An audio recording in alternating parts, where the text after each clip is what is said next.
Every day, when he woke up, the first thing that met the young man's eyes was a grotesque wall. Looking around, the room contained nothing but an old wooden table and chair set. The creaking sounds made him feel as if he were locked inside a dungeon. Calling this place a room would be less accurate than calling it a prison cell. Every now and then, a few flies drifted past the vent, their buzzing crystal clear. The space around him was dark and damp, without even a single ray of sunlight. Watching the flies circling in the air, the young man thought to himself, "Am I really jealous of even these insects?" Driven by that jealousy, he decided to swat one dead. The fate of this insect was truly pitiful. Just a moment ago, it had been flying around, and in the blink of an eye it lay motionless. After killing it, he slowly stared at it as if admiring a work of art. Then the young man stuck out his tongue and licked the dead fly, as though tasting some rare delicacy or savoring the finest thing on earth. But the moment he swallowed, he grimaced, too bitter. With nothing else to do, he once again silently reflected on his life. Was he really going to spend his entire life buried in this basement? As he thought, he took out a handkerchief and wiped that hand clean, a look of disgust suddenly appearing on his face. A moment later, the light that had been shining in the basement began to dim.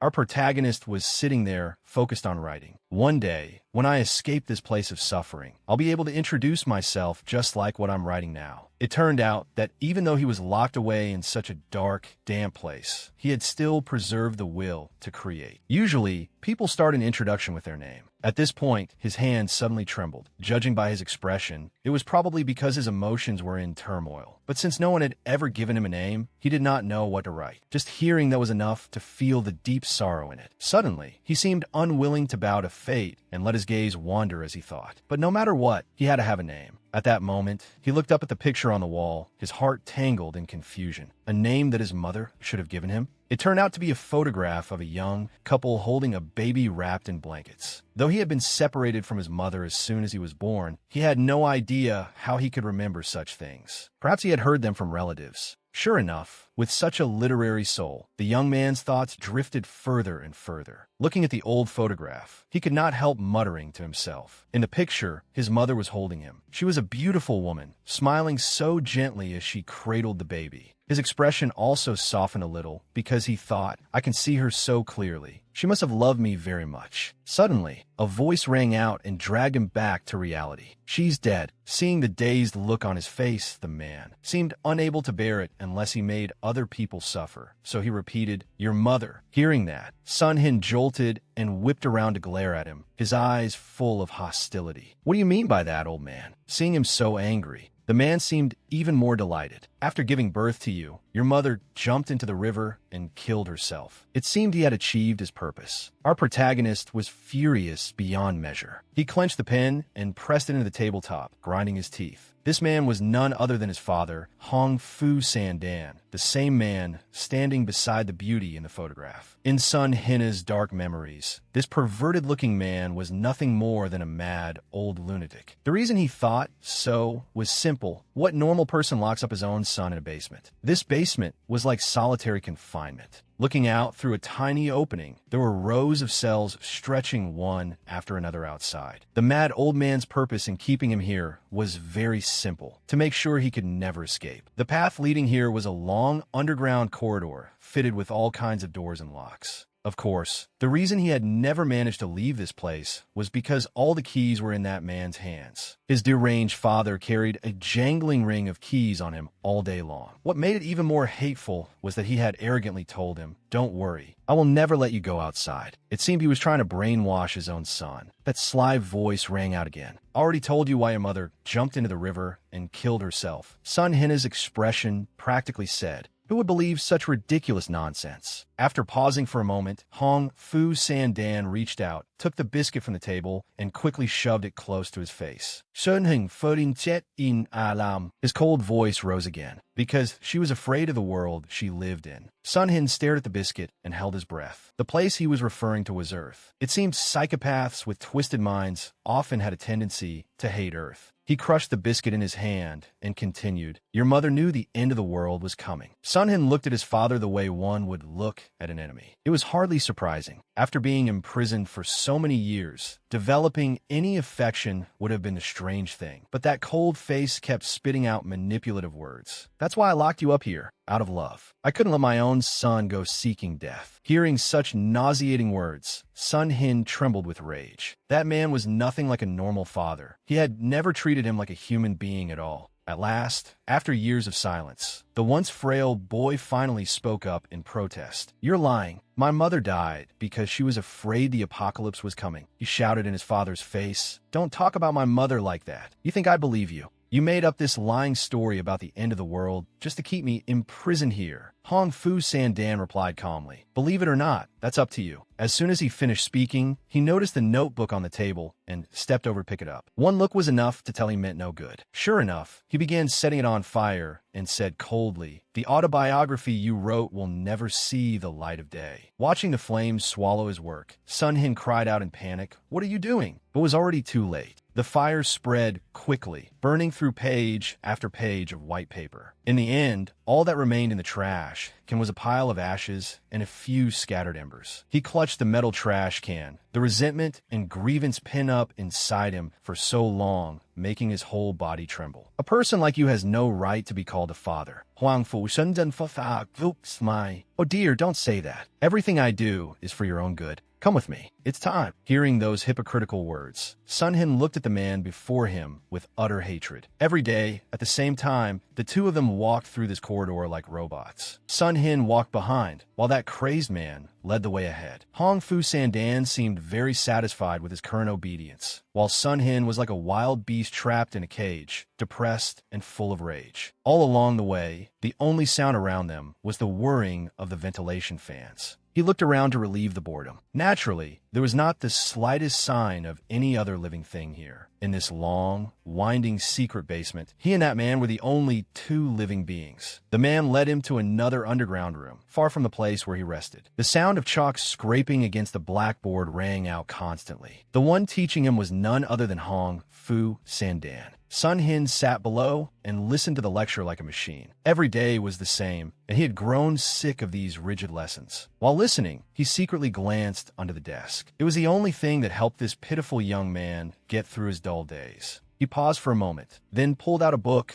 a delighted smile spreading across his face. During his free time, he could read freely in the library, and those were the only moments when he truly felt alive. Day after day, under the dim basement lights, the only companions he had were books. Although the library held many of them, his favorite was the one introducing the world outside. As he read, countless beautiful scenes he had never seen before appeared in his mind. Gradually, he felt as if he were about to go mad. Lost in thought, he wondered what it would feel like to touch the sunlight spoken of in books. But the lonely young man thought to himself that it must surely be far warmer than the basement lights. He had imagined countless scenes, himself flying freely beneath the sun outside, surrounded everywhere by lush green trees. Greedily, he stepped onto the green grass, where drops of dew from the night before still clung to the blades. 10,000 images filled his mind as he imagined himself happily running around. He wanted to live peaceful days, admire beautiful scenery, talk to the people he wanted to talk to, maybe even become friends with them. It had been a very, very long time since he had spoken with anyone. Suddenly, his thoughts returned to that photograph. Other people's family photos looked so beautiful, yet his own reality was this horrifying. He thought to himself, but most importantly, the very first thing I'll do after I escape. Before the thought could finish, a foot smashed straight into his face. That deranged father had discovered what he was secretly doing and kicked him hard, sending him tumbling to the floor. The book flew out of his hands and landed right where Hong Fu Sandan could grab it. The man before him felt more like a demon than a father. His face pressed against the cold floor as Hong Fu Sandan coldly demanded, "Didn't I tell you books are only for your free time?" Then he looked at the title and could not help looking surprised. A book about the surface? A strange laugh filled with mockery rang out. How pitiful. He did not even care that his son was trembling with rage. "You're still attached to the outside world," he insisted once again. "I already told you, you'll never go up to the surface." Then he started that twisted brainwashing routine again. When the apocalypse comes, the world will be nothing but screams and seas of blood. In the end, everything will turn to ash. As he said this, his eyes grew vacant, and in front of Sun Hin, he truly looked like a demon. "It seems you still haven't realized that this basement is your only way to survive." Filled with indignation, Sun Hin challenged him. "That lie again, about that damned apocalypse. You imprisoned me here for my whole life, just because of that. The corners of Hong Fu Sandan's mouth twisted into a sly smile again. To Sun Hin, every single day he spent locked up here was a form of physical torture. The frail young man struggled to push himself up and silently made a vow. No matter what the cost, I have to escape this prison. That was the very thing that drove him to keep pulling himself back up and surviving inside the cage. But deep down, he knew better than anyone that now was not the time. He forced himself to stand under the man's contemptuous gaze. He needed to wait for the right opportunity, and the opportunity he meant was the ring of keys hanging at the man's side. When Hong Fu Sandan finally let his guard down, Sun Hin would definitely seize the keys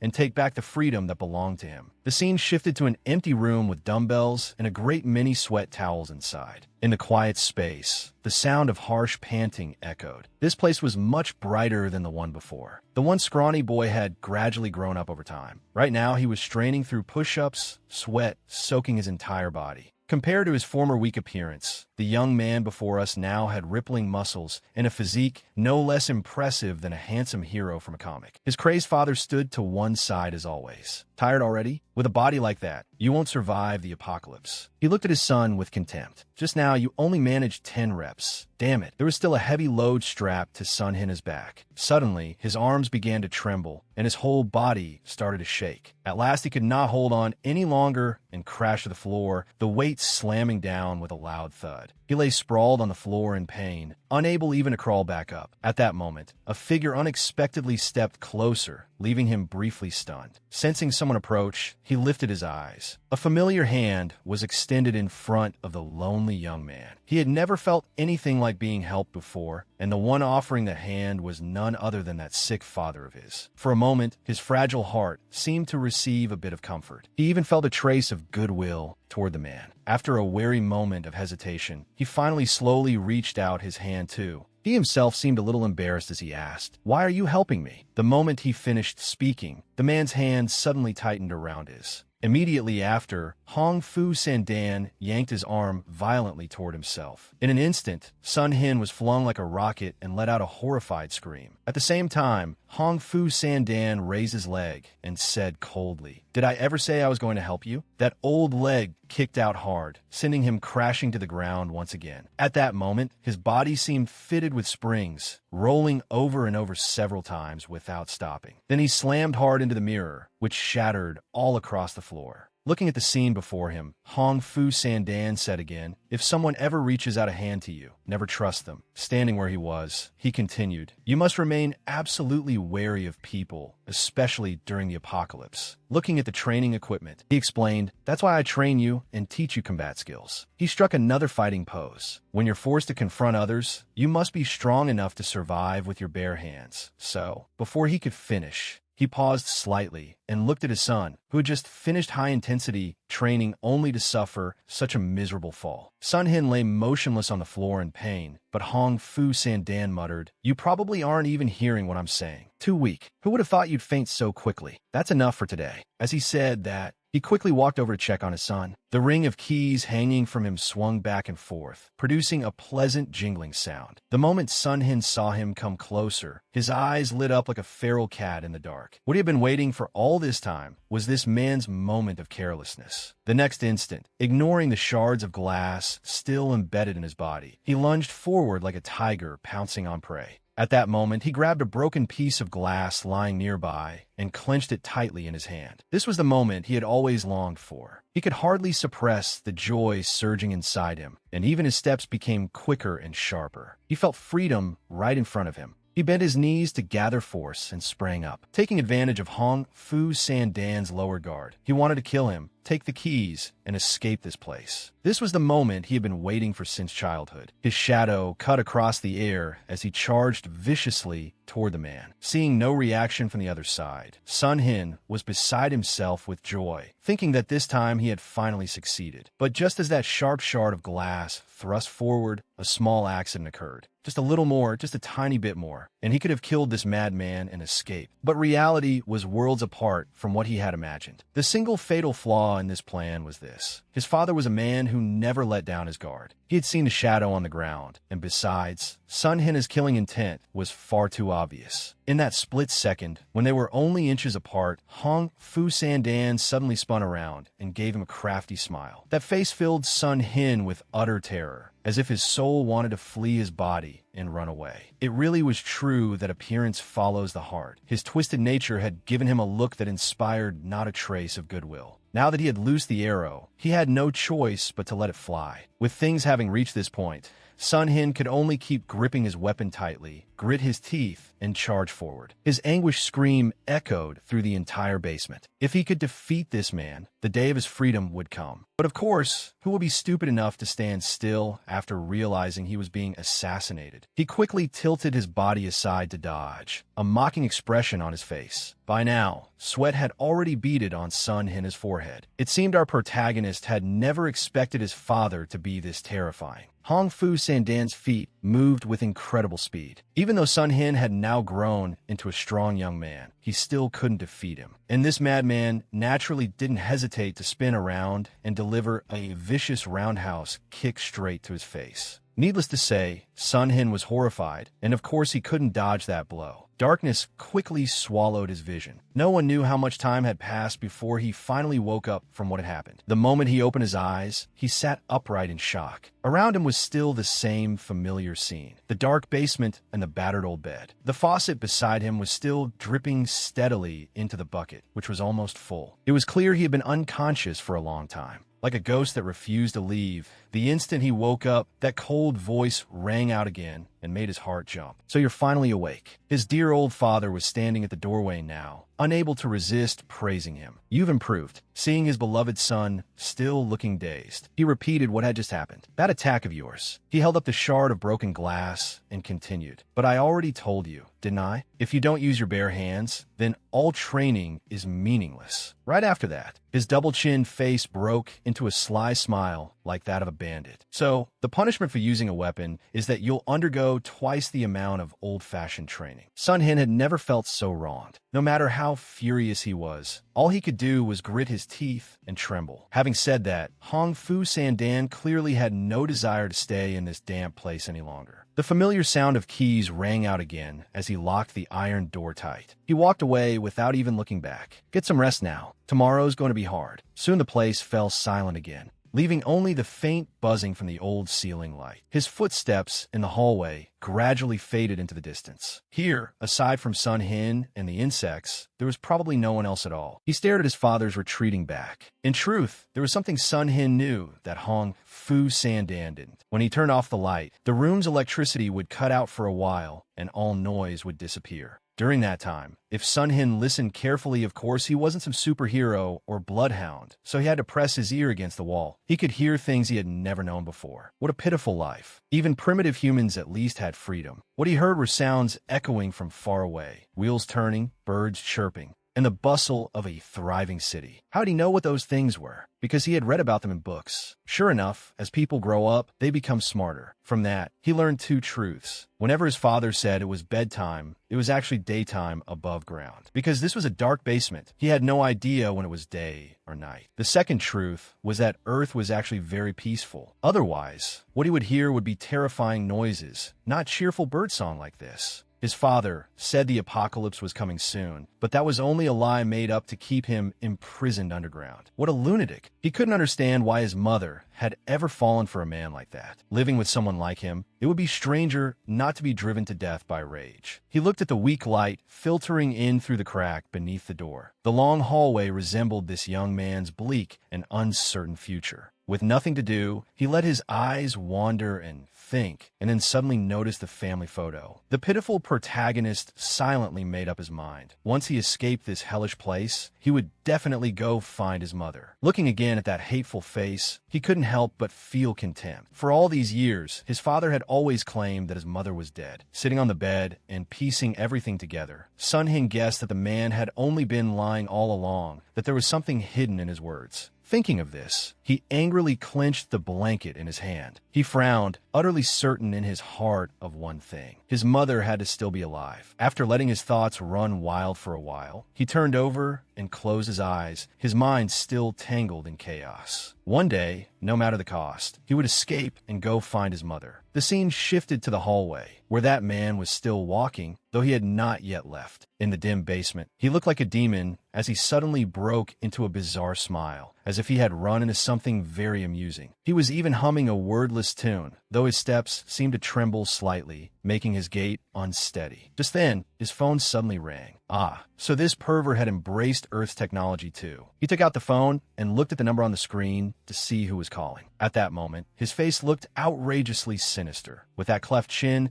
he looked exactly like a villain. He let the phone ring for a long while before finally answering, as if plotting something yet again. The instant he heard the voice on the other end speak, his brows furrowed. "Already told you, unless it's an emergency, don't contact me." Meanwhile, back in the room, Sun Hin was still asleep, clutching the blanket. A whole day of brutal training had exhausted him completely. His dear old father was still talking on the phone over here, seemingly for quite a long time, while the other person sounded loud and agitated. But Sun Hin slept soundly, utterly unaware of it all. Without power, his room looked no different from a dungeon cell. Hong Fu Sandan listened in silence, his gaze drifting into the distance. Suddenly, he spoke. "Fine, let him live." The moment he finished, the phone in his hand was crushed to pieces. After that, he bent over and laughed so hard his whole body shook. No one knew what enormous shock he had suffered earlier to make him this deranged now. His laughter grew louder and louder, until his expression could no longer be seen clearly. And so the laughter kept ringing out, whispering at Sun Hin's ears until he slowly began to wake. In the end, he could no longer endure the noise and gradually opened his eyes. The first thing he saw after coming out of his daze was his father muttering like he was chanting a curse. The man stood with his back against the wall, laughing madly without stop. If that wasn't insanity, then nothing was.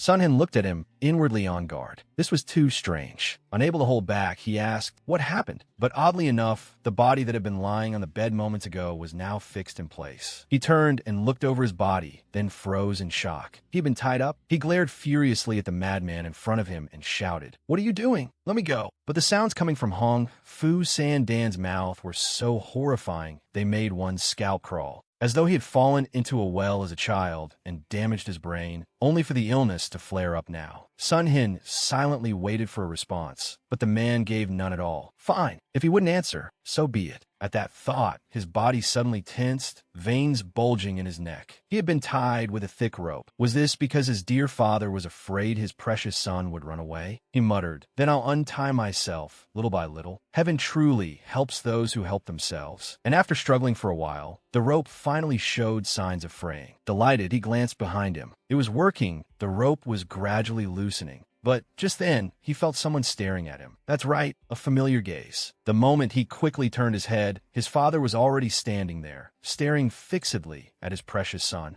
His mouth suddenly spat out a cold sentence. "Stop." To Sun Hin, those words felt charged with electricity, making his whole body go rigid. At some point, sweat had already begun pouring off him. Perhaps because he had been imprisoned here since childhood, a deep-rooted fear had taken hold inside him. In the end, to break the tense atmosphere, he was the one who spoke first. "Didn't you say today's training would be twice as hard? Don't you remember?" At this moment, Hong Fu Sandan's expression darkened, his cold attitude returning. He looked at his son. "Plans have changed. Today we're doing nothing." As he spoke, he watched Sun Hin's reaction, but whatever he saw seemed to displease him. After a pause, he continued, "Not just today. From now on, other than sitting in that chair, you are not allowed to do anything." Sun Hin could no longer stand his lunacy. "What did you say?" "You said you were training me so I could survive the apocalypse. But if you keep me tied up like this, I won't be able to." He hadn't finished speaking when his father cut him off. "Training is over." Shunheng couldn't get the unease rising in his heart. Why had this man suddenly changed his mind? If he remained tied up like this, he wouldn't be able to do anything. Remembering his mother's gentle face, he felt himself collapse inside. At this rate, he would never get a chance to see her again.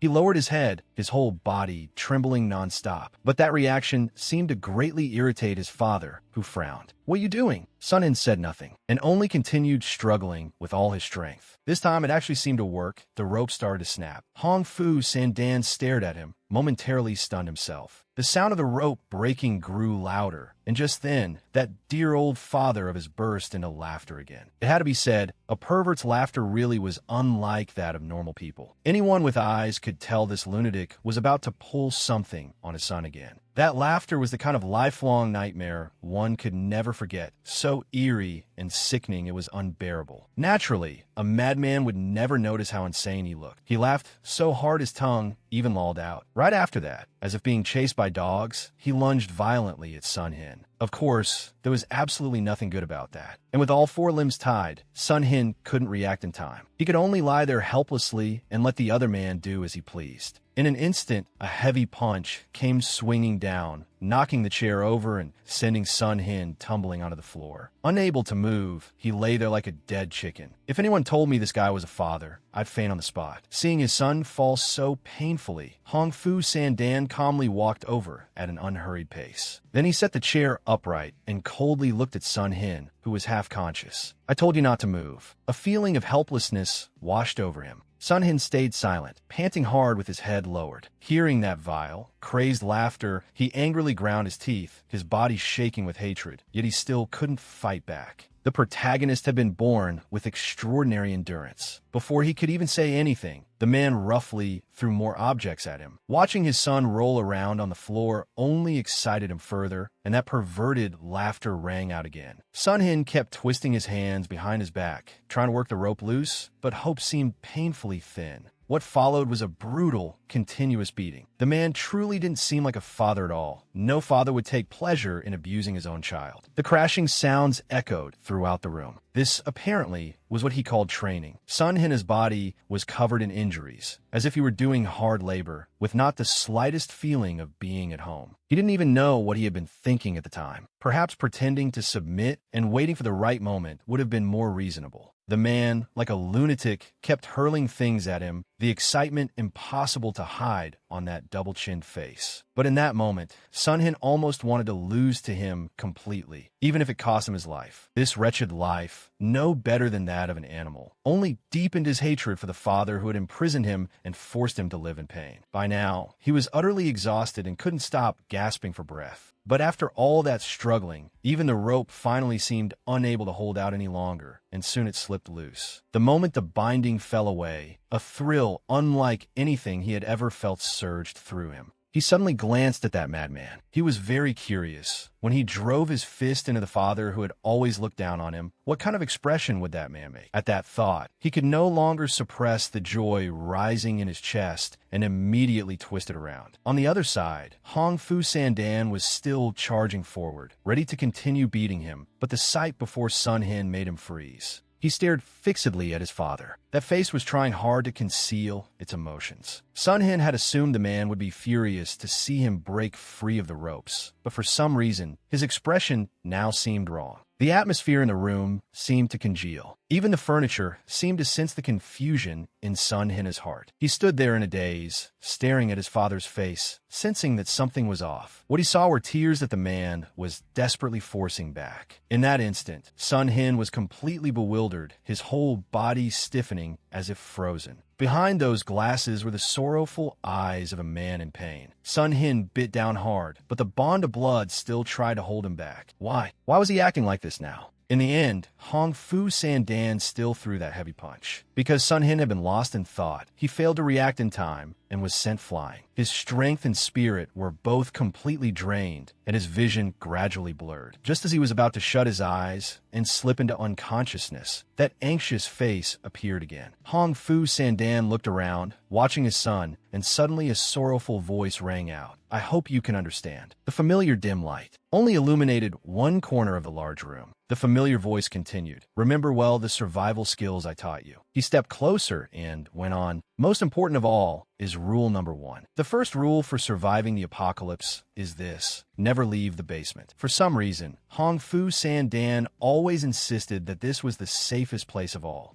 From what he knew, thousands of mechanical systems here could keep running for 126 years, and beneath another storage level, there was a huge supply of food and resources. Everything here had already been prepared, even down to the option of jumping into a sea of fire to commit suicide. The apocalypse could arrive at any moment, so he absolutely must not leave this basement. Absolutely not. Those instructions sank deep into Sun Hina's mind. Even unconscious, could still hear them. No one knew how much time had passed, but when he regained consciousness, he was alone in the room. His father was gone, having left him behind. At that moment, a huge question surged up in him. This had never happened before. The only time his father ever disappeared was when Sun Hin had already lain down to sleep. Why had everything today been so abnormal? Ever since that phone call, the man had changed. Slowly searching through his memories, Sun Hin couldn't help but grow suspicious of everything that had happened, especially his father's strange behavior yesterday. So he became certain something must have happened. He remained sitting there, staring toward the prison-like iron bars. From the repetitive life in the basement to his current situation,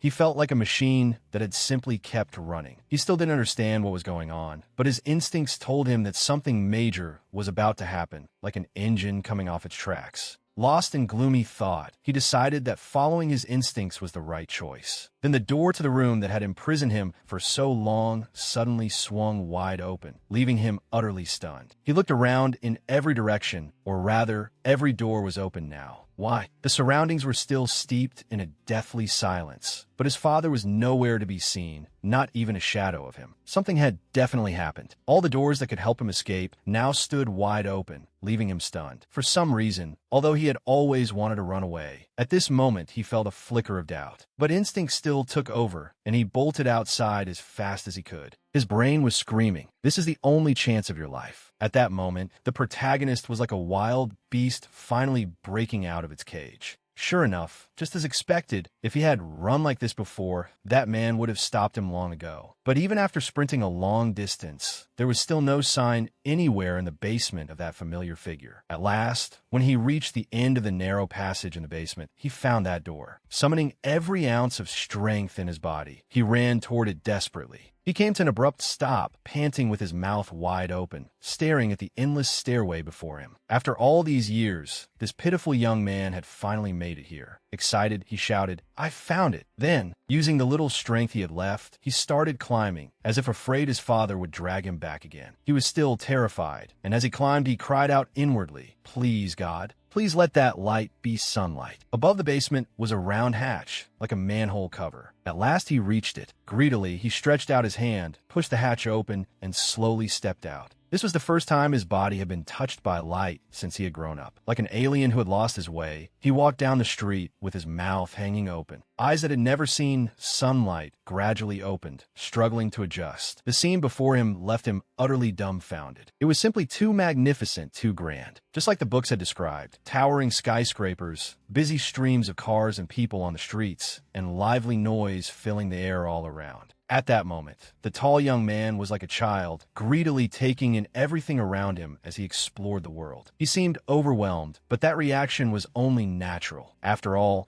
he had only ever seen such things in books before. He felt as if he had truly been set free. Though this bustling scene might seem utterly ordinary to some people, his eyes were dazed, and his heart kept screaming. I did it. He could even hear his own heart pounding wildly. I really did it. Lost in his daze. He did not realize he was blocking the way. A passerby angrily shouted, "Hey kid!" It turned out he had been standing blankly in the middle of the road, obstructing traffic. The man snapped irritably, "What the hell are you doing in the middle of the street?" The only person he had ever met before was his father. So now, seeing so many people, he was overjoyed to the point of madness and spun around at once. "Umans!" The backward, sheltered protagonist cried out. "They're really human beings." The other man was startled inside. What's wrong with this kid? Did he get hit in the head? Suddenly, he paused, realizing that now was not the time. His brain spun at full speed. "I just escaped. I can't let my guard down. Father will notice I'm gone and come after me." Thinking this, he quickly ran off. For now, he had to get as far away from that basement as possible. Under the blazing sun and the thick dust in the air,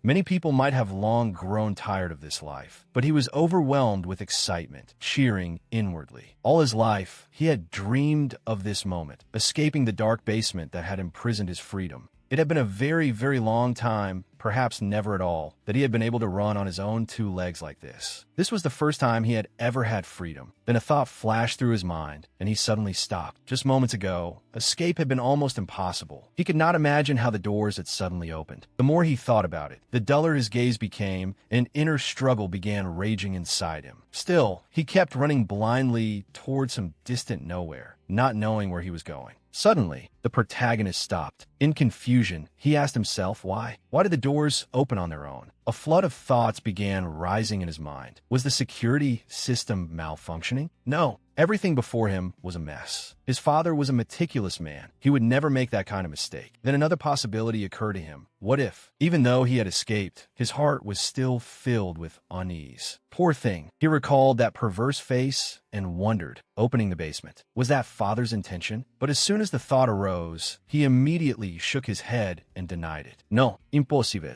Why didn't he think that his father had let him go? Because the one who had made the rule that he could never leave the basement was his father himself. At that moment, he suddenly swept his gaze across the city around him. People were still laughing and chatting happily. Parks and amusement areas were operating as usual. Over there, students were happily heading to school, joking and laughing loudly. An old man was smiling warmly as he handed a balloon to a little boy. The child was delighted, and so were his parents. This pitiful boy, however, had only one old family photograph in all his childhood memories. It had been a very, very long time since he had known what happiness felt like. But now that he had escaped and saw everyone living so happily, he felt a pang in his heart. He turned to look elsewhere, where children released from school were excitedly chasing each other around. And yet such simple things were experiences he had never had since becoming aware of the world. Everything seemed to come together into one vivid living picture. He stood there frozen, mouth hanging open like a fool. At last, the corner of his mouth lifted into a satisfied smile. Right then, as he watched the little boy holding the balloon, the child almost bumped into someone. In the end, he still failed to avoid it, and the balloon slipped from the boy's hand. A balloon, once not held tightly, is bound to drift away. He followed it with his eyes and thought to himself, everything father said must have been lies. He reached out a hand, as if wanting to catch that balloon. The world outside the basement was so peaceful. Birds spread their wings freely across the sky, and golden sunlight poured down. Nearby, a group of schoolgirls were chatting animatedly about all sorts of things before bursting into happy laughter. The balloon floated higher and higher, carrying his dreams up with it. Everyone was still living their ordinary lives, and the noisy bustle of the city carried on as usual. He followed the balloon's path, joy rising from the depths of his heart, and broke into a radiant smile. Sure enough, all that talk about the apocalypse coming soon had been baseless nonsense. And just then, the balloon happened to block out the sun.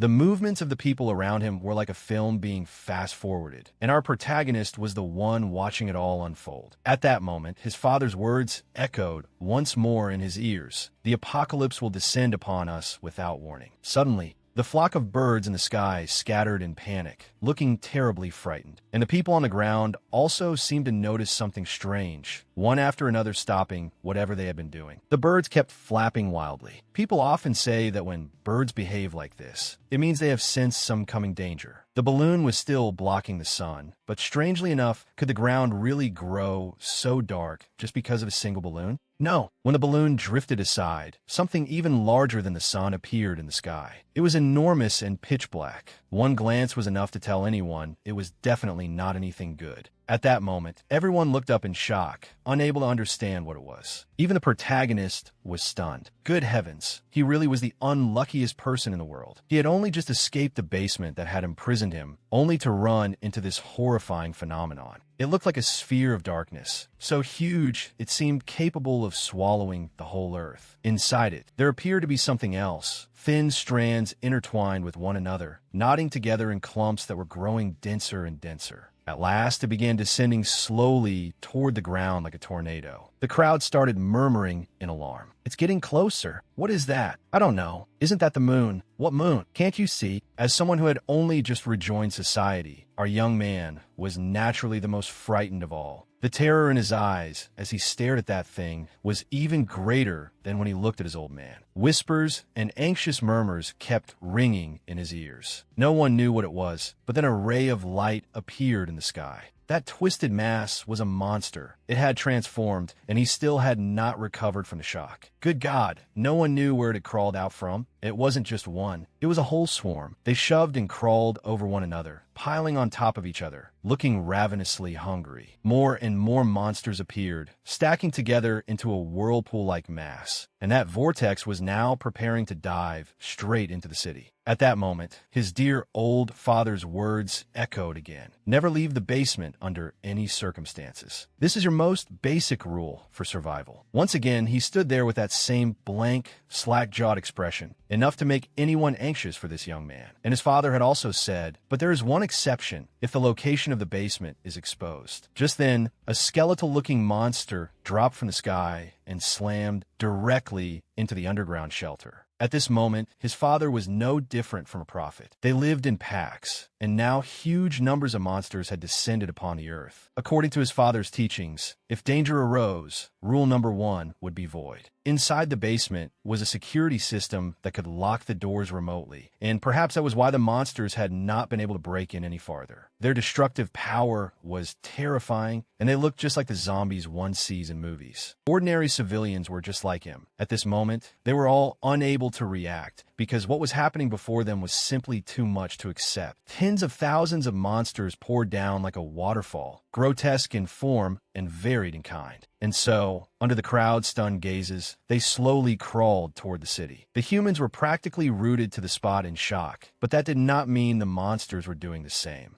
Very soon, one of the men was seized. A long tentacle suddenly lashed out and dragged him away. The monster let out a bizarre, hungry cry, while the man flailed helplessly, his body shrinking in fear. Faced with a monster, what could an office worker possibly do? He could only scream with all the strength he had. When a monster pulled him close, it finally released this delicious prey with satisfaction. And he was about to fall straight into that enormous mouth, which looked just like the trap of a pitcher plant. Even after seeing this, the crowd still had not thought to run. Did they think they were watching a movie? The man's glasses fell to the ground and shattered. He was surely doomed. His end was even more gruesome than expected. His head was bitten clean off, rolling across the ground as fresh blood sprayed everywhere. His severed head rolled instinctively to the feet of 2 young men nearby. They still had not reacted. How foolish. Only after a moment did both of them begin shrieking miserably, seeming at last to understand the situation. Cold sweat poured down them. How could modern young people possibly endure such a bloody scene? Only then did the crowd begin to flee in all directions. Whether they had lingered earlier to watch the spectacle or had simply been paralyzed by fear, now they trampled and shoved one another, each person trying only to save themselves. And yet at that very moment, one young man still walked calmly through the panicked crowd, his mind still as water. He looked around in confusion, unable to understand why everyone was running. He raised his head to look, but it seemed it was already too late. He had become the next prey. The city quickly descended into chaos as the monsters spread out to hunt. Just as seen earlier, they had different forms, and their methods of attack were completely different as well. Some could fly through the air, while others were covered in hair and gave off a revolting stench. Some were like ninjas. One flashed past, and 4 or 5 people were sliced into pieces. Elsewhere, another person had his arm tightly seized by a monster, and he screamed in fear and despair. It seemed this entire area had fallen into chaos. The monsters continued slaughtering without pause, and blood quickly flooded the streets. Countless people died. Those who escaped could be counted on one hand. Most perished here. That man tried to run, but of course it was hard to escape disaster. Returning to our protagonist, he was still wearing that same dazed, useless expression, his body trembling nonstop.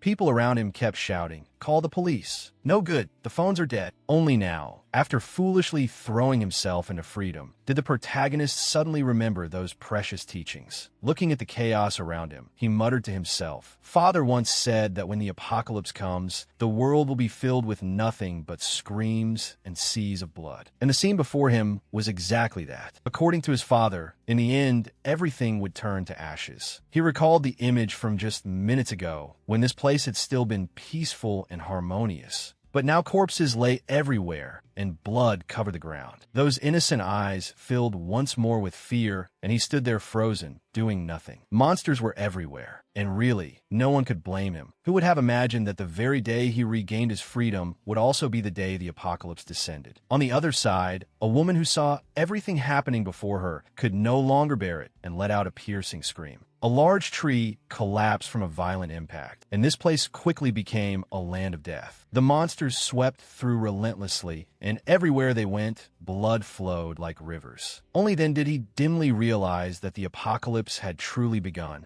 Monsters rained down from above onto the city like a savage flood. He stumbled and fell, then struggled back up and kept running. No matter how unwilling he was to admit it, he now had no choice but to accept that his father had been right. The apocalypse had really arrived. Then did that mean his mother was dead too? Was that also true? Behind him, wherever the monsters passed, nothing remained but destruction. Groups of people were caught one after another and butchered mercilessly. His hand, flailing helplessly in the air, was suddenly seized by another strong hand. His father's cold face appeared. Without saying a word, the man simply grabbed him and dragged him forward at a run. He was so shocked his eyes nearly popped out. "Why are you here?" All along the way, desperate cries and exhausted gasps rang out without end. His father did not answer. In a hurried tone, he only urged, "Run, don't stop." As he ran, he glanced back and saw monsters flooding the streets like a flash flood, viciously tearing apart anyone they caught. The sight terrified him to the core. There was a bend up ahead, and he hurriedly followed close behind his father as they turned into it. However, another swarm of monsters poured out from a narrow alley, cutting off their path. There are monsters on that side too. His father immediately changed direction. This way, the two of them were forced to run against the panicked crowd toward a bridge. There were still a few people there trying desperately to call the police for help. "Help me." But very quickly the monsters swarmed there as well, wrapping around people one by one, piercing them with sharp claws, and greedily devouring them. Sun Hin tried to run faster, while the others had already stopped and were shouting to one another, "Everyone hurry!" But in that single, fleeting instant, they were swallowed by the savage monster horde. On the road leading to the Great Bridge, only Sun Hin and his father remained. Their goal was right in front of them, catching sight of monsters pouring out from every corner, and of the sea of people screaming in agony as they were torn apart. He said anxiously, "At this rate, they're going to catch us." His father roared, "Shut up and run. This is the only way out of this city." Both sides of the long bridge were jammed with overturned, scattered cars, and the monsters smashed apart everything they touched. Their brutal roars drew closer and closer, making his heart nearly stop from fear. They tangled over one another like a crawling black flood, spreading across the ground. Sun Hin turned his head back and shouted in panic, "The monsters are on the bridge!" At that exact moment of distraction, his body suddenly froze in utter terror. One of his ankles had been tightly wrapped by the tentacle of a monster that had somehow climbed up the bridge railing without him noticing. The tentacle squeezed hard, and pain tore through him. If he couldn't get free, then...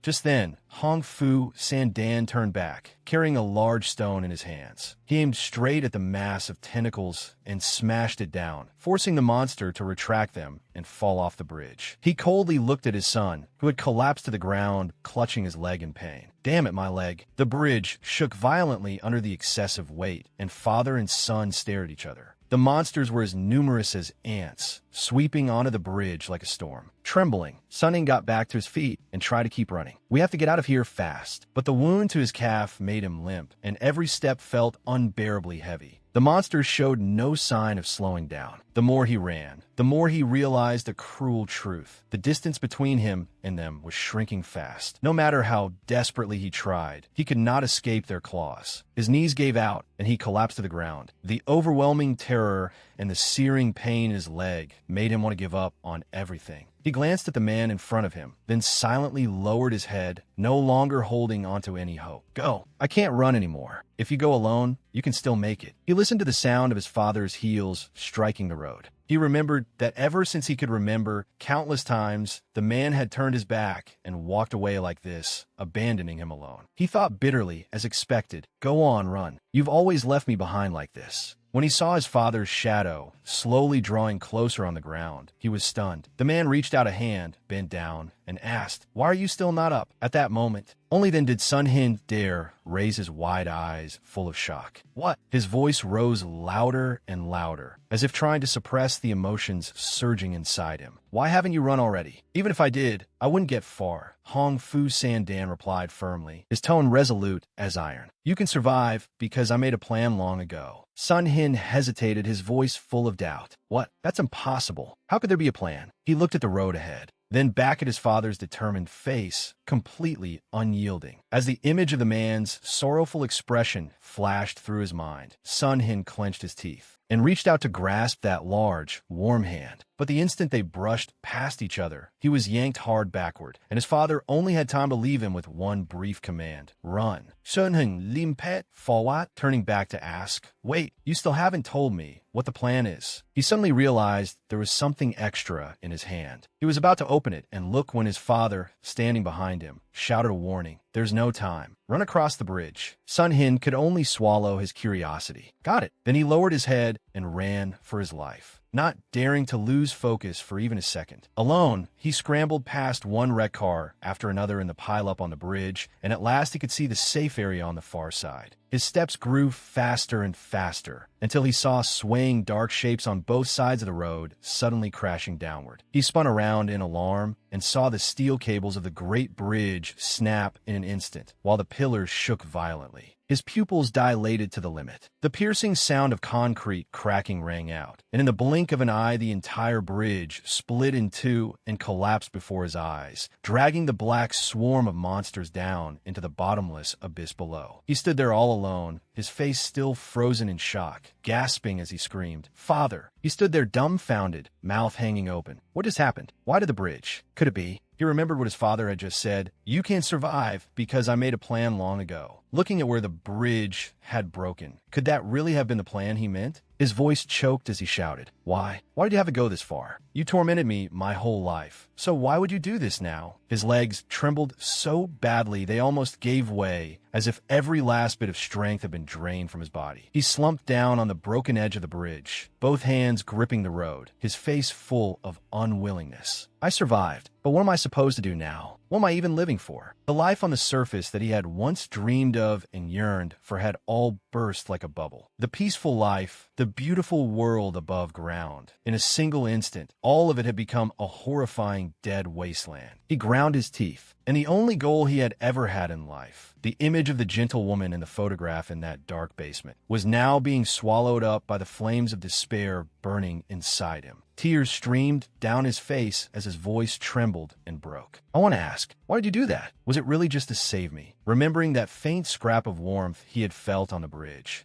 his tears poured even harder. "How am I supposed to keep living in this living hell now?" He sobbed like an abandoned child, completely lost before the cruelty of fate. Remembering that warm grip, he forced himself to hold back his cries, and looked at the object his father had shoved into his hand earlier. His fingers slowly loosened, revealing a small slip of paper. The more he looked at it, the wider his pupils grew, and the negative emotions inside him gradually faded. He calmed down and slowly steadied his breathing. Suddenly, an ugly, deformed hand gripped the road surface. He tilted his head to look and saw a monster with glowing eyes slowly climbing up from the abyss below. He was terrified. It climbed up. He struggled to his feet, dragging his injured leg to the side and clinging to the bridge railing to stay upright. He looked into the abyss, then back at the monster that had somehow already risen and was standing in the road before him. Without the slightest hesitation, he chose to jump down. The monster smashed through the bridge railing and leaped after him. Sun Hin rolled several times across the ground, and the massive creature crashed down beside him. His limbs trembled weakly, and he had no strength left at all. "I can't even stand anymore. I'm completely out of stamina." Looking at the monster struggling back to its feet, its eyes flashing with vicious light, he thought in despair, "There's no way I can escape that thing. I'm going to die here." Unwilling to accept such weakness, he gritted his teeth and looked again at the slip of paper clenched in his palm. "But I thought I had nothing left." Large tears of desperate longing to live fell one by one onto the note, and the words, "Your mother is still alive," trembled in his shaking hand. "Why did you have to tell me something like this now?" The spiked monster was already standing directly in front of him. He slowly straightened up, relying on faith and sheer willpower as he faced a monster many times larger than himself. I want to live. I absolutely won't give up. I have to try every possible way to survive and find Mother. Facing the monster's savage appearance, he felt deeply uneasy, but he also knew how unfavorable his current situation was. Just then, his old father's teachings echoed in his ears. That's right. Once the apocalypse comes, humans will not be able to survive because they lack the strength and knowledge needed to live on their own. Even if they survive by luck, they still won't be able to escape the dangers lurking day after day in the outside world. As the monster charged at him with astonishing speed, the look in Sun Hina's eyes kept changing from utter panic to towering hatred and then to overwhelming fear. He shouted at the empty air, using it to vent the fear closing in around him. Then if that really happens, how am I supposed to survive? If what you said is true, then other than waiting helplessly to die, is there really nothing I can do? In that moment of looming danger, the monster's clawed arm had already reached his face. It was as if the image of his old father, calm and cold, appeared beside him and reminded him, "Have you forgotten everything I taught you?" Those words struck him like a bolt of electricity and jolted him awake, bringing back all the grueling training from his years of captivity. His pupils widened, clearly reflecting the monster's enormous fist hurtling toward him.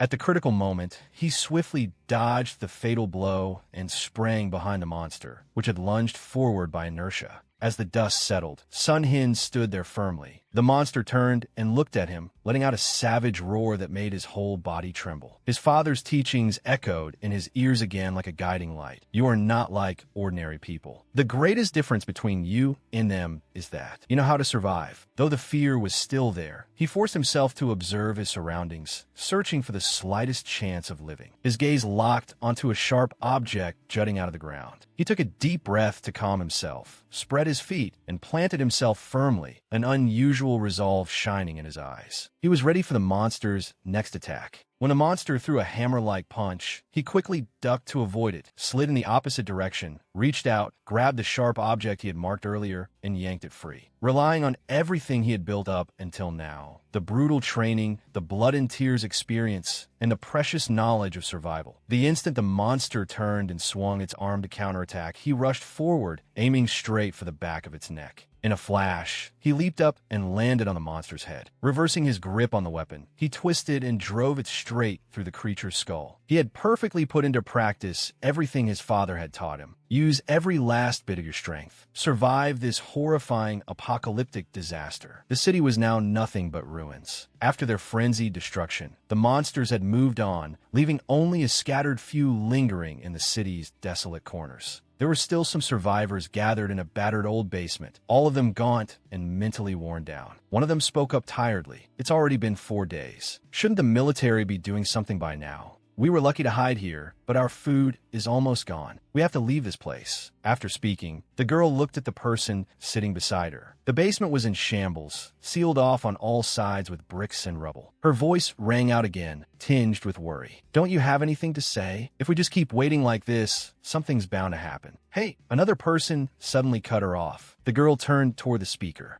What is it? The person replied irritably. Can you be quiet? You're making everyone here really uncomfortable. The girl asked blankly. Why? I'm not even talking that loudly. The person frowned and rubbed his temples. Faced with her puzzled expression, he seemed like he wanted to explain, but gave up and muttered irritably. That's not what I meant. Then he turned away, glanced around the basement, and sighed. Forget it. I'm going crazy. A girl with long blonde hair, standing nearby, suddenly said softly, sorry. That drew his attention, and he turned to look at her.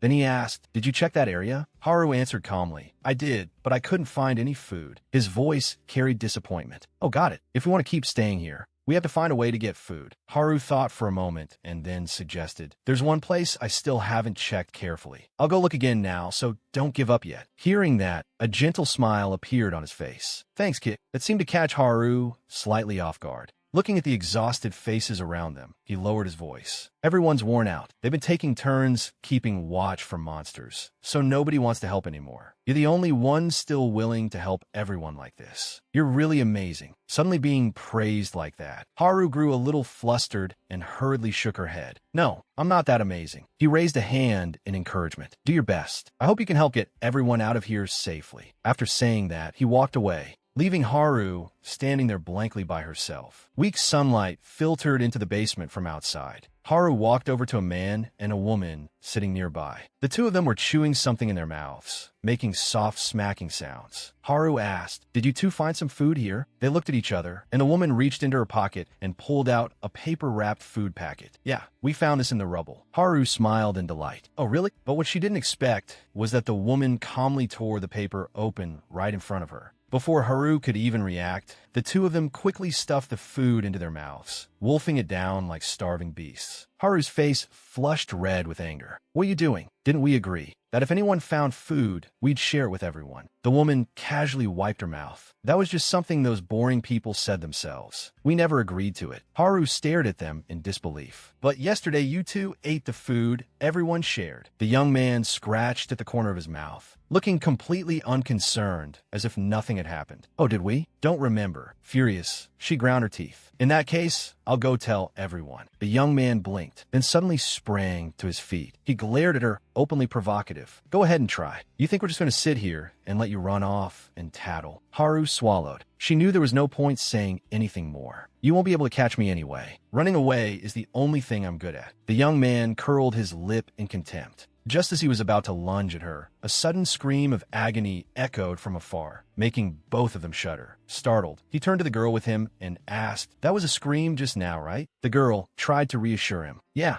I heard it too, but it sounded pretty far away, so we should be fine." Cold sweat broke out across the young man's forehead, and his voice trembled. "Is that so? Phew, scared me to death." From the corner of his eye, he saw Haru collapse to the floor, both hands clamped over her ears, her whole body trembling violently. He sneered mockingly. "Weren't you talking big just a second ago? So you're just trash too. Go on, try running on those shaking legs." Haru let out a heavy sigh. After searching for what felt like ages, all she managed to find was a small pack of rice crackers. The man looked around, and the moment he saw her return, he happily called out, "You're back, kid. Well, did you check that side carefully?" Haru answered shortly, "I did." His eyes filled with hope. And then Haru clenched the packet inside her pocket, hesitated for a moment, then muttered, I couldn't find anything." She lowered her head in shame. But when she heard that he had no intention of blaming her at all, she felt even guiltier. "Oh, really? That's not too surprising. It's okay. The most important thing is that we're still alive. As long as we're alive, we'll find food somehow." Suddenly, a monster dropped from the ceiling right behind him. A terrible scream rang out through a cloud of dust. When everything gradually went quiet again, only Haru was left sitting collapsed on the floor. Half her face was buried beneath her blonde hair, and her whole body trembled uncontrollably. Looking at the man pinned beneath the monster, her eyes showed overwhelming fear. He reached a hand toward her and pleaded desperately, "Help me." Haru turned and ran for her life, murmuring under her breath, "Is sorry." He screamed in horror. "Why?" Haru bit down hard, not daring to stop for even a second. "I told you already, I'm not a good person." Then she disappeared into the darkness. The two food thieves from earlier were also frantically trying to escape. The girl looked back in terror and blurted out, "Damn it, where did that monster even come from?" The boy running beside her quickly warned, "Don't look back." He kept his eyes fixed ahead. When he suddenly saw that blonde girl sprinting straight ahead, and his eyes lit up. Not far in front of them, a giant monster was approaching, and another one was coming from the other side. The girl looked at Haru and quickly calculated in her head, "It's fine. If that brat gets caught, we can use her as bait. Then we'll have a chance to escape." That idiot is running straight toward the monster. The monster's enormous shadow blocked the path, and only then did Haru come back to her senses. Looking at the massive creature towering before her, countless tentacles shot toward her like lightning. But she didn't stop. Her eyes widened, her body flipped and twisted with agile precision, avoiding every single attack. The other two stared in shock, mouths hanging open, as Haru passed the monster with effortless grace. Her long hair streamed in the wind, revealing a long scar across her forehead. The two stood frozen in place, watching her run faster and faster.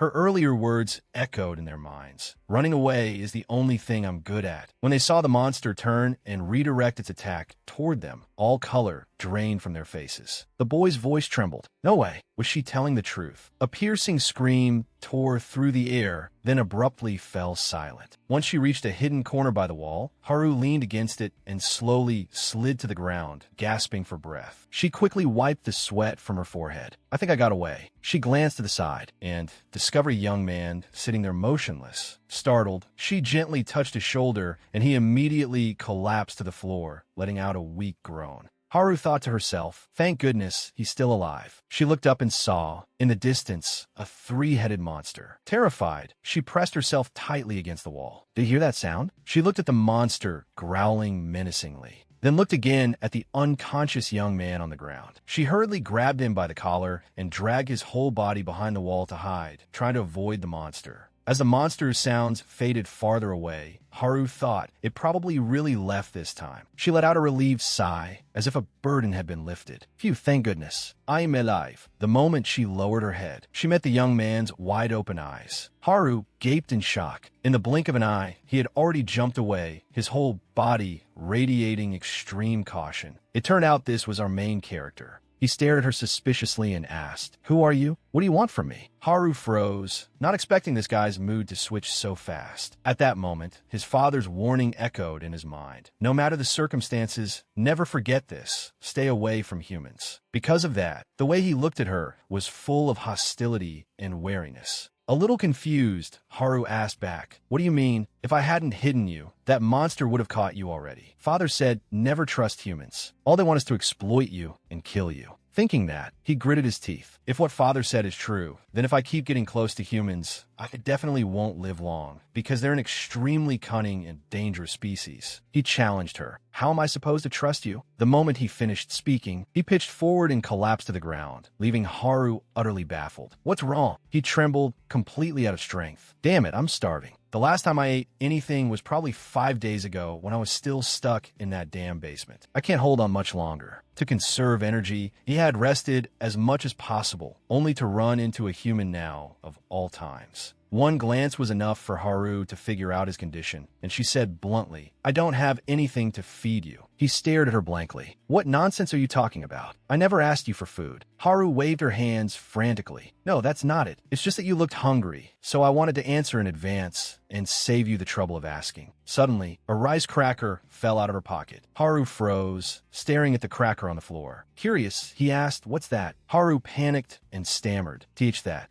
That is. He couldn't take his eyes off the cracker, biting his lip and clutching his stomach. What exactly was that thing the human had dropped? He didn't know what it was, but the more he looked at it, the hungrier he felt. Could it be? When he finally asked, "Is that food?" Haru turned to stone. Then she calmly replied, "No." He rubbed his chin, looking thoughtful. Then I guess I was mistaken." She gave an awkward laugh. "What are you talking about? How could this possibly be food?"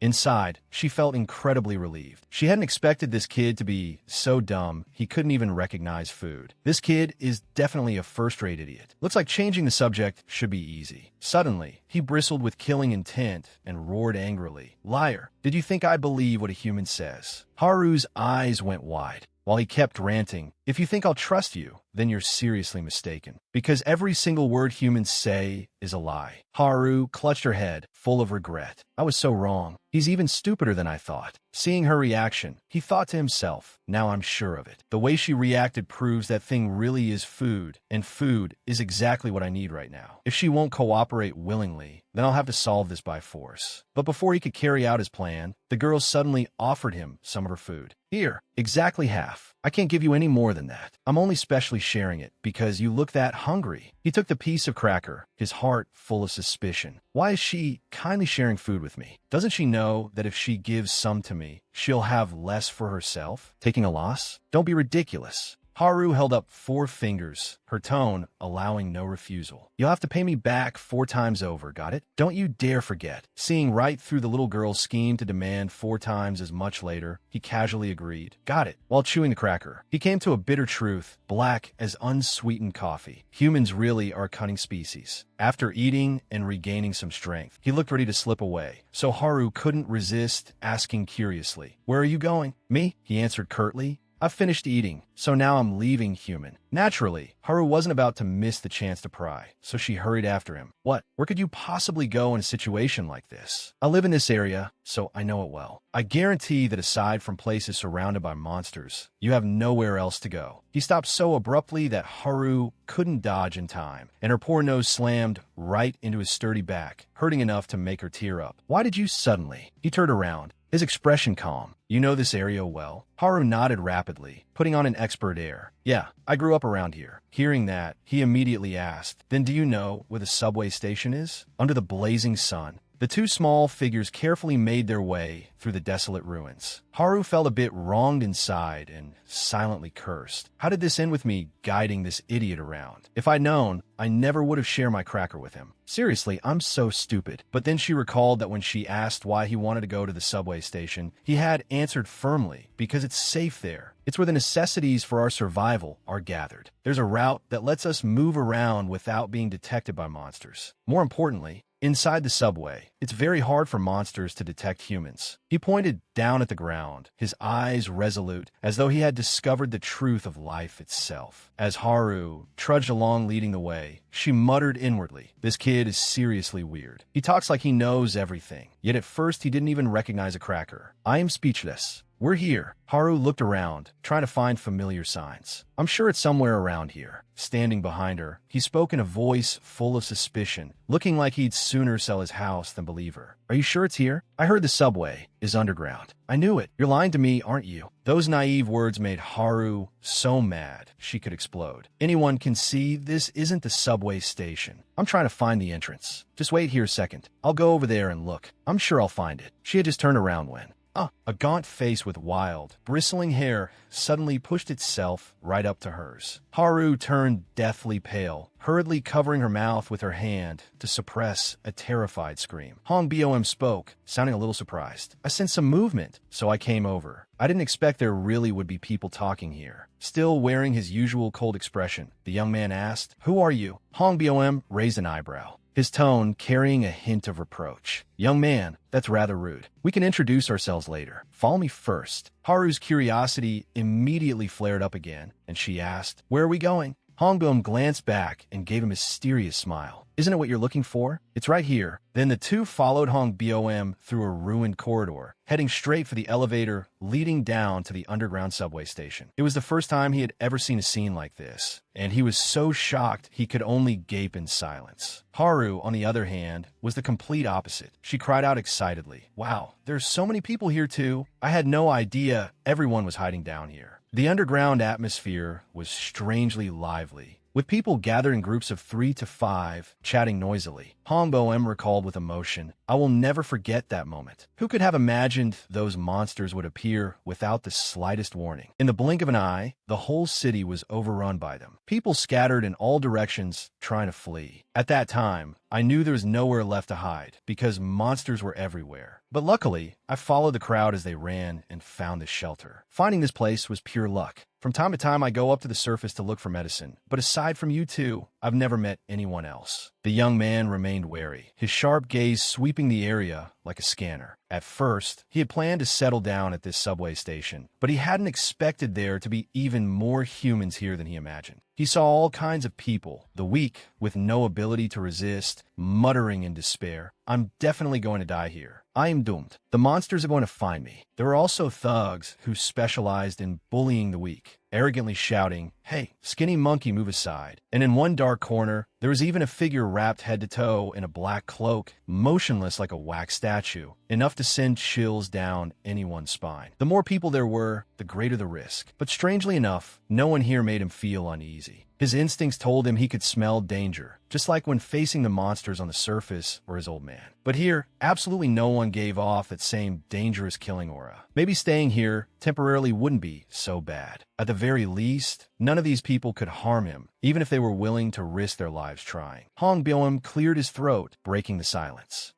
Should we introduce ourselves a little? My name is Hong Bom. As you can see, I'm a doctor. I met you two while I was searching for medicine on the surface. I didn't find much, though. He still adhered to the principle that silence is golden. Seeing that, Haru quickly clapped her hands and cut in. Then I'll introduce myself first. My name is Haru. Huang Bom Not Det Ap Yoving. That's a lovely name. Judging by your uniform, you're a student at Vote True High School, right? Haru answered proudly. Yes, sir. You know my school. Huang Bom's my Bozai Li. Of course. My hospital is right across the street from the school, next to the shopping center. Haru froze when she heard that, thinking to herself, huh, there's a hospital there? At that moment, Hong Bom's gaze shifted to the young man, looking him up and down before finally stopping on his clothes. His voice grew lower, carrying a hint of pity. If I say something foolish, forgive me, but you must have suffered a great deal. Anyway, what's your name? Recalling the crumpled pages of the diary, he answered flatly, a name? I don't have one. To everyone's astonishment, he repeated with an expressionless face, I've never had a name. Hongbum rested his chin in thought for a moment, then burst into laughter. You could tell me another time. Haha, I hope that when we become closer, you'll tell me. Suddenly,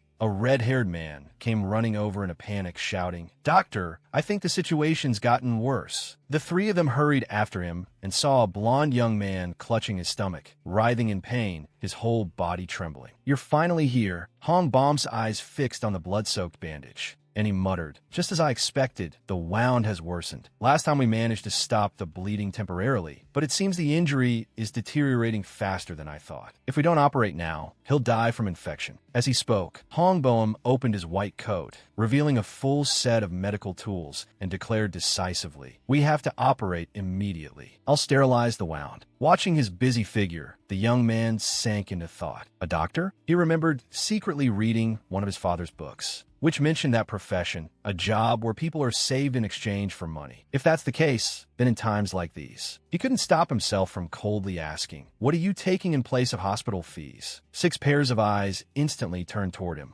and the air seemed to freeze in an instant. Hong Boeum calmly continued treating the patient, his hands never stopping as he replied, taking what? Does one have to receive something in order to save a person? A doctor's duty is to treat the wounded. Before making the incision, Hong Boeum didn't forget to comfort his patient. Don't worry, I've never had a failed operation. Hearing that, the blond young man was so moved that tears welled up in his eyes. He threw his arms around Hong Boeum. Thank you, sir. You saved my life. Thank you. He simply couldn't understand it. I don't understand why he'd help him. Helping someone without asking for anything in return. Are humans really that stupid? Or would they really do something like that for someone else? It was honestly too hard to believe. Hong Bom smiled kindly and patted the blond young man on the shoulder. Haha, careful now. You'll make the wound bleed even more. The blond young man collapsed against his shoulder, his eyes brimming with tears. Ah, thank you so much. As he pulled back, he accidentally caught sight of the name tag on Hong Bom's chest, Veterinarian Hong Boeum. His face instantly turned pale, and his whole body froze. When he heard Hong Boeum say, all right, let's begin. It might hurt a little, so bear with it. The blond young man screamed in terror. Wait, please take this off. Hong Boeum turned around and picked up a sharp scalpel, his voice icy cold.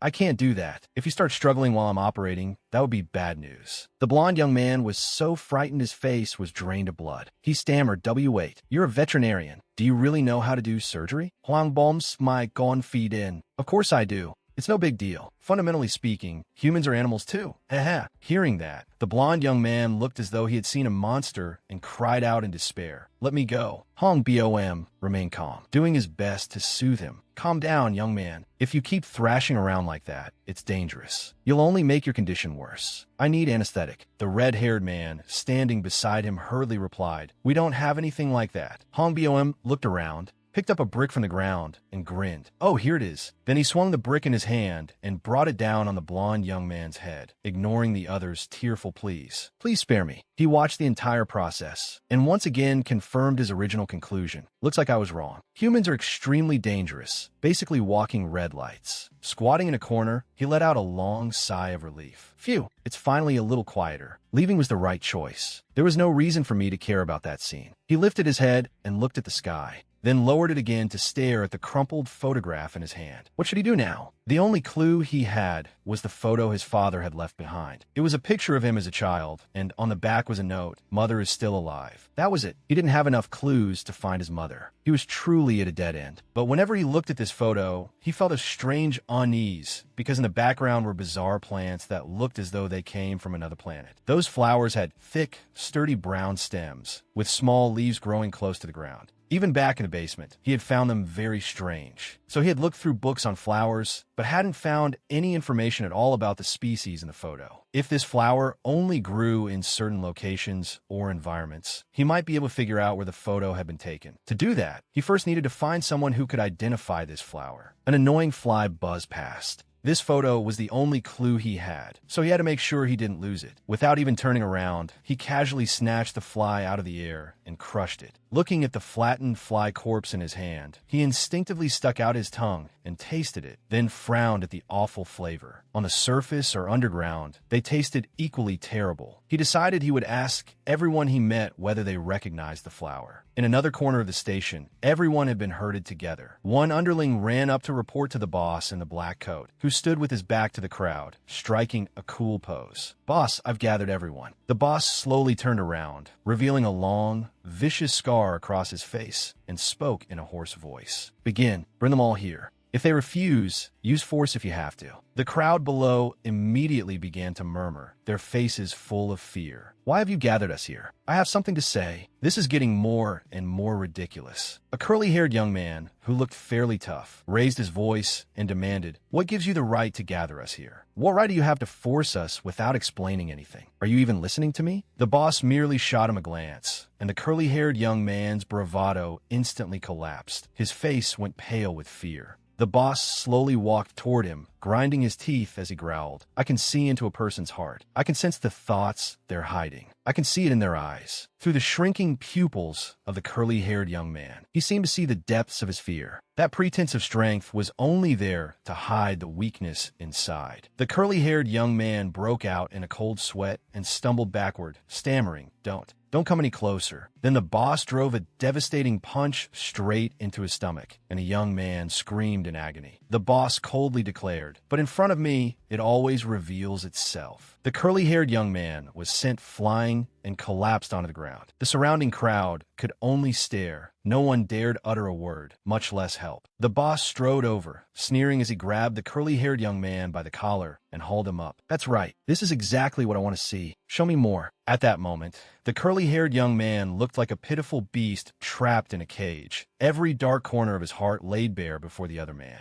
The boss laughed cruelly. "Your true form is hidden deep inside your soul." Immediately afterward, one heavy punch after another rained down. The curly-haired young man lay sprawled on the floor, weakly begging, "Stop. Don't hit me anymore." A girl stepped forward to report, "Boss, it seems a few people aren't here." He whipped around and roared, "What?" She began listing them. An old man, a boy, and a little girl, plus one injured man. He took out a handkerchief and wiped the blood from the back of his hand, his tone murderous. "I remember telling you to gather everyone. So what happened?" She recalled the thug with the mohawk and hurriedly explained that area was assigned to that thug, but he didn't listen and suddenly disappeared. The boss cracked his neck, his eyes narrowing dangerously. "The thug? That brat? We've never been able to control him anyway." "Fine, I'll go myself. I want to see their expressions with my own eyes when I find them." Looking at the boss's receding back, the girl asked again, "Boss, what about this one?" The boss's order drifted back from afar. "Tie him up and throw him outside." The curly-haired young man went deathly pale and stammered in horror. What did you say?" "You can't. I'll do anything you ask." But the boss paid no attention, his eyes still fixed coldly ahead.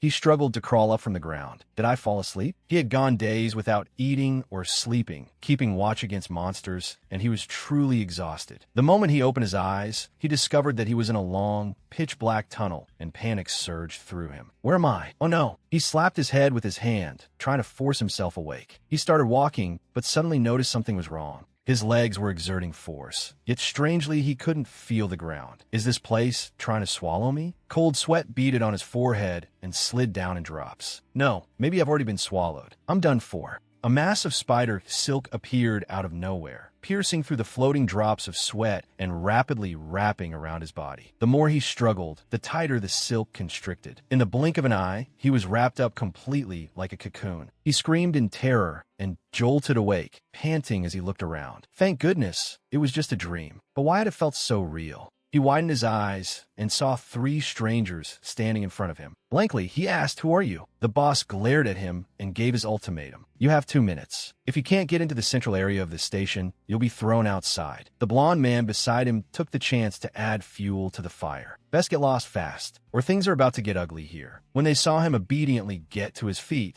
the boss's lips curled into a contemptuous smile, his tone dripping with mockery. "I was wondering what kind of person was hiding here, but it looks like my expectations were wasted." Then an icy voice suddenly rang out. "You want to drive me away?" The boss was startled. He rubbed his aching neck and lowered his head. He felt as though behind him there were hundreds, thousands of sharp, malicious eyes fixed on him, ready to tear him apart at any moment. His blue-green pupils suddenly widened, and without a trace of fear he shot back. "What did you say?" The blond man raised a brow, his expression displeased. "What? This lunatic?" The boss curled his lip again, but this time it was an excited grin, as though he had just found a new toy. "No, this is interesting. Look at me." He stared into the boy's eyes, his tone full of provocation. "Let me see your true self. Let me see what you're hiding in those eyes." Yet strangely, when he peered into those deep eyes, he saw nothing but mysterious darkness. The blond man found it odd and quickly asked, "Boss, what's wrong?" Even then, he didn't forget to threaten the boy. "You're in big trouble. When we came to warn you, you should have gotten the hell out right away." The boy opened his mouth, his tone eerily calm. 2 minutes? No, make it 2 seconds. That's enough to take all of you down." The blond man burst out laughing. Boss was right. This brat really is funny. He pulled out the sharp dagger hidden on his body and held it up provocatively. "So these are your last words?" He was about to charge when a solid hand stopped him. A flash of surprise crossed the boy's eyes. He hurriedly shoved his hand into his pocket and searched frantically, his expression changing drastically. "Wait, where's my photo?" His opponent, that blond man, held up a crumpled object and sneered. "You looking for this?" He rolled the photo up in his hand, laughing mockingly. "I thought you had something valuable on you, but after searching you, all I found was this stupid photo." A chilling, killing intent spread from the boy's body, and his voice dropped low and hoarse. "If that photo gets even one scratch, I'll kill you." The boss snatched the photo from the blond man's hand, pinched it between 2 fingers, and held it up threateningly. "Take one more step, and I'll tear this photo to shreds." The boy had no choice but to clutch his head and grit his teeth as he endured the blond man's kicks and punches. By his ears still echoed the man's mocking voice. "Where'd all that confidence go? This photo must be very important to you, huh?" Gritting his teeth, the boy cursed himself. "Damn it, I was too careless. I can't believe I dropped the photo while I was asleep. I knew humans were even more dangerous than monsters. What rotten luck." Only after he had vented enough did the blond man stop and ask the boss, "Boss, what do we do with this brat? We toss him out, right?" The boss stared at the crooked handwriting on the back of the photo, and for a moment his expression grew slightly unsettled. Then he slowly shook his head. "No." The blond man pressed in surprise. "Why?" The boss answered thoughtfully. "Just now, when I looked into his eyes, he was completely different from everyone else. His inner world is too deep. I couldn't see anything. We need to keep an eye on him. You hold on to this photo. Remember well, while you're watching him, don't drop it." The blond man sulked, clearly unconvinced. "You're making this much trouble over a little brat like him?" The boss barked in a commanding voice. "That's an order." The blond man could only lower his head and mutter, "Got it, boss." Still resentful. The blond man recalled the boy's expression just now and gave a sinister grin. "Come to think of it, that brat really was about to attack me earlier. I was a little scared too, but so what? What's he gonna do?" Arrogantly, he ordered, "Hey kid, smile for me." Inwardly, he was smug. As long as the photo was in his hands, the brat wouldn't dare do anything reckless. "What are you people doing?" Haru appeared from nowhere and shouted from a distance. The boss turned and sneered. The other one showed up too. "Saves me the trouble of looking for her." Cold sweat broke out on Haru's back, and she pointed at herself as she stammered, Sorry, you were looking for me?" The boss's voice was frost cold as he ordered, "Go register in the station's central area." That one sentence scared Haru half to death. The blond man swaggered off with the photo in hand, not forgetting to throw back a taunt. "Hope I see you again next time, kid. I'll take good care of this for you." Haru looked toward the boy and saw that her newly made companion was sitting on the ground with his head lowered. Cautiously, she reached out her hand and softly asked, "Are you okay?" But the only reply she got was him coldly brushing her hand away. Haru instantly flew into a rage, gritting her teeth as she said, "Hey, what did I even do? I just wanted to wake you up." The boy pushed himself to his feet, his eyes full of hostility as he looked at Haru as though she were his mortal enemy. "I don't need your help. Get lost, you mere human." Haru refused to back down, pointing straight at his face as she shouted helplessly, "My name isn't mere human. I already told you, my name is Haru. Get it right." This guy was seriously exhausting, cold and unpleasant, taking his anger out on her for no reason. The boy brushed past her, leaving behind an arrogant sneer. "Do I really need to remember something like that?" The two you stood on either side of the veterinarian, both wearing long faces and looking utterly dejected. Hong Bom looked back and forth between them, trying to play peacemaker. "Haru, what happened between you and this young man?" She shouted resentfully, "Nothing. I'm just an idiot for trying to talk to someone who doesn't know how to communicate." Seriously, I must have had bad luck for 8 lifetimes. From her tone alone, he could tell immediately that something had happened. And the boy still kept that same arrogant, disdainful expression, thinking to himself, "Why should I shake hands with a human? His father's warning echoed in his mind once more. If anyone reaches out a hand to you, never trust them. Humans are our enemies. His gaze swept toward the blond man sitting on the handrail of the escalator, wearing that insolent look. That was the one holding his photo. Even if he rushed him now, if the man tore the photo apart, it would be hard to take it back by force. Even if it were shredded, the clue could still be pieced back together, but he didn't want it damaged. It would hurt too much. His hand at his side unconsciously clenched. It was the only thing he had managed to bring out of the basement. He absolutely could not let it be torn up. He only needed to wait for the right opportunity, until that man's hand moved away from the photo. When that time came, he would definitely make him pay. The boss spoke up again, his tone steady. Since everyone's here, let's begin. He sat leisurely at the top of the motionless escalator, flanked on both sides by armed subordinates with vicious, menacing faces. You have two choices: follow me or oppose me. If you choose to follow me, you won't have to worry about being thrown out. Just like that guy over there. He pointed at the curly-haired young man from earlier,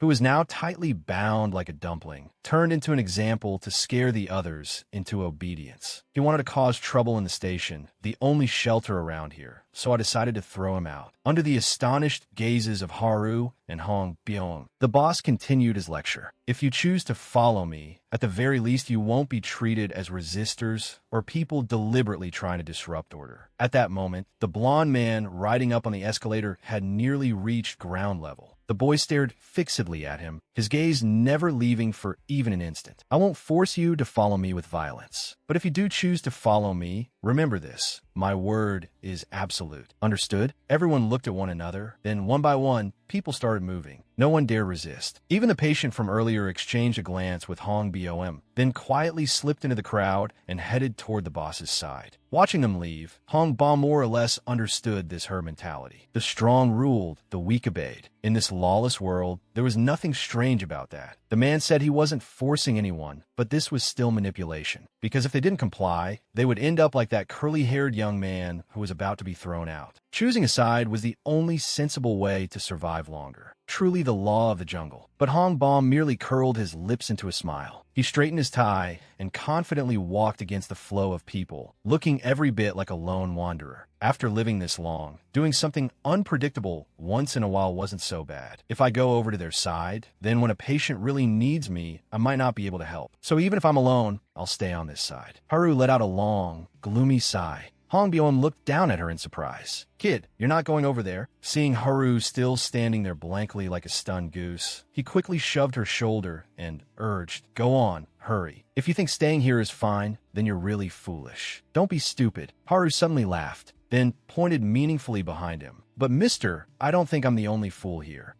Which meant Hong Bom slowly turned around. Oh wow, there was a whole group. Some were standing, some were lying down, a complete mess. But they had all decided to remain on this side, determined not to get on the same boat as the others. A girl with glasses, her face full of horror, clawed at her hair and babbled incoherently. Why is there no one? Even I wasn't planning to stay here, damn it. Do you all understand yet? We're finished. Those guys are going to keep an eye on us. Our fate is to be captured and tortured. There's no hope left. Trembling, she pointed toward the guard with clubs standing outside the door. Behind her, someone else hurriedly tried to encourage her, forcing an optimistic tone. No, absolutely not. It can't be that bad. Calm down, stay steady. Hearing that, the girl with glasses brightened at once and turned back to ask, really? A black-haired girl rested her chin on her hand and muttered to herself, her expression grave. It won't be as mild as torture. Wouldn't they rather let us starve to death or throw us outside as monster food? Either way, it's a painful death. After hearing that, the girl with glasses went pale as a sheet, clutched her head, and screamed in despair. I knew it. We're doomed. This is the worst luck ever. As Hong Bom stood there, a little girl wearing a pretty red bow suddenly bumped into him. A man in fishing clothes with glasses hurriedly grabbed her and sternly scolded her like the nation's favorite dad. Kiddo, don't run around. Then he turned to Hong Bom with an apologetic look. I'm sorry, sir. I should have held on to her better. Hong Bom smiled kindly. crouched down to look at the girl, and spoke warmly. It's all right. Kids this age all love to run around. You should listen to your dad, okay? The little girl moved her lips, mumbling something Hongbom couldn't hear clearly, so he asked again. I didn't quite catch that. The girl looked up with her big round eyes, her chubby face puffing up in annoyance. He's not my dad. As she said it, she jumped up and butted Hongbom on the head with her little head, an unexpectedly domineering move that made it clear she wasn't easy to tease. She kept explaining, my dad is somewhere else. He's definitely looking for me and Mom right now. The bespectacled man looked at the sulking girl and helplessly explained to Hongbom, to tell you the truth, she's not my daughter. We just happened to meet on the way. When I found her, it seemed like she'd gotten separated from her parents. So until I can find them, I'm trying to act as her guardian. I meddle a bit too much, I guess. The two guards outside the door seemed to be whispering about something. The one with the mustache looked at the boy's careless attitude and shouted a warning. I'm talking to you, Brad. You're not allowed to come over here. Boss already said anyone who leaves the room will be severely punished. Learn your place. The boy kept his face expressionless, treating the threats like wind in his ears. The other guard tightened his grip on the club and glared at him. Don't think being young gets you special treatment. No chance, kid. At that moment, all the boy could think of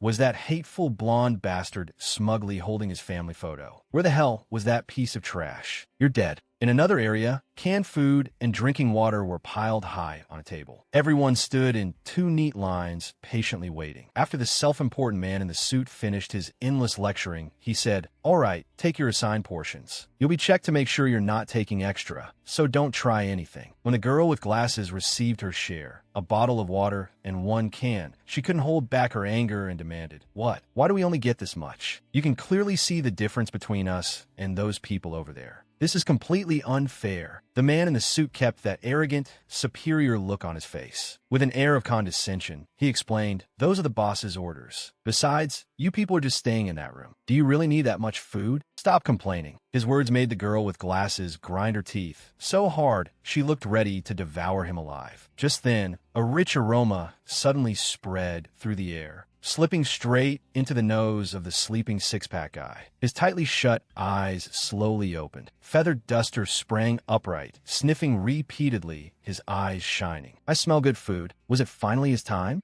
What a life. Two lackeys who had just finished their task were standing there chatting idly, done handing out the food. That reminds me, do you know that guy? Who? There are countless people in this world. Which one? The one they call the boss's right-hand man. That guy. He looks dangerous as hell. Not someone to mess with. Just then, Feather Duster came strolling over and happened to hear the excited gossip about himself. The two men kept chatting away, completely unaware that the main subject had already arrived. His nickname is Feather Duster. He doesn't listen to the boss and always goes off on his own. But I think there must be a reason they call him the boss's right hand. I heard when he kills people, he's unbelievably ruthless, and he smiles while doing it. In short, he's insanely brutal, fierce as a rhinoceros. Seriously? So whatever you do, don't provoke him, even by accident. If you make him mad, TCH, people say it's worse than being eaten by monsters. Just hearing that makes me want to pass out. The moment Feather Duster stepped out of the hallway, smack, a food tray flew out of nowhere and splattered all over him, leaving him in a miserable state. The culprit was a little girl who had fallen flat on the ground, her eyes shimmering with tears. But before she could cry, she saw the sorry state of the person in front of her. Far from getting angry, Feather Duster chuckled like some merciful bodhisattva descending from heaven. Well now, little one, it's dangerous to run around here, you know? Now look at my clothes. They've turned me into a beggar. The girl looked at the food scattered all over the floor, tears swirling in her eyes, her face crumpling as she was about to burst into sobs. Seeing that, Feather Duster suddenly changed his mind and beckoned to her. Come with me. The two lackeys who had been chatting saw this and were instantly stunned. Look, Feather Duster is leading around child. Truly, they had lived long enough to see everything. The two began whispering fearfully. No way. Could that child be his next victim? Just as brutal as the rumors say. Thinking about him tormenting a little girl like that was enough to give anyone nightmares. As they watched Feather Duster's face loom larger and larger in front of them, cold sweat broke out all over them, and all color drained from their faces. But why was he coming here? Feather Duster opened his mouth, glaring straight at the man in the suit with commanding authority. Hey you. The man in the suit nearly stopped breathing from fear and stammered. Why yes. Yes. Feather Duster pointed at the little girl hiding off to one side with a wronged expression. Nothing much. Give her her food. The man in the suit hurriedly replied. Of course, but the rules say each person only gets one portion. Feather Duster's expression darkened, making him look deeply intimidating. Then give her mine. The man in the suit obediently followed orders, handing 2 food boxes and a bottle of water to the girl. Here you go, kid. The moment she saw the food, her eyes lit up instantly, as if she'd found treasure. The man in the suit stood there, his mind racing. Why would he give his own meal to this little girl? I get it now. Could this be that food torture method from the rumors? Truly unfathomable. Feeding the child while tormenting her at the same time. How savage and drawn out, evil to the extreme. In his mind, Feather Duster's face now looked no different from a devil incarnate. Suddenly, hurried footsteps rang out. The bespectacled man rushed over, grabbed the little girl by both shoulders, and shouted in alarm, "Hide behind me, quick!" The result was that this big grown man ended up ducking behind the little girl himself, sticking out only his head as he indignantly demanded of Feather Duster, "Why you? What did you do to her? What are you trying to do?" Feather Duster's eyes widened, his face the picture of innocence. Got a problem with what I'm doing? The man with glasses was no pushover either, and immediately fired back. "You damn thugs, just get lost already. Don't stand here getting in our way." With that, he grabbed the little girl's hand and left. Feather Duster stood rooted in place, blinking, then pressed his lips together into a mysterious smile. Another guard had been added outside. The black-haired girl could only shake her head and think to herself in confusion. There seemed to be more watchers now. The atmosphere is really tense. Haru looked at the scene and agreed. I think so too. As for our protagonist, he was furious, muttering, "Damn it, should I leave this place and go find that bastard? I have to settle this score." By chance, his eyes met Haru's. Remembering how coldly he had brushed her off earlier, Haru quickly turned her face away and puffed up her cheeks in a sulk, looking very cute. Late that night, after everyone had fallen asleep, the black-haired girl quietly sat up. She saw him curled up in a corner, arms folded across his chest, his head resting on his knees, sleeping soundly. She tiptoed over and was just about to reach out and touch his shoulder when a sharp pain shot through her arm. He had grabbed her wrist tightly. Looking at his wary face, she asked in surprise, "What are you doing? You weren't asleep?" Unbelievable. He didn't answer, instead asking suspiciously, "What are you doing?" "I knew it. You were planning to attack me while I was asleep, weren't you? Stop acting." The black-haired girl gave an awkward smile and rubbed her aching arm. "Why is this brat so strong?" "Ouch, that hurts, kid. What are you talking about?" "I just wanted to talk to you for a bit." "Why are you so tense?" Hearing that, he relaxed slightly, though his face was still dark. "Talk." Hugging her arm, she frowned and said, "What? You act like you've never talked to anyone before. How weird." He fell silent for a moment, then snapped irritably, "Whether I talk to anyone or not has nothing to do with you." Before she could even react, he had already flung her hand away and impatiently continued, "Fine, just get to the point. Stop beating around the bush." She sat down beside him, though she kept a safe distance, and began talking. "Now that I think about it, why do you always keep everyone at arm's length? Ah, is it because you're shy? Introverted?" At that comment, he glared at her and said irritably, "What nonsense are you talking about? I have no reason to make friends with my enemies." "Enemies?" she repeated blankly. Without hesitation, he answered loudly, "That's right. To me, all humans are enemies. Why should I make friends with people who could stab me in the back the moment I turn around? Trusting people is a sin." She replied softly, with a trace of sadness in her voice, "But I have no intention of harming you." He glanced at her and said coldly, "I don't believe you. You could be lying." Their conversation happened to drift into the ears of the people nearby who were trying to sleep. "All right, if you're wary of me, I have no objection. But could you make up with that girl, Haru? So everyone can get along a little better." "Make up? If you mean that blonde girl, I've never argued with her, so stop making things up." Hearing that, the black-haired girl's eyes lit up, and she exclaimed happily, "Really? Then that means you can live peacefully with her, right? How sweet." He let out a long sigh and said helplessly, "That's different. To me, she's still human, no different from those guards outside the door. A total nuisance." The black-haired girl hesitated for a moment, then looked toward the far corner where Haru was trembling and said sympathetically, "She thinks no one can hear her, but every night she sneaks off and cries. Maybe something painful happened that she still doesn't have the courage to talk about." Sigh. Everyone in this shelter is like that. Everyone has their own suffering. But that's all the more reason. If you're about the same age and could get along with her, wouldn't that be better? The more friends, the more joy. After hearing that, he sneered mockingly. "Ridiculous. Sadness is a sign of weakness. If you have time for that, you'd be better off thinking of an escape plan."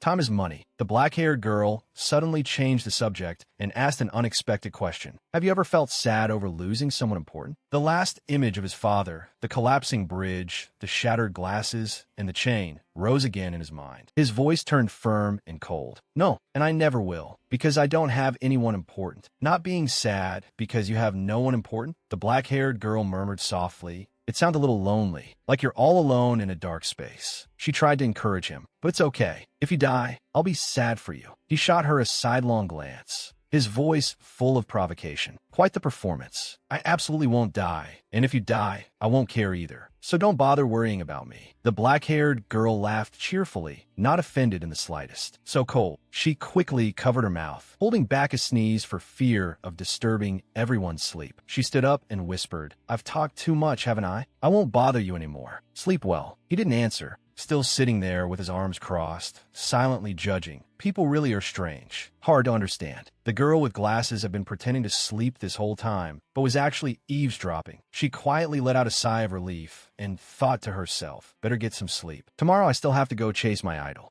Leaning wearily against the cold wall, he muttered, So I've been here for 4 days already. At first I thought this was just a stopover, but that guy using my mother's photo as a hostage means I can't go look for her now. Damn it. The blonde man appeared again with 2 lackeys behind him, his face full of vulgar smugness. He shook the photo and laughed provocatively. The boy could only sit there and endure as they beat him. Clutching his head, he said with bitter hatred, You really enjoying this? You scum. The blonde man laughed triumphantly, speaking as if granting charity. Not at all. We don't want to do this either. This is punishment. Punishment for leaving the room without permission last time. Who told you not to listen? The boy raised his head, his eyes blazing with fury, and taunted. Then come punish me. Put the photo down and come here. If you got guts, come at me. The blonde man flew into a rage. Growling, brat, don't you know fear? The boy paid him no mind, staring only at the photo. Are you looking down on me? If you can still talk tough like this, then I guess the punishment so far hasn't been enough for you. You got some nerve. Father once said that human nature was inherently vile. Now I finally understand what he meant. The boy shot to his feet, face cold as ice. The black-haired girl froze and stammered. What? They're gonna do that again?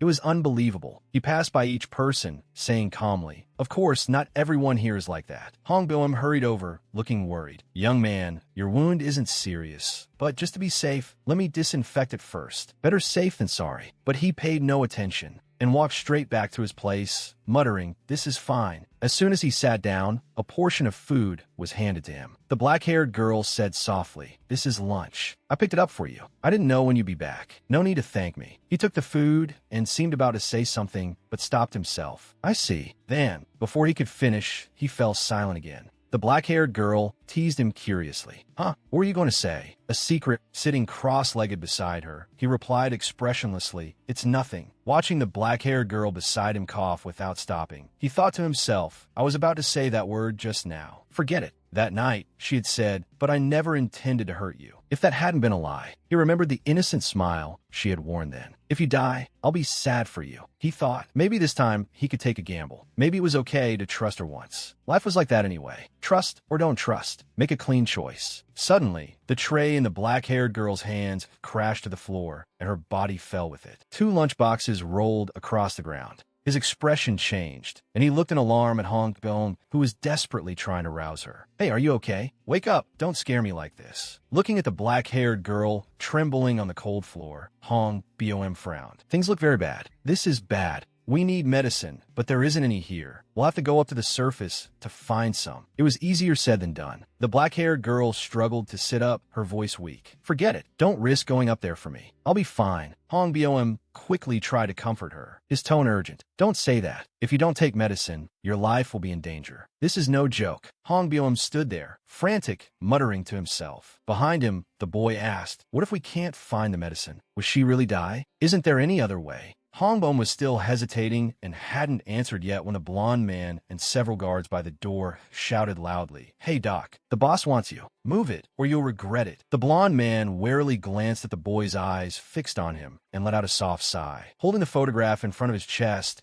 as he grumbled inwardly, What a pain. What the hell is the boss thinking? Making me wave this photo around in front of this brat. Even without it, I've got a knife in my hand. Wouldn't controlling him be easy as flipping my palm? What a show-off. The blonde man impatiently urged again. The boss told you to come treat him. Get moving. Stop dragging your feet. Dr. Hongbom turned back hesitantly, his face troubled. But I can't go right now. The guard glared at him, his tone threatening. What? You want to disobey the boss? You looking to die? Hongbom hurriedly explained, trying to stay calm. No, let me treat this girl's wounds first, then I'll come right away. Her condition is critical right now. Her life is hanging by a thread. The black-haired girl did not want to drag others into it, so she forced herself up and said, It's okay. I know where the medicine is. I can go get myself. Don't worry. Seeing her cover her mouth and cough violently, Hongbom could hardly believe his ears. In your condition, how could you go look for medicine by yourself? I'll go with you. You can't make it alone. The blonde man's face darkened. He roared furiously. What the hell is this? If you're already beyond saving, why didn't you say so sooner? Wouldn't that have made things a whole lot simpler? What a pain. As soon as he finished speaking, he suddenly drew the dagger at his waist and drove it straight into the black-haired girl's stomach. No, everyone present was horrified, unable to believe what was happening before their eyes. The horrific sight made the boy's eyes go wide, staring at the sharp blade as it was pulled back out, dripping with blood. The girl who had just been talking to him had now collapsed to the ground. How did this happen? Everyone was terrified, watching dark red blood gush from the black-haired girl's body and spread across the floor. The pool of blood widened until it touched his bare feet. His eyes widened, his whole body frozen stiff as stone. In those blue pupils, it was as if he could see the warm heart in the girl's chest beating its final few times, then gradually weakening. Life was fading away, and the blood kept flowing, staining a wide stretch of ground red. Confusion was written all over his face as he asked himself in pain. Why could a person's life end so simply? So fragile it felt like a joke. The faint glow of life in the girl's chest grew smaller and smaller, until at last it became a thin thread and vanished into nothing. A blood-stained finger lightly touched his calf. Startled, he looked down at the black-haired girl lying there. She whispered her final words. Though her voice was weak, she still forced out a smile. Why do you look so serious? The corners of her lips lifted slightly, as if trying to comfort him. It's okay. He opened his mouth, but no words came out. Her bloodied hand dropped helplessly, leaving a long red streak across his calf, a mark that could never be erased. The faces of the people around them all showed grief and sympathy. Hongbom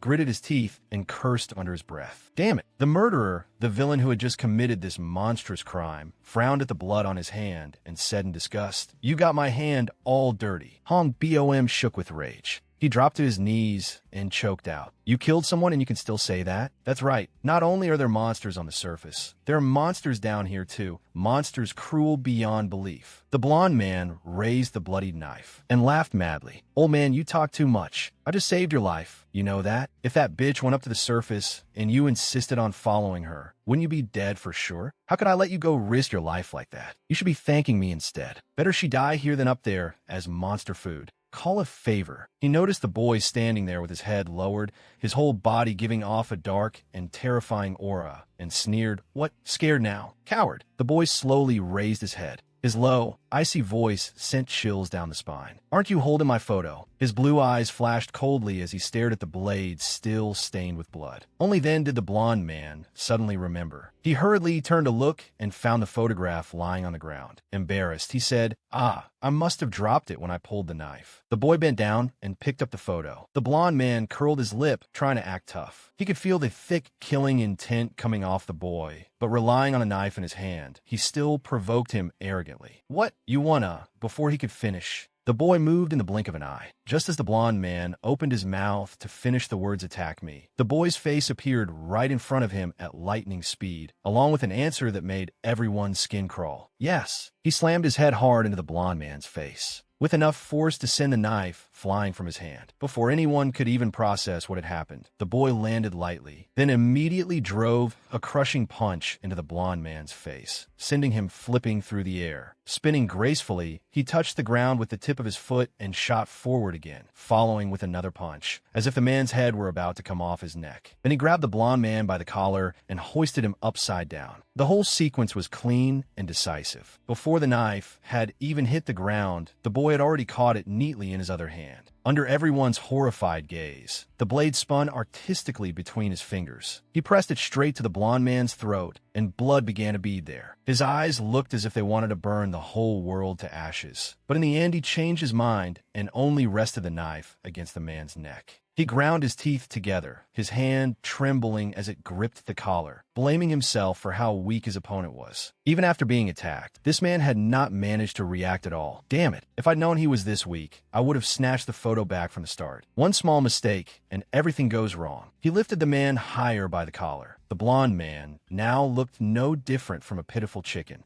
Looking at the blood on his own calf, he spoke in a voice full of regret. If I'd done that, maybe none of this would have happened. The knife point aimed at the man's throat once more. In the boy's blue pupils flashed a blood-red, killing intent. His father's words echoed in his ears like encouragement, like approval. That's right, kill him. Terrifying veins stood out on his face. His father's voice kept urging him on like a death sentence. When it comes to weaklings who can't fight back, don't show pity. Finish them without mercy. Mercy toward an enemy is cruelty toward yourself. The blood-red, killing intent completely overwhelmed the blue in his eyes. At the very moment he was about to strike and end his enemy's life, a familiar voice rang out and stopped him. Stop! He slowly turned his head. The person approaching him was Hong Bom. He pleaded earnestly. Once you kill someone, there's no going back. Think carefully. The boy murmured blankly. No going back? His eyes returned to their pure blue. He turned to Hong Bom, his tone full of provocation. Are you speaking up for this bastard? Are you protecting him? Oang bon shote firmly. No. What I mean is, your kind heart will be stained. Don't let hatred cloud your reason. The boy froze, then asked in confusion, what? Hong Bom clenched his fist, trying to persuade him. Think it over. You don't have to kill him, do you? Spare his life. The boy lowered his gaze to the sharp knife in his hand. In the blade's reflection, he saw his own eyes, vague, cold, and unfamiliar. He looked up at Hong Bom, his voice full of doubt. So, will you really think I don't need to kill him? He had once asked his father a similar question. If I beat him half to death and make him unable to attack, then he won't be able to attack us anymore, right? Do we really have to be that ruthless? At the time, his father had laughed loudly, his smile full of contempt for the boy's weak thinking. If you cling to that idea, you'll die. Don't be afraid. Do it. Are you afraid of killing people? Coward. The boy had fiercely retorted, don't get the wrong idea. I'll never become a lunatic like you, understand? Even if the apocalypse really comes like you said, I can still survive. I would never kill someone just because I don't like the look of them. I'm different from you. And yet, when he saw the blond man stab his newly made friend with a fatal blow right in front of him, he had come within a hair's breadth of turning into the kind of person he hated most. How ironic. The bloodstained knife fell to the floor with a harsh clang. Seeing that, Hong Bom let out a relieved sigh and said happily, looks like you've come to your senses. That's good. But the boy's reply was strangely calm. I stopped not because of what you said. It's because if I kill him, I'll become just like him. Besides, right now, I have no reason to kill him. Remembering the black-haired girl's gentle smile just before death, his voice turned colder, drawing a clear line between himself and everyone else. Other people's lives and deaths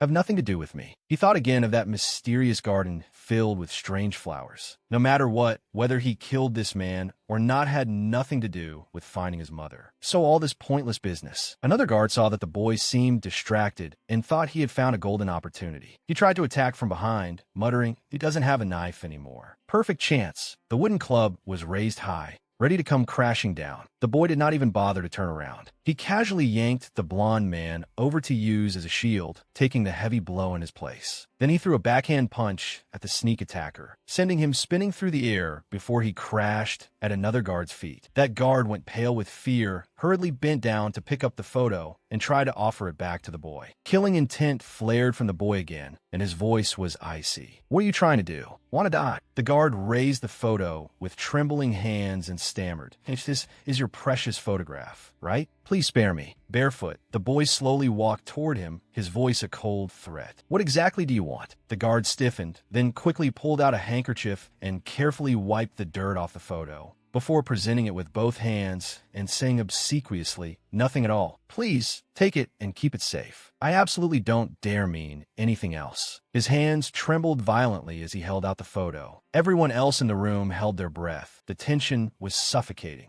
The black-haired girl's body had already been wrapped in a thin blanket, and everyone gathered around in silent mourning. Their eyes were all wide open, yet no one could truly see what was in anyone else's heart. Hong Boeum suddenly looked around in alarm and asked anxiously, "Where's that little girl? Why can't I see her? Where did she go?" The man with glasses answered hesitantly, "I think she said she was going to the bathroom, but maybe that's for the best. There's no need for her to see something like this. It won't hurt for her to stay away from it." Suddenly, someone called out to stop the boy, his tone unpleasant. "Hey, wait a second, kid." The pot-bellied man frowned, scolding in a preachy voice. "You could have easily taken those guys down from the start, so why did you stay quiet the whole time? Trying to show off or something?" The boy calmly explained, "Because they had something important to me in their hands." The pot-bellied man frowned skeptically. "That photo? It's that important? What's the big deal?" "Of course it's important," the boy roared angrily, frightening the man so badly that he did not dare say another word. Looking at the precious photo in his hand, the boy's voice steadied again. "By the way, there's something I want to ask everyone." Everyone's eyes turned toward him, staring at the photograph. However, most of the answers he got were, "I can't think of anything. This is the first time I've seen flowers like the ones in the photo. They're strange." The girl with glasses asked curiously, "Where was this picture taken? It looks a little familiar, but I can't remember." He shook his head. "I don't know. That's why I'm asking all of you." The man with glasses offered a suggestion, speaking in a somewhat mature tone. He said they might have been able to look it up online and maybe identify the place. But in the current situation, that was hard to do because the internet no longer worked. Hong Boeum asked worriedly, "But why do you want to know that place so badly?" The boy stated his intention firmly. "That place is obviously very important to me. No matter what, I have to go there. Nothing can stop me." Hearing that, all three of them were shocked. Hong Boeum hurriedly tried to stop him. "You know it too. Right now the surface is full of monsters. Even if you find that place, can you really get there safely? It's too dangerous." The boy answered calmly, without the slightest hesitation. "Don't worry, I can survive." His excessive confidence was hard to believe, and all they could do was exchange glances and shake their heads. He gripped the photograph tightly in his hand and prayed inwardly. "No matter what, I just hope someone recognizes this place so I can get there, even if the chance is slim." At that moment, the boss standing at the door spoke in a disappointed voice. "I didn't expect things to turn out like this. That brat couldn't even handle such a trivial task. What a complete loser." The boy turned back and shot him a sharp glance. The boss rolled up his sleeves, looking like he was about to make this a real fight. But it didn't matter. Now that things had come to this, there was no other way. They would have to use force. The boy carefully tucked the photograph into his pocket like it was a treasure. The two sides glared at each other. The tension stretched as tight as a drawn bowstring. The boss threatened, "Brat, I'm about to put my hands on you, so don't blame me for being cruel." Outside, the sunlight was still dazzling and bright. In a dark, damp alley, a monster suddenly appeared. It snorted, sniffed along the ground, then frantically dug with its front legs, opening a deep pit. Beneath that thick layer of earth was the subway tunnel. In the station's dark corridor sat an old pot stuffed with scraps of paper and dry wood underneath. "Is there enough firewood? Blow on it harder." It had taken forever just to gather enough things to cook with. "I'm starving to death." A lighter flicked on, igniting the pile of kindling, and the flame flared up, lighting one corner of the darkness. Haru had been listening in when a loud voice broke the atmosphere. "It's lit. Hurry and fan it so it burns bigger." "I'm busy. Do it yourself. Stop ordering people around." Right after that, a little girl appeared, her face scrunched up like she had bitten into something spicy. Haru looked at her in surprise. "You're back." The little girl frowned and immediately started complaining in an upset voice. "Sis, why are the people here so weird? Nobody even flushes the toilet after using it. It's disgusting." Haru looked awkward, trying to calm her down.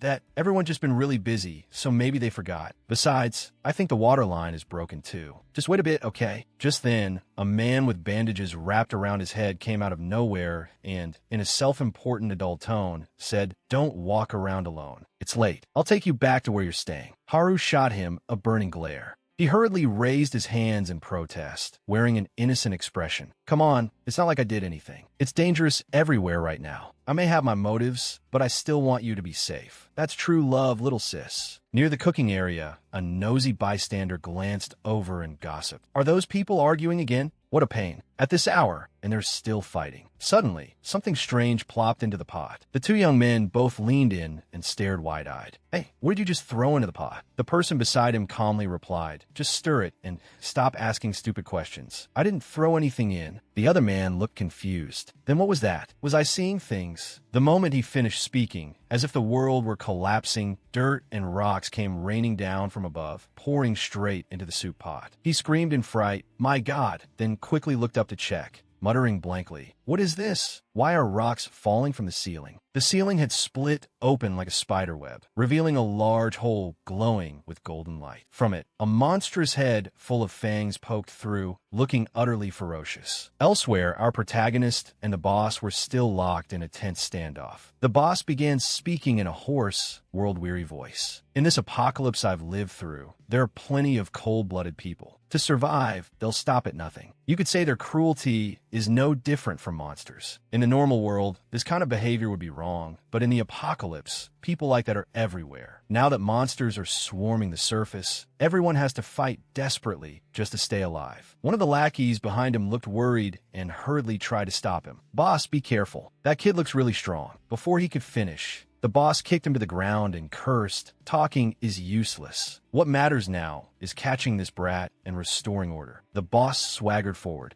his voice full of provocation. "All right, from the look on your face, you want to fight me. Let me show you who the real boss is here." He curled his lip into a sneer, his eyes cold as blades, and declared, "In a situation like this, when I look into those big eyes of yours, human nature shows itself completely. There's nowhere to hide." He focused on those deep blue eyes, but all he saw was a blackness as bottomless as the universe. His pupils suddenly widened, and horror spread across his face. "No, I was wrong. I'm not the hunter. I'm the prey the hunter has his sights on." His pupils shrank in fear as he realized he had walked straight into a trap. That gaze was terrifying. That mouth looked as though it could swallow him whole. At that moment, the boss felt as if he had jumped into a tiger's jaws. He jolted awake from the nightmare, collapsing to the ground, his face drained of all color. The blue-haired girl beside him called out blankly, "Boss," but he still had not recovered. His mind was filled only with the predator's gaze of the boy standing before him. That look was no joke. He could not resist it at all. Cold sweat poured down him, his body trembled, and his heart pounded wildly. Too terrifying. One more step, and he would die. The onlookers all stood there gaping, unable to understand why this man had collapsed before he even managed to show off. The blue-haired girl gritted her teeth, utterly confused as to why the boss was acting so terrified in front of that brat. A miserable scream rang out from outside, and someone came running in as if chased by a ghost. Everyone hurriedly turned to look and saw a man staggering in, barely able to breathe, weakly pleading, "Help me, everyone." His body was covered in blood. His voice was faint. "My eyes. I can't see anything anymore." The boss looked closely, and the blue-haired girl stammered in horror. "Blood. It's blood. What happened?" The others held their breath, listening as he complained miserably, "I don't know. I was sleeping." And then suddenly, all at once, he clutched his head and screamed in pain. "Why has my head been hurting so much?" He reached behind his neck, and his face instantly changed color, terror-stricken when he touched some creature clinging tightly to him. Someone trembled and cried out in fear. "It's a monster." The man hurriedly reached both hands behind his head,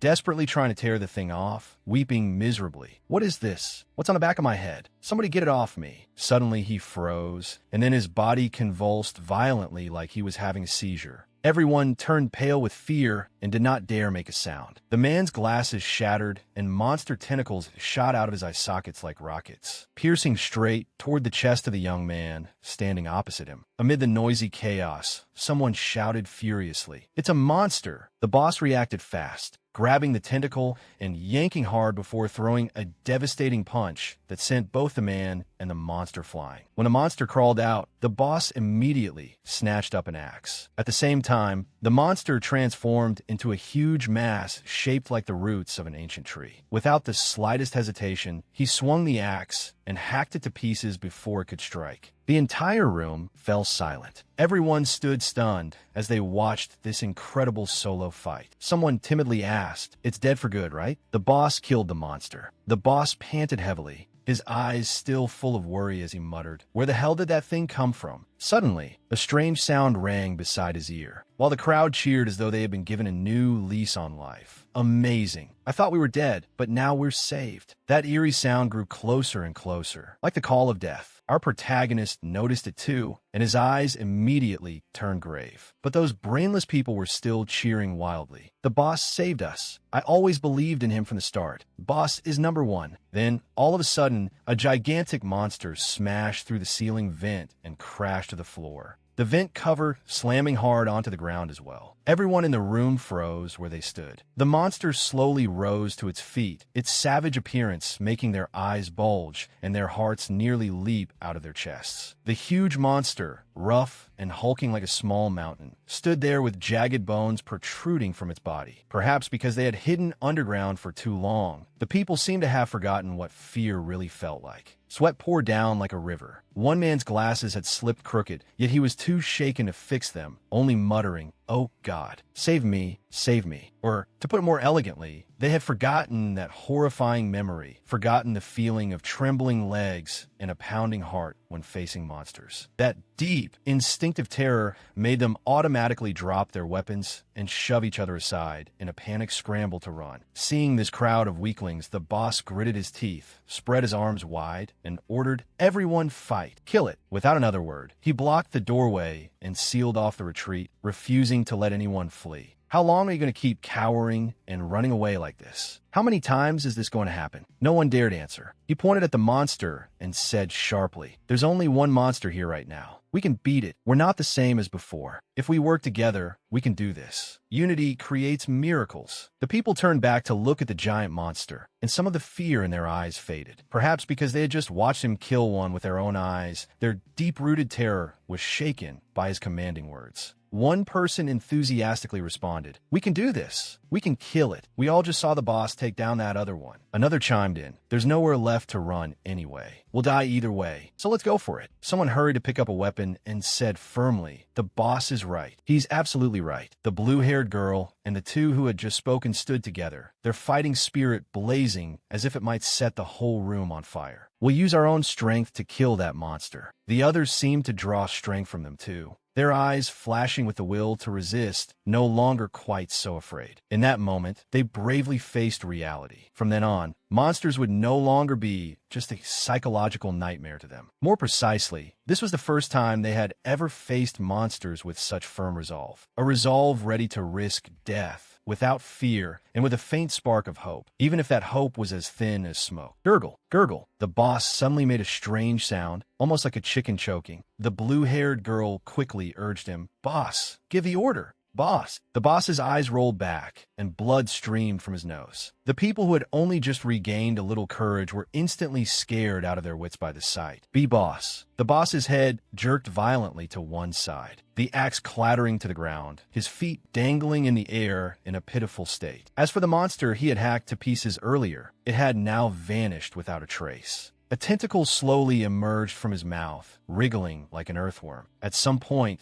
that slender monster had ambushed the boss from behind. Everyone was terrified and screamed that it was impossible. The boss had been killed by the monster. It was all over. How had it come to this? Their eyes bulged as if they might pop out, their faith collapsing like a sandcastle before the waves. Watching the monster swell larger and larger, the blue-haired girl trembled in panic and screamed, "It's regenerating. These monsters can't be killed. They're basically cheating." At that thought, everyone began shaking like leaves, staring at the giant monster before them. Voices of despair rang out like sobs. "We can never beat it. The game is over." At that moment, several more monsters, like unwanted guests, burst through the walls and charged in. An unlucky man standing nearest had his head sliced clean off by a monster's claw in an instant, blood spraying everywhere. A young woman clutched a wooden club, staring blankly and lifelessly at the severed head, still rolling through the air with its eyes wide open. The sight was hair-raising. Another monster shot like a whirlwind toward a blonde-haired man, opening its mouth full of sharp teeth. He only had time to cry, "Oh God, wait," before he was swallowed whole, leaving behind only torn-off limbs in a gruesome mess. Another girl was wrapped tightly in the dry, bony frame of a monster and struggled in despair. "Let me go." The skeletal body tightened more and more.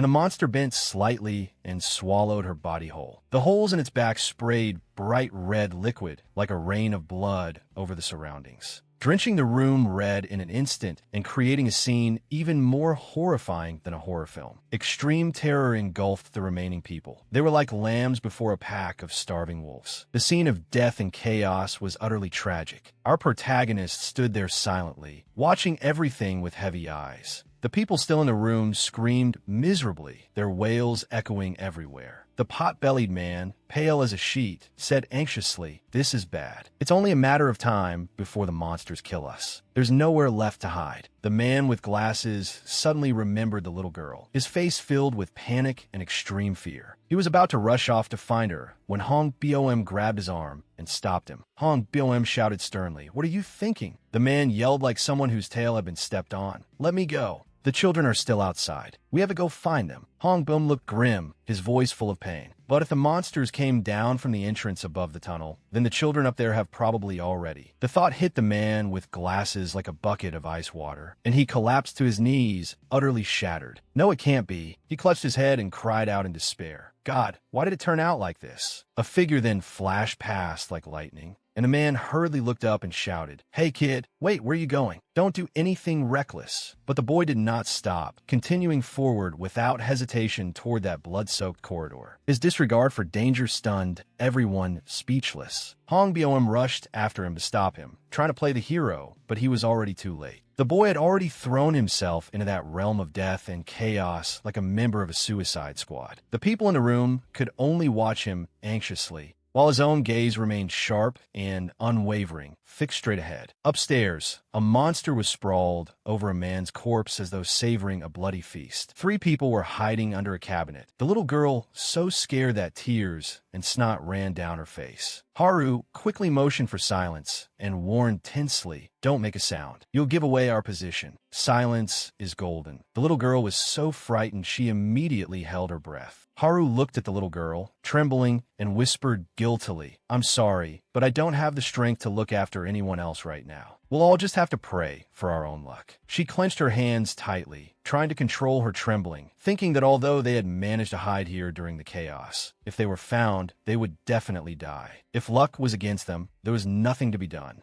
Haru bent low and cautiously searched for a chance to escape. The little girl reached out a trembling hand and grabbed her shirt, lowering her head without a word. Haru turned back, intending to offer some comfort, but swallowed the words. At a time like this, pretty words were useless. She simply gripped the little girl's hand tightly and said in a worried voice, "Stay close to me." Looking at his close friend lying in a pool of blood, the man still had not recovered from the shock, and in a hoarse, dazed voice he asked, "What are you two planning to do?" Haru answered decisively, "What else? Of the 36 stratagems, running away is the best. We have to run." The man asked doubtfully, "Run where? There's no way out anymore. Are we completely trapped?" A glimmer of hope flashed in Haru's eyes as she said firmly, "It doesn't matter where we run, as long as we can survive. Even the faintest chance is worth fighting for." The man laughed bitterly at himself, but on the surface, there are monsters everywhere. "Now even our shelter has been overrun, and you still think we can survive? Are you delusional?" Haru faced his mockery without backing down and said firmly, "Even so, I can't just sit here and wait to die. No matter what happens, I'm going to survive. I will never give up." The man was won over by her unwavering resolve. The way he looked at her changed at once, now tinged with admiration. "I understand. You have a reason to keep living. You really are a strong girl." Haru's eyes suddenly widened. The sight before her took her breath away. A monster with a round, funnel-shaped mouth was staring at the 3 of them, as if it wanted to swallow them whole. The man screamed in horror, his voice cracking. "Run!" He looked at the little girl beside him, terrified out of her mind and trembling all over, then gritted his teeth and gathered his last bit of courage to lunge forward and clamp the monster's mouth shut, roaring like thunder, "Get a hold of yourself and run. I don't have any reason left to live, but you do." After saying those moving words, he turned around, only to find their hiding place completely empty. Haru had already grabbed the little girl and bolted off at lightning speed like an F1 race car. The man looked a little deflated, his face falling. Wait, that fast. At least let me finish talking. Waiting can be a kind of happiness, too.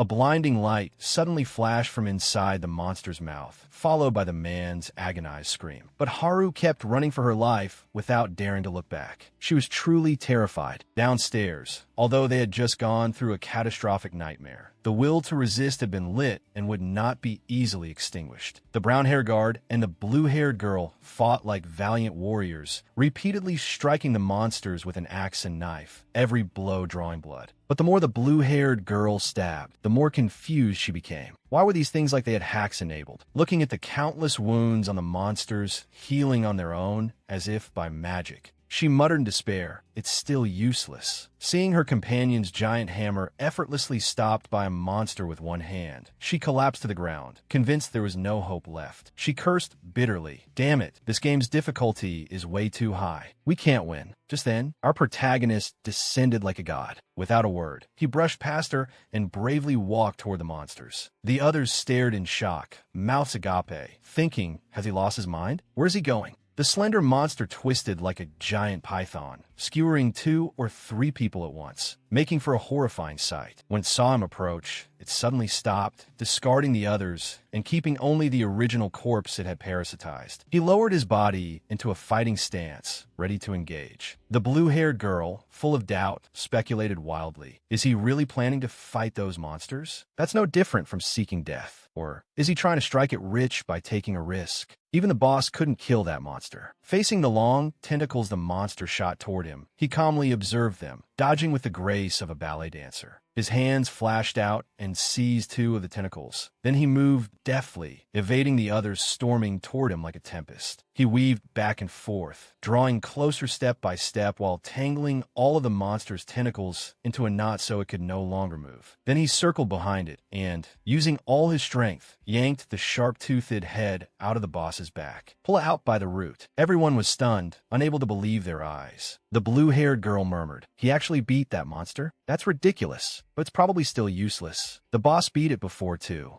This is only temporary." The slender monster opened its blood-red mouth and let out a mournful shriek that shook the air. Hearing its cry for help, the giant monster turned around, and the swarm began to gang up on him alone. One monster shot toward him like a missile. He tossed aside the ruined body in his hand and stood calmly in place, waiting. As the monster opened its mouth full of sharp teeth, he drove his knee up with fierce force, silencing it instantly. He bent low to avoid the monster's thunderous arm swing, escaping the grasp of that bony frame by a hair's breadth. Then he sprang high into the air and swept around behind the monster like the wind, grabbing the axe embedded in its body and wrenching it free. Red fluid burst from the holes in the monster's back, distracting him for a moment. The monster's elbow immediately shot straight toward his eye like a bullet. The battle was brutally intense, heart-stopping. Hong Bom and the blue-haired girl watched without even daring to blink, silently praying, "No, don't." When the white dust cleared, he was crouching there with the axe in hand, completely unharmed. Hong Bom stammered in a trembling voice, "He's alive? Is this a miracle?" The blue-haired girl stood there dumbfounded. No way. How did he survive that hit? Is he some kind of superhuman? The others who witnessed the surreal scene were just as stunned. These monsters possessed overwhelming strength and terrifying regenerative power. Fighting such dominant creatures was like smashing eggs against a rock. Yet right before their eyes, a skinny boy was fighting alone, defying the whole world. He panted heavily and clutched his injured arm, suddenly recalling his father's teachings. Everything in this world is bound to die. Birth, aging, sickness, and death are the natural order. Whether beast, human, or plant, all living things must have a source of life, the soul of life itself. Seeing the monsters fully healed again and preparing to attack, everyone turned pale with fear. His father's words echoed in his mind. Destroy that source of life. Eradicate it completely. In his eyes, Every life source shone brilliantly like a petal. If you follow the spring of life of the whole flower, it will shine radiantly among countless petals, incomparably beautiful. If it were you, you would know where their life source lies. Axe in hand, he charged at the two monsters like a whirlwind. Faced with their earth-shaking attacks, he flipped lightly through the air to evade them. He inspected them carefully from top to bottom, searching every inch, try to find their life source and figure out how to destroy that seed of life. Their growth was like a tree, beginning from a core buried deep underground. To destroy them, you only had to dig out the root. He had found that core. He brought down the axe with perfect precision and crushing force, then hooked out the golden, glowing source of energy. In an instant, the monster withered like dying grass and could no longer regenerate. He shook the disgusting matter off the axe blade and let out a long breath, silently watching that light of life go out. Game over. The battle was finished. Everyone was so shocked their mouths hung open. They could hardly believe the monsters had truly been killed. Meanwhile, in the corridor, the little girl was sobbing uncontrollably as she ran with all her might. Haru did not forget to glance back at the monster chasing right behind them.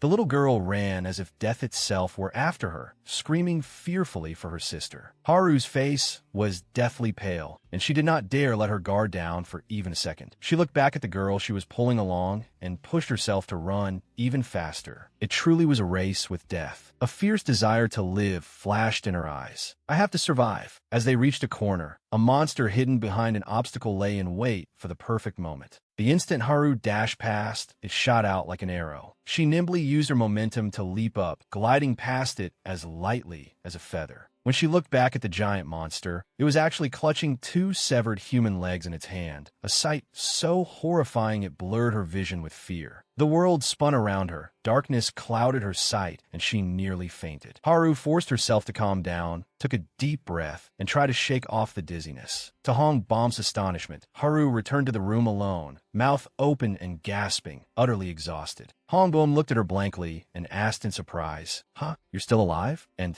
you don't even seem hurt. Lucky you. You got a blessed life." The man with glasses stepped forward and examined her closely from head to toe before asking, "Wait, where's the child who was with you? Where is she? Where's that girl?" Haru, bombarded by questions one after another like exploding firecrackers, felt as though she were being interrogated. Her legs gave out, and she collapsed to the floor. Just then, a terrified sob drew everyone's attention, heartbreaking to hear. The little girl had been left all alone in the world, stranded in the endless hallway, standing there in terror and crying out desperately, "Big sis, wait for me." In her red shoes, she shuffled along inch by inch, slow as a snail. The man with glasses saw the little girl he had been looking for and was about to rush out like a hero, saving a beauty, but hesitation flickered in his eyes and he faltered, because behind the little girl, a giant monster was silently creeping closer. He burst forward, while Haru could only stare wide-eyed at the little girl with a face full of guilt, completely powerless to do anything. Just as a grotesque tentacle was about to touch the little girl's head, Feather Duster dropped from the sky like a divine soldier, leaping out from behind with blazing eyes, scooping her up and sliding away before quickly turning back to face the monster. A savior had appeared. Unarmed, Feather Duster struck a stance, ready to risk his life. "You filthy monster. Come at me if you've got the guts. Get lost. You looking down on me?" But the monster vanished in the blink of an eye, leaving him baffled as he muttered,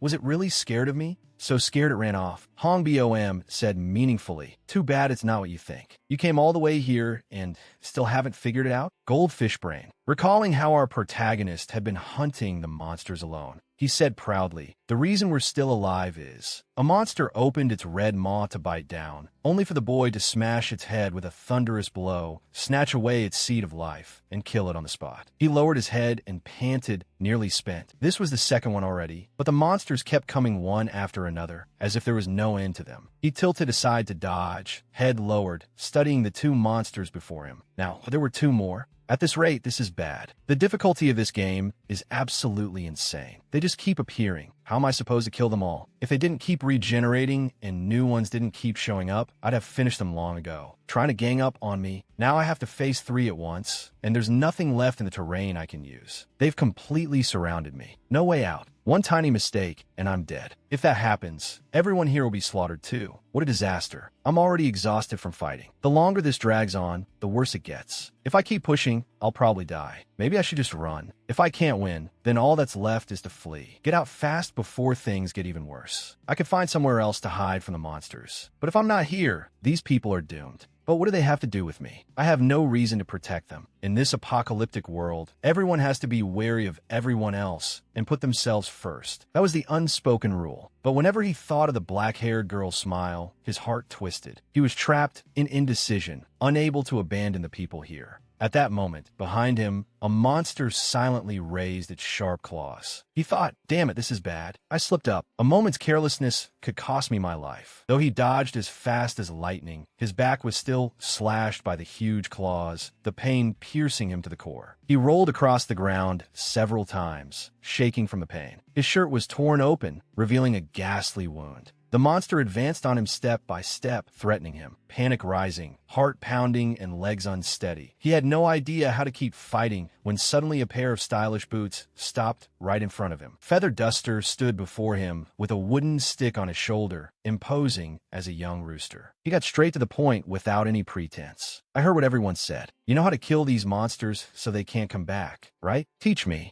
The boy looked up at this complete stranger. Feather Duster curled his lip and said arrogantly, "All right, tell me. I'll help you. We're all on the same side here." The man with glasses walked over, holding a manhole cover as an improvised weapon, his voice resolute. "I'll help too. Many hands make light work." He wanted to become stronger so he could protect that little girl and play the hero. The boy froze, astonished. Help? They're helping me? Could something this strange really be true? This was completely different from what his father had taught him. In confusion, he thought, this makes no sense. Aren't humans the enemy? They have no reason to help me. It's absurd. Feather Duster turned his head and replied calmly, "Obviously, it's to survive. Survival comes first." The boy's eyes widened, his face full of bewilderment. "What the hell?" The man with glasses added firmly, "Like I said, if something happens to you while fighting those monsters, then we're dead for sure too." With that, he held out his hand, offering an alliance. But the boy's mind still had not caught up, and he did not understand the meaning of the gesture. After staring blankly for a moment, he looked at the outstretched hand, then at the man's face, and finally stood up on his own. The deeply rooted beliefs drilled into him during his captivity told him, never trust humans. Trusting people only leads to ruin. For survival, they would do anything. But precisely because of that, he could make use of the people here, use each other to survive. As long as they shared the same goal of staying alive, there would be no reason to stab one another in the back. The three stood on the same front line, shoulder to shoulder, facing the monster charging at them like a bullet. Feather Duster's face lit up with excitement, his blood boiling. "It's coming. Everyone, go!" The boy lowered his head and calculated silently, his nerves taut as a bowstring. The wound was serious. He had to finish this as quickly as possible. He darted past the monster, leaving it standing there blankly. And in the next instant, its head took a crushing blow from a stick. Feather Duster taunted it mockingly. "Where are you looking? Your opponent is right here. Are your eyes just for show?" The boy's target was the monster with a round, flower bud-like head. He thought he had to deal with that one first. The center of the monster's round head suddenly glowed red and swelled. He watched warily.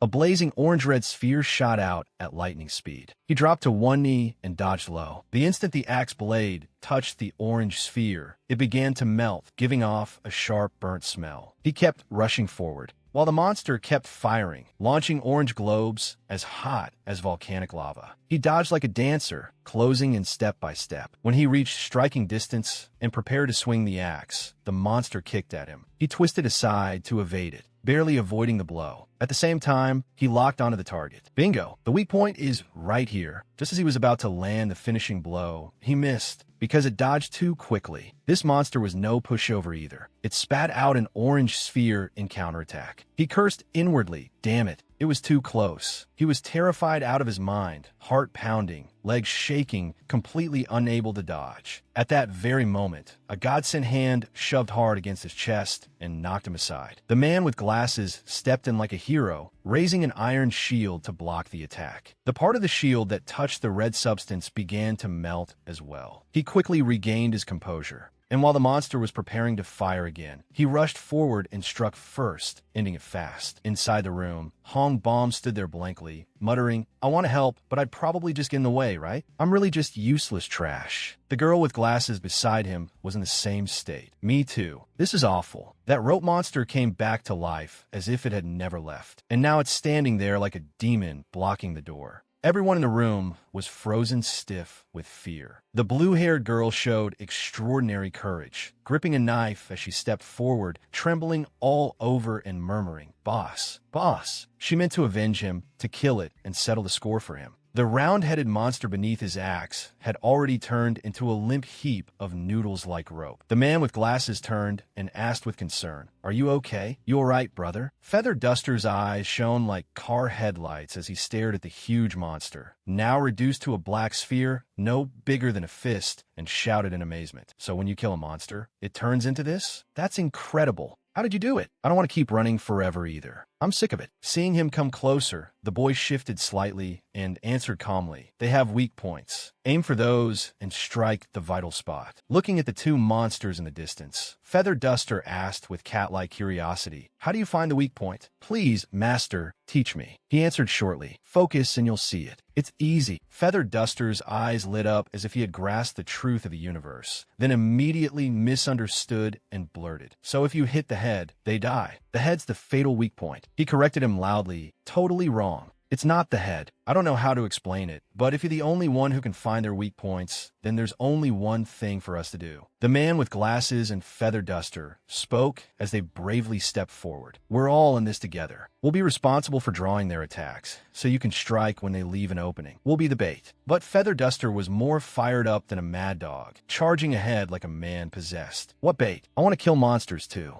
Don't look down on me." The man with glasses inwardly admired him. Young but unbelievably gutsy, reckless even. The two of them rushed in, each tying down one monster. He followed right behind them, thinking it really is completely different. Fighting is so much easier now. It's almost like taking a walk. The fact that these people are actually helping me. That would have been unimaginable before. Facing the monster charging at him with flailing limbs, Feather Duster raised his club, his face brimming with absurd confidence. "All right, come at me. I can take all of you." It was a life-or-death moment, and the boy shouted, "Wait, watch out." But it was too late. Just as luck, Feather Duster's club snapped in half. "Cheap junk." Feather Duster was knocked flat on his face. Helpless, the boy cursed, "You were supposed to dodge. The people here are way too weak. Total amateurs. If I don't finish this quickly, they'll all die. Game over." The man with glasses was gradually forced back into a corner, with nowhere left to retreat. Just as the monster raised its arm to strike, the boy came from behind and swung his axe with earth-shattering force, splitting it into a heap of mush. The flat-headed monster was already rushing this way. He thought, "One left. As long as I deal with it, then." Wait, something's wrong. Only then did he realize there seemed to be one more monster. Damn it, I completely forgot about it. It was the rope monster from earlier. He had only pulled it out of its host, not killed it. What a stupid mistake. On the other side, the blue-haired girl had already been taken down by the rope monster. Its tendrils were now wrapped tightly around her whole body like a python crushing its prey. Haru was so frightened she collapsed onto the floor. The monster bared its sharp teeth, its tendrils piercing deep into the girl's body, quickly draining her blood like a vampire. The creature's body writhed, swelling rapidly as if being pumped full of air. Then it rose on its two legs and stared at Haru, who was sitting paralyzed on the ground. The gaze of death. Seeing its savage, demon-like appearance, Haru shut her eyes and resigned herself to fate, ready to stop struggling. But what brushed against her were only a few strands of black thread. The monster had already turned into a soft little sphere and dropped onto the blade of an axe. Our protagonist gripped the haft tightly, bent over and gasped for breath, utterly spent. When a monster's life core fell to the ground, he too used up the last of his strength and collapsed beside it as if someone had pulled his plug. The man with glasses and Feather Duster also slumped to one side, gasping for air. There wasn't a single monster left in sight, and the silence around them was eerie. He looked at the small black sphere in front of him and stretched out a hand to touch it, filled with curiosity. It felt like a tangled roll of dark yarn, dizzying even to look at. Then everything went black before his eyes, as if someone had switched off the lights. and the only thing he could hear was a worried voice calling faintly in his ear, "Hey, stay awake. Your wounds are too severe. You need treatment right now. This is bad. In this condition, and you still force yourself to fight? Let me help him. You keep watch here for now." Well, he woke up and rubbed his eyes. Sitting up, he saw Haru asleep against the wall. Who knew what she was dreaming about? There was even drool at the corner of her mouth. She was sleeping like the dead, mumbling, "So good." She must have been dreaming about something delicious. Hong Bom stared at him in shock. "It's a miracle. I didn't think you'd wake up this fast. You're like some kind of superhero. Are you feeling better? I heard you were unconscious for 2 days and 2 nights. Were you catching up on sleep?" He didn't answer. He just looked down at the bandages wrapped around his chest, wondering who had dressed his wounds.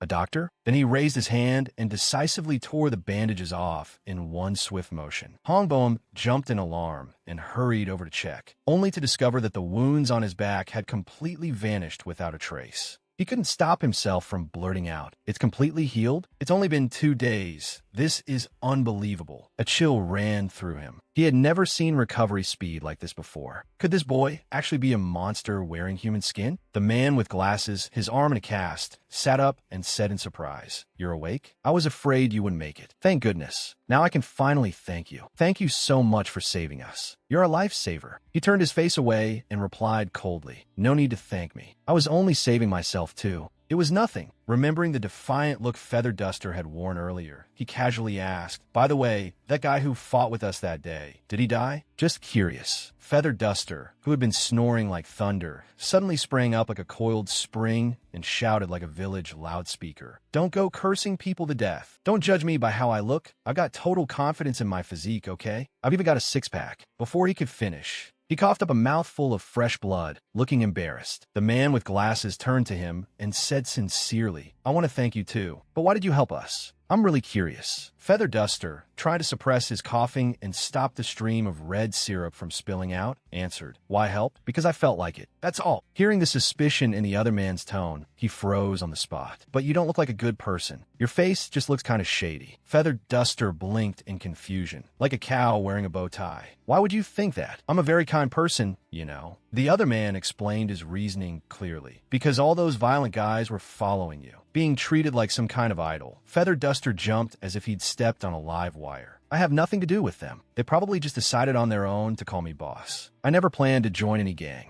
That's totally unfair." The boy sat beside them in silence, listening to their comedy routine. "But you really do look dangerous. One look at your face, and something feels off. Don't judge a book by its cover. This is my style. My style. Your style is that rooster comb on your head. It's cool like Batman. Not a rooster comb. It's a mohawk, get it right." Haru let out a huge yawn, so big her jaw almost came loose, then woke up. When she saw him sitting there fully recovered, her eyes lit up instantly like headlights. And she said happily, "You're awake? Are you all right? I was so worried." He asked, puzzled, "Why were you sleeping here? Unlike the others, you weren't injured." At the mention of sleeping, Haru's face turned bright red, as if he had hit a sore spot, and she raised her voice. "I was worried about you. How would you say that? I can sleep wherever I want. What's the big deal? Honestly, no good deed goes unpunished." Hong Bom stepped in to rescue her. "Kid, you should thank Haru. She stayed by your side and took care of you the whole time, just like a real-life blue fairy." Looking at his annoying face, she denied it flatly and shamelessly said, "No way. Why would I take care of someone who can't even remember his own name? I was just helping a doctor while I was there. Don't get the wrong idea." Feather Duster turned to look at her, pointed, and loudly exposed her. "I remember you. I happened to see you that day. You were running insanely fast, like something was chasing you. I've never seen anyone run as fast as you. The way you dodged those monsters. I thought you were possessed or something, faster than the Flash." But Haru remembered that moment between life and death, when she had let go of that little girl's hand in order to survive. An overwhelming shame surged up inside her. She wanted nothing more than to crawl into a crack in the ground. Even though no one mentioned it, she couldn't bear facing the others. She quietly stood up and walked away alone. Everyone stared after her in confusion. Feather Duster scratched his head, baffled. "I was complimenting her, so why'd she react like that? I seriously don't get it." He looked at Haru's profile and remembered the black-haired girl's earnest plea. "Fine, doubt me if you want, but why don't you go make up with Haru? Go make up with her." "Haru!" That sweet, sugarcane soft call made Haru stop in her tracks, her heart pounding. He asked curiously. That's your name, right? Haru replied softly, yeah. Then she kept walking, too embarrassed to know what to do with herself. Under the dim yellow lights, Di-hun took out a notebook and began summarizing the situation on the battlefield. In the end, after that attack, only 12 of us are left. Far too few. Over the last 2 days, we checked the bodies and confirmed that 43 people died. Hong Bom's face turned grave as he assessed the situation. Nearly 80% of the people in this shelter are dead. It's horrifying, a complete tragedy. The girl with glasses corrected him like a scientist. According to my calculations, it's exactly 78%. Not off by even a little. At that point, Di-hun put on a mask and continued. While examining the corpses, I found something extremely bizarre. All of the bodies had turned grayish-white like stone statues, drained of all color, like mummies that had been dead for ages. Just looking at them was terrifying. The purple-haired girl shared her observation like a famous detective. You all saw it too, right? Those monsters clung to the corpses and sucked something out of them. Was it blood? It must be because of them that the bodies ended up like that. There's no doubt. Hearing that, the girl with glasses was horrified. Ugh, that's disgusting. That's worse than a horror movie. The purple-haired girl asked in panic. What the hell are they, really? Aliens. I heard there's some kind of government experiment, but that's just what people say. I don't know if it's only a rumor. The man with glasses spoke up mysteriously. I heard they suddenly fell from the sky, like fallen angels. Haru listened in silence, fully focused. When her eyes accidentally met those of a little girl, she quickly turned away in embarrassment. The others kept talking heatedly. What do you mean they fell from the sky? Then aren't they aliens? The pot-bellied man, sounding like an expert, shifted the discussion elsewhere. Wait, there's something more important we need to clarify first. The identity of this boy. Everyone's eyes turned toward the protagonist at once, as if he were some kind of idol. The abilities he's shown in front of us. How does he know how to kill those monsters? And how is he so skilled at it? He's like some martial arts master, sitting with one leg crossed over the other. He answered as if it were obvious. I was trained to prepare for the apocalypse. Looking at the warm family photo in Men's hand, there were still people as suspicious as Chow Chow. The purple-haired girl spoke like a psychologist. To be honest, it's hard to trust you completely based on just that photo. Because you could easily make up any story you want, right? For example, that you were locked in a basement and trained your whole life. Or that you knew the apocalypse was coming in advance. He sighed, not even bothering to explain. Believe it or don't, suit yourselves. But the purple-haired girl hesitated for a moment, recalling the way he had felled a monster with a single axe blow, then solemnly declared on behalf of everyone in the room, after seeing what you can do, no one here doubts you anymore. Just as he was still staring blankly, the girl with glasses suddenly launched a lightning-fast sneak attack from the side. When she saw him lean away and dodge it, she pushed up her glasses and confirmed in a profound tone, "Oh, you really dodged. Nice reflexes. But I believe you about being trained, I mean. All right, I get it. I was wrong. Please spare me." Seeing the icy look on his face, she nearly jumped out of her skin and hurriedly begged for mercy. Hong Boem spoke with authority. I believe the boy too. When I treated him, I saw that his body was covered in scars, old wounds everywhere. At his age, no ordinary person could possibly have that many scars. It's hard to imagine how much pain he must have endured. Haru widened her eyes and asked curiously, "Why do you have so many scars? What secret is behind that?" Looking at the crisscrossing scars all over his body, he replied calmly, "These scars? Every time I tried to escape from the basement, they increased." Haru was silent for a moment, then said sorrowfully, "That must have hurt so much. That's awful." "No," he answered firmly. "These scars are proof that I fought. I don't see them as painful memories, but as memorable medals." "I don't believe you. You lie without even blinking." The pot-bellied man glared at him fiercely. "You said you knew the apocalypse was coming, so why didn't you warn anyone? Why keep it to yourself? If people had known earlier, we could have prepared better." "That was selfish," he replied coldly. "My father said humans are the enemy, the mortal enemy, so he would never cooperate with them. And I didn't trust them either." Remembering Feather Duster and the man with glasses, weak as they were, yet still brave enough to stand against monsters to save him, he hesitated for a moment, then changed his tone. "But they helped me. I don't know why my father taught me that humans are evil, but at least they're not as bad as I thought. There are good people too." The purple-haired girl concluded like a sage, "Whatever the case, you're very important to us. You're our hero." Her gaze dropped to the tray holding the black spheres left behind by the dead monsters. "You're the only one who can destroy those monsters.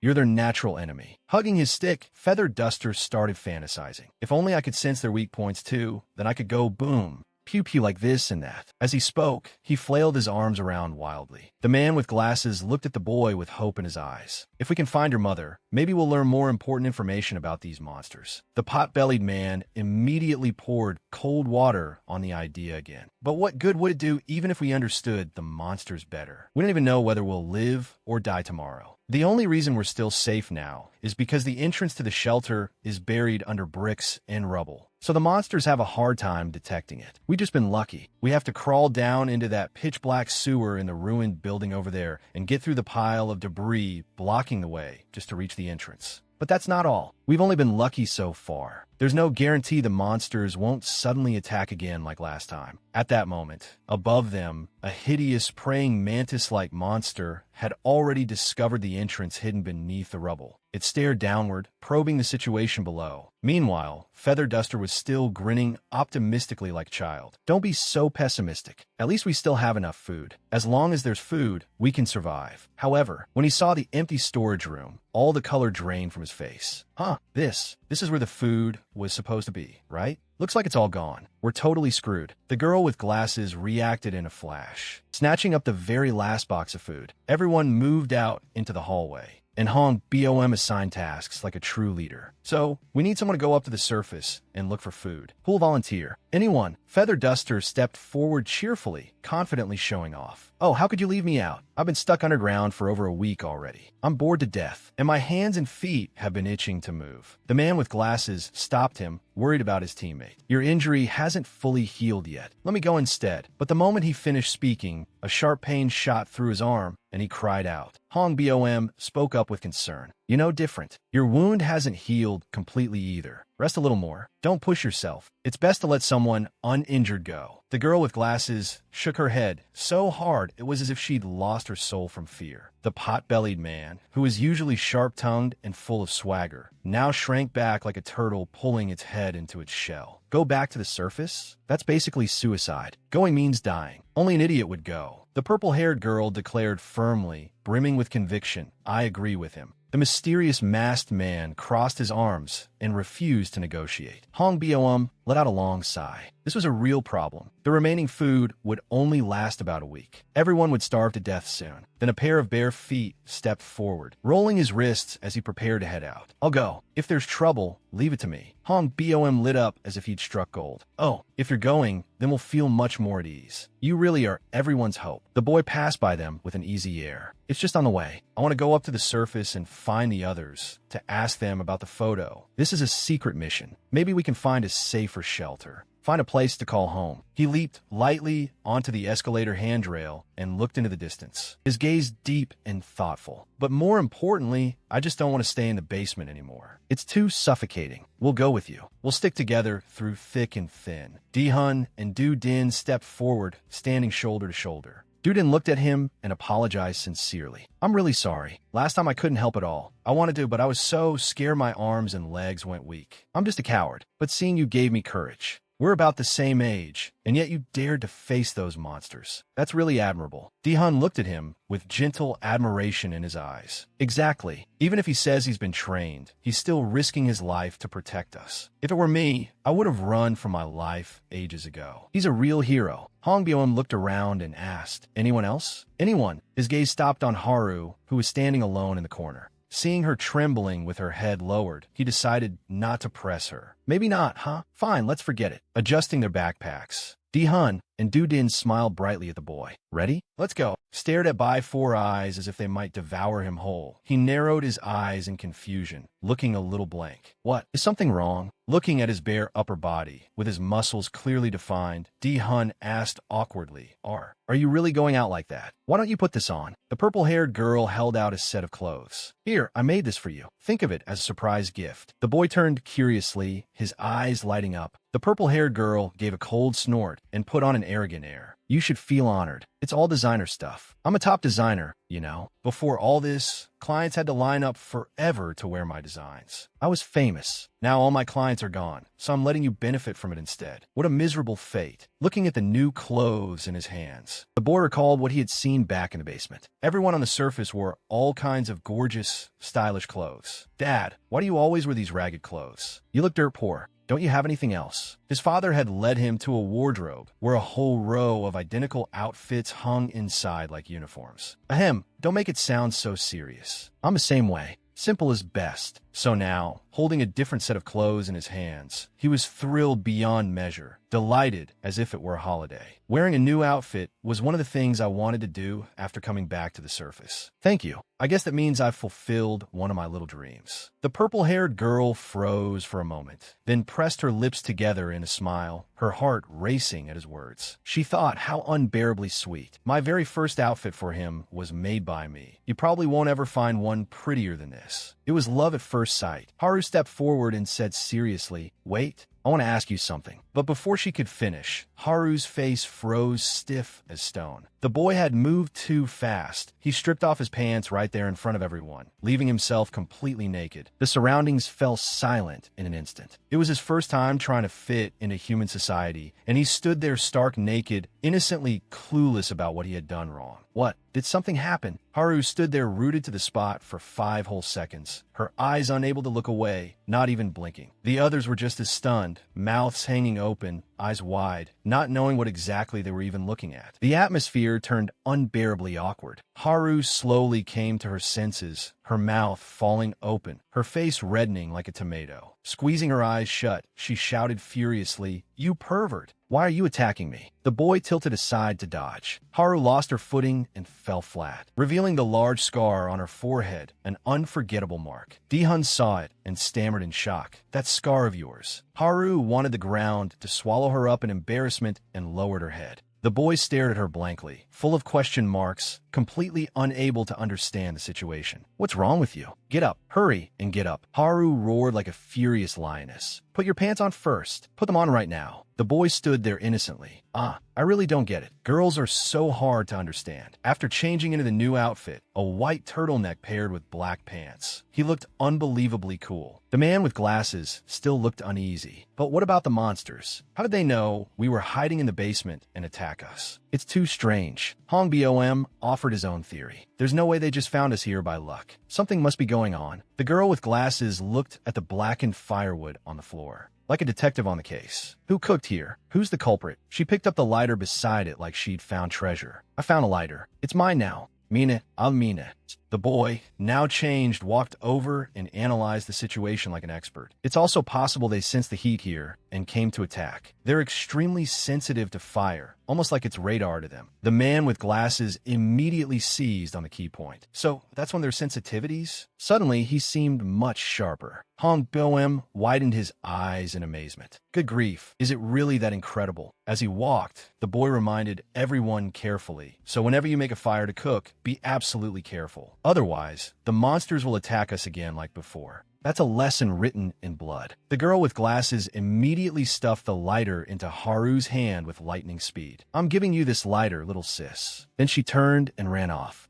Now I remember. Dihun struck up a friendly conversation. "Aren't you a track and field athlete? From Gaza Middle School, right?" Haru jolted in surprise, her mouth forming an O. "You know me? Am I that famous?" Dihun stood facing her, his eyes gentle. "Yeah, that's why you look so familiar. I only recognized you when I saw your scar. When you run, that scar shows, so I knew it was you. It's your identifying feature." Thinking of the large scar on her forehead, Haru silently clenched her fist and thought an indescribable pain. This thing isn't beautiful at all, and it doesn't make me look cool either. This scar proves that I'm an extreme coward. She felt insecure and dejected. Memories of her first day in middle school came flooding back like a slow-motion film. As she quietly walked through the school gate, someone shouted loudly, "Hey, Haru." Her parents poked their heads out of the car, smiling brightly. "Congratulations on getting into middle school. You know we love you so much, right? Our precious daughter." Her younger brother in the back seat also leaned out and cheered enthusiastically. "Go big sis, you're the best." When she didn't turn around, her parents called out worriedly again. "Hey, Haru,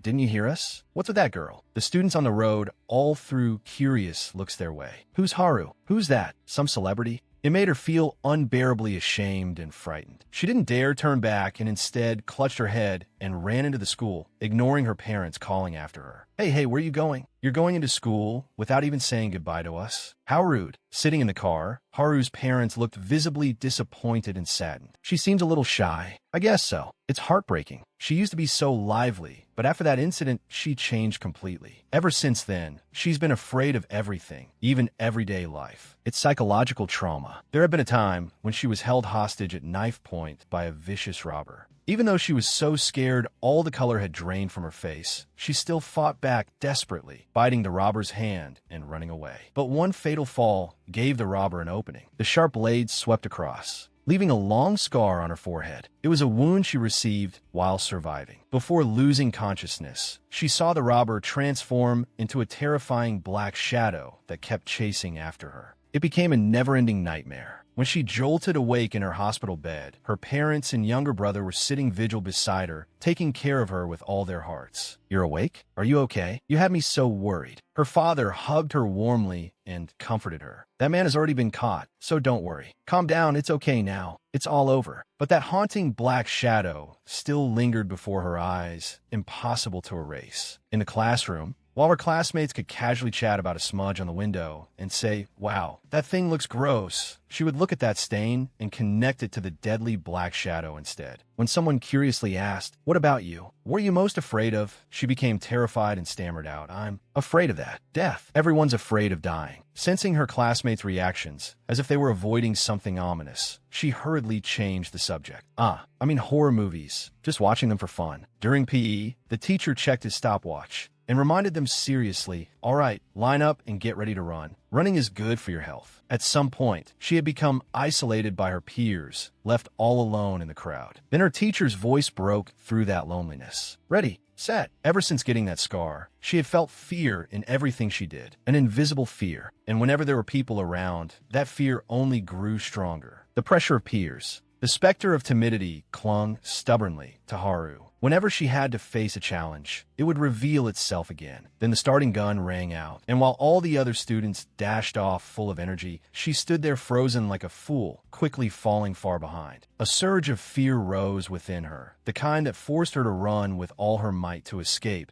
because it stirred up the horrifying memory of fleeing desperately from that robber. Suddenly, a mysterious power burst through her like a volcanic eruption. Her legs became unbelievably light, and she accelerated in an instant, easily overtaking everyone and leaving them far behind. That was it. It was fear that made me run faster, but it was also fear that controlled me and made me do it. The PE teacher stared at the stopwatch in shock, his mouth hanging open, and declared, "A new record. You're my greatest discovery. If you train hard, you can definitely become a national-level track athlete." Haru hesitated, her voice tiny as a mosquito's buzz. "But I only run when I remember." As she said that, she bit her lip as if she had made up her mind, then clenched her fists and nodded repeatedly. "I'll work hard and run just like you said, sir." The display case was packed with trophies and certificates, proof of this newcomer's extraordinary talent. Since entering the world of track and field, Haru had swept through countless competitions, leaving her opponents with nothing to do but watch her disappear ahead of them. A curly-haired man whispered curiously like a gossip, "Is that the girl with the scar?" The PE teacher looked proud as could be. "That's right, it's her." Through the slightly open lounge door, Haru, drenched in sweat, lifted her big eyes and looked outside. "Hello there," the curly-haired man hurriedly suggested. "You're that athlete who's really famous online, right? Let's take a picture together." Still timid as ever, Haru replied softly, "Okay, Hadu,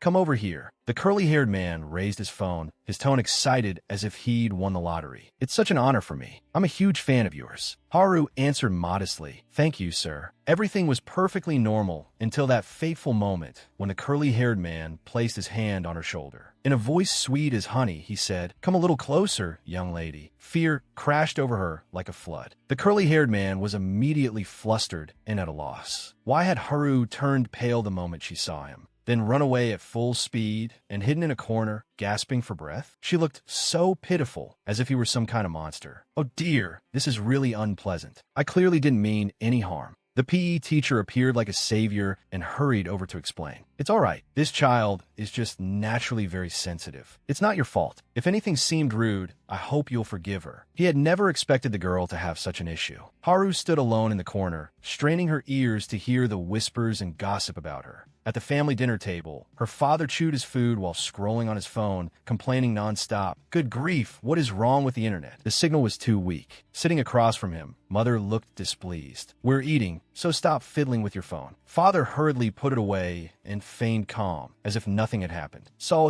As he picked up some food, he asked his beloved daughter with concern, "How did things go with the reporter you met yesterday?" Haru seemed about to speak, but then, for some reason, fell silent. Looking at his younger son wolfing down food like a starving beast, Father continued proudly, "I never imagined you'd have such talent in track and field. It's only now that I've finally seen you on national television. I'm so proud of you." Just as he put a bite into his mouth, a timid, faint voice spoke up. "Yes, that was when it started." Mother also fell silent, turning toward her daughter and listening to the confession buried deep in her heart. "After I was kidnapped, I got so scared that I started running that fast." The atmosphere at the table suddenly turned heavy as lead. Only her little brother, too young to understand, kept eating carefree. "Whenever I remember that robber, whenever I remember him chasing me, I run faster. Honestly, I never would have thought of it. It was because of him that I discover my talent in track. Whenever I run, I feel like I can shake off that fear. But that's not true at all." The hand holding her chopsticks trembled violently. "Right now, I still can't overcome that fear. I'll always just be a cowardly girl." Her words spread through the house like a dark storm cloud, leaving everyone feeling suffocated. That oppressive gloom lingered until the meal ended. Haru quietly stood up and prepared her uniform for school. "You're still our daughter." Those words seemed to stop her in her tracks. Her father's warm, gentle voice came from behind her, like a soothing medicine. "Even if you're timid, you don't need to change." Haru's lips parted, then pressed tightly together again, as if swallowing a bitter confession. "That's right. It was because I was different like this that people avoided me and looked down on me. They even hated me and thought I was hard to approach." "That's right. So this child really is the problem. Just like that reporter said, I really do have a problem." Without turning around, Haru said flatly, like a machine, "You don't need to comfort me, Dad. I understand what's wrong with me. I'll be fine." Just as she was about to leave, Father's strong arms wrapped tightly around her from behind. His warm, loving voice sounded beside her ear like a cool stream, soothing her fear-parched heart. "I'm only worried about you. You really don't need to force yourself. Even if you're timid, that's okay. It was never something that had to change before and now. My daughter, you're the daughter your mother and I love most in this world." The shadows of father and daughter stretched long across the ground, and the scene turned peaceful and warm. Gently, he turned her around to face him, his hand softly brushing the scar on her forehead. In a firm, trusting voice, he said, "So you don't need to hide this scar, either." His eyes were overflowing with boundless love and pride. "This scar is proof of how bravely you fought." Tears shimmered in Haru's eyes,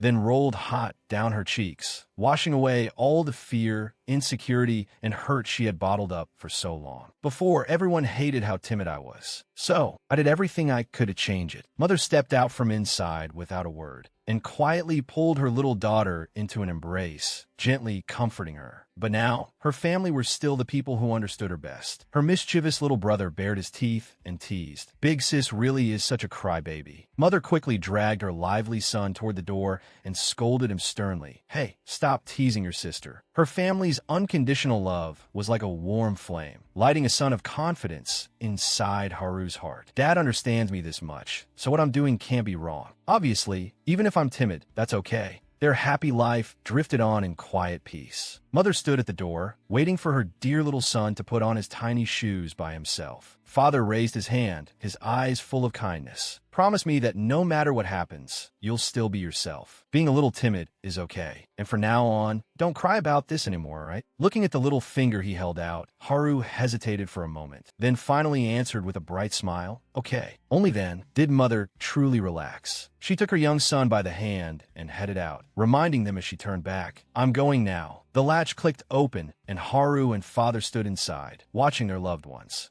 Outside the door, A horrifying sight struck their eyes. Broken bricks and debris filled the air, blotting out the sunlight and leaving everyone frozen like stone. Father's eyes widened in terror. He watched with his own eyes as his wife was crushed by a massive slab of concrete as huge as an elephant. Mother and little brother were both swallowed by that horrific chaos right in front of him, leaving him no time to react. On that damn day of the apocalypse, Haru's happy family and the confidence that had just begun to bloom inside her were shattered to pieces. The beautiful city was suddenly reduced to ruins, with grotesque giant monsters roaming everywhere. Father gasped for breath, shoving obstacles aside and forcing himself up, his eyes vacant, dazed, and full of unbearable pain. Standing behind him, Haru called out with a trembling voice full of anxiety, "Dad, what's happening? Where are Mom?" And so done. Like a man who had lost his soul, he heard nothing and rushed outside like a moth flying into a flame. Haru screamed in panic, "Dad, your leg!" One of his legs was broken, blood pouring from it, but he seemed beyond feeling pain, still dragging himself forward with a limp and leaving a long trail of blood behind. Seeing his daughter follow him, he shouted hoarsely, "No, don't come any closer." Mother's blonde hair could be seen beneath the rubble. The girl trembled all over in terror, then collapsed to the ground, completely drained of strength. Remembering her little brother's bright grin with one missing tooth, remembering her mother's gentle, loving smile from just minutes ago, the world inside her collapsed once more. In those big, innocent eyes, all that remained now was overwhelming fear and despair. "Haru, run. I have to stay here with your mother," and so done. The girl stared blankly at her father's staggering back, then cried out in despair, "No, don't say that, Dad. How could I leave you behind and go by myself? You're the only one I've left now." The tears her family's love had just dried now poured down again like a string of broken pearls, soaking her delicate face. Choking back sobs, Haru said in fragments, "I won't run away. If I run now, I'll never forgive myself." Those words were like 1,000 sharp knives stabbing straight into her father's already bleeding heart, tearing him apart. Outside, the crowd was fleeing in every direction, trying desperately to escape the mad pursuit of bloodthirsty monsters and fight for their slim chance of survival. "Get back." Haru's voice suddenly turned strangely firm and brave. "So no matter what happens, I absolutely won't run." But the terrifying specter struck her mind once again, as a gigantic dark figure came roaring toward them. The seed of fear buried deep in her heart suddenly sprouted. The determined look in Haru's eyes wavered for a moment, then was quickly swallowed by overwhelming terror. When Father turned back, Haru felt those brutal, deathly shadows crashing straight at her, ready to devour her small body whole. The light was right behind her father, but fear still bound Haru like an invisible beast. She had tried with all her might to defeat her fear, reaching out her small hand for her father's protection.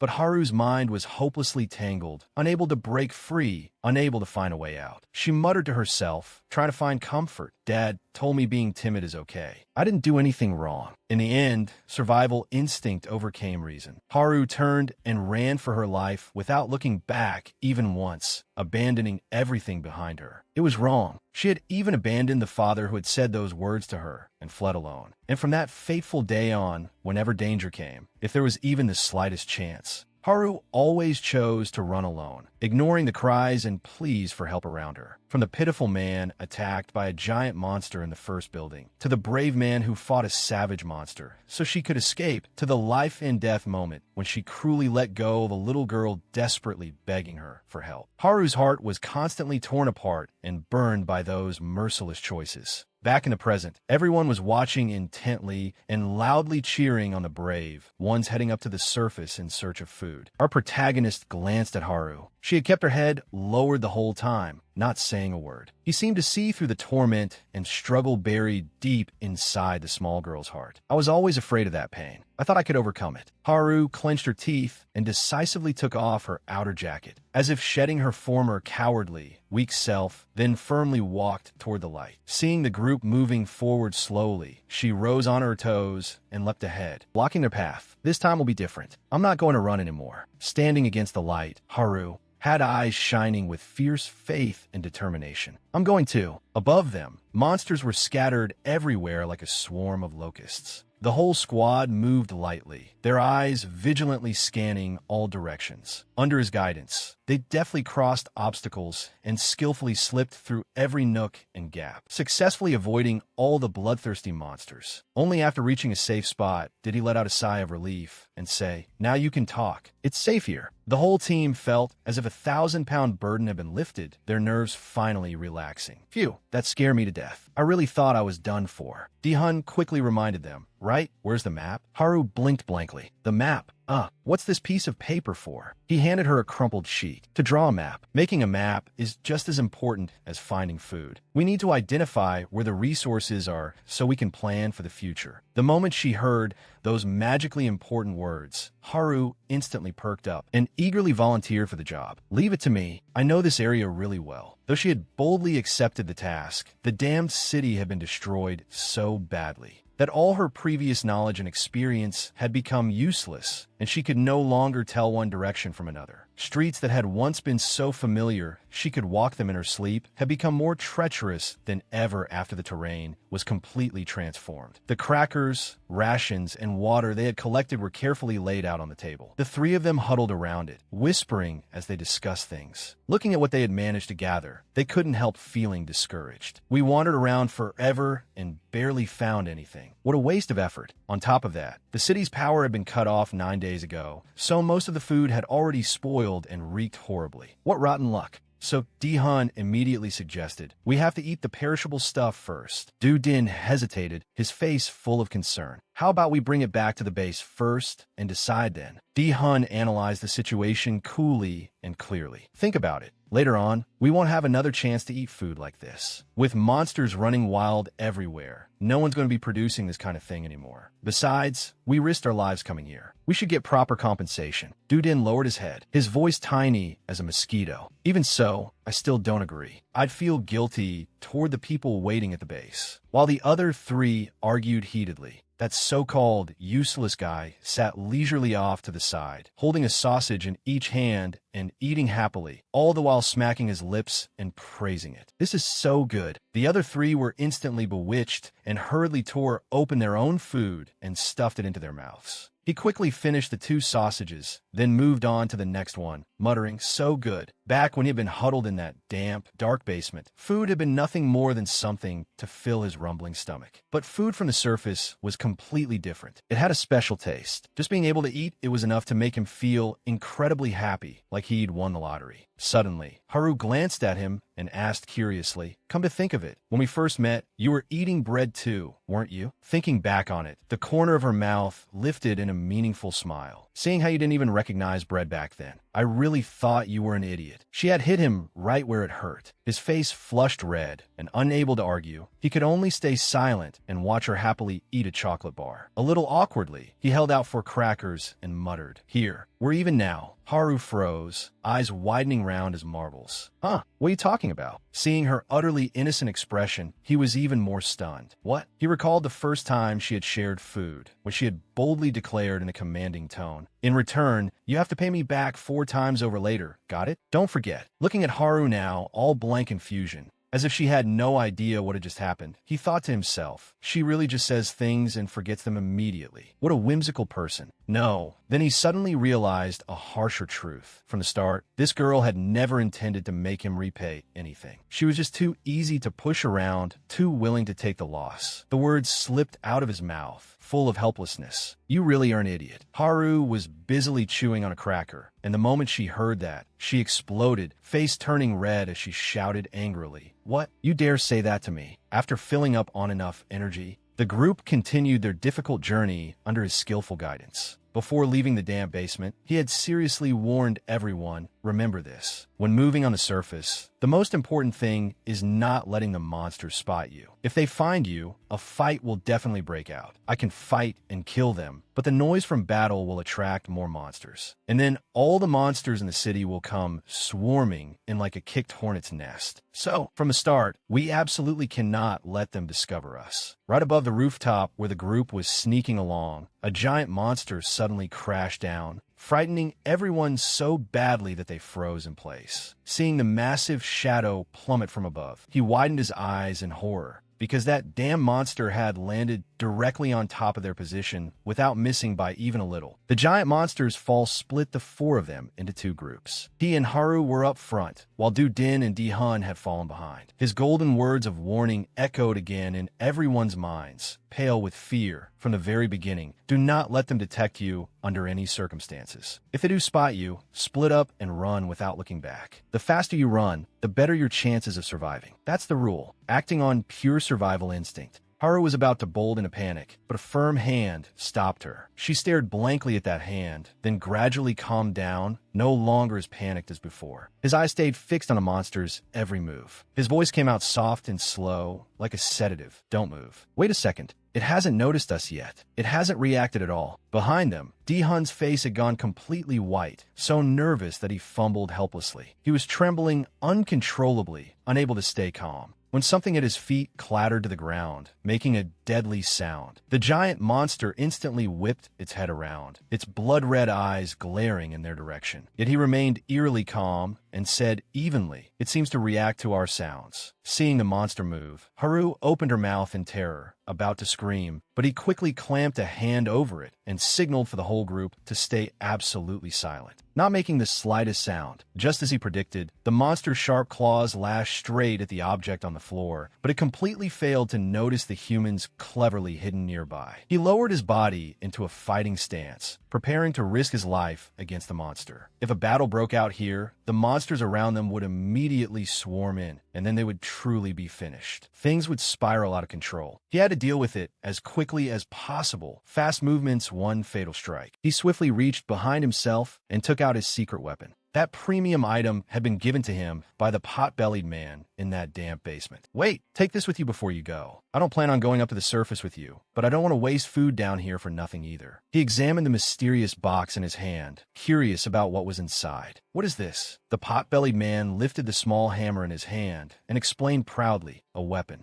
I've watched the way you fight. I specially made something that suits you best." He pulled two sharp weapons from both sides of his waist, slender and deadly, gripping them tightly in his hands. They looked incredibly cool. This was the ultimate weapon, one that could target the monster's fatal weak points directly and send them to hell cleanly and decisively. Aiming at the monster towering in front of him, he moved forward lightly and raised the sharp weapon, then drove it down from above in a lethal strike into the monster's back. A blinding flash of light burst forth, and in an instant the giant monster turned into a heap of pitch-black threads and vanished into nothingness. The sun had already given way to silver moonlight. Di-hun lay there with his head propped on one arm, idly tossing and catching a black round object with the other, the thing that had dropped after the ugly monster was killed. Our protagonist ran his fingers over the weapon in his hand, feeling wistful as he recalled the massive arsenal in the basement, and his father's unforgettable words. "You must never rely on weapons because you have to learn how to survive them with your bare hands. Understand?" He held his head and let out a long sigh. There he goes again. Does he mean dealing with the people on the surface? Back then, the man had fallen silent for a moment before answering slowly. "That's right. Weapons don't suit us. One day, you'll understand that yourself." What exactly did those meaningful words mean? As he put away his weapons, he muttered in confusion, "One day, I'll understand." How could it possibly make sense to fight monsters alone without weapons? That had to be the most ridiculous thing in the world. When he was locked in that dark, damp basement, the man had never once told him anything about monsters. He had never even imagined such a thing. Most likely, the man assumed that if he spoke plainly about those hideous monsters, he would never believe him. After all, he hadn't even wanted to believe the cruel truth that the apocalypse had come, much less this. But now, after everything he had been through, he had come to understand many things. The brutal training he used to rack his brain over, unable to grasp the point of it, actually had a deeper purpose. Those harsh drills, combined with all kinds of advanced equipment, had been meant to help him survive the fangs and claws of those savage monsters. But there was still one thing, one single thing, that even now he could not understand. The man had once said he had absolutely no intention of letting him leave that damned basement and escape to the surface. So if he really meant to keep him locked in that dark, damp basement forever, then why go to all the trouble of forcing him through such grueling training to prepare for dangers lurking above ground? Crazy exercises like carrying mountain-heavy weights and doing push-ups until his limbs gave out. If that was true, then why lie and say he would keep him underground forever? No matter how he thought about it, he just couldn't understand. Still, he had assumed that one day the man would eventually take him up to the surface. But then the memory of that cold, cruel expression and the unbearable pain on the man's face rose before him, making him shake his head at once. No, those actions couldn't have been an act. Everything had been done with a purpose, all calculated in advance. Thinking back, the man had hardly ever lied to him, except for saying Mother had died. If he truly had not planned to keep him underground, then were those brutal training sessions simply his careful preparation for this horrifying disaster? While fleeing through that dark tunnel, he had happened to see a line of text on the security system panel. Remote command, open all doors. So it turned out that the sturdy basement door had been opened because of him.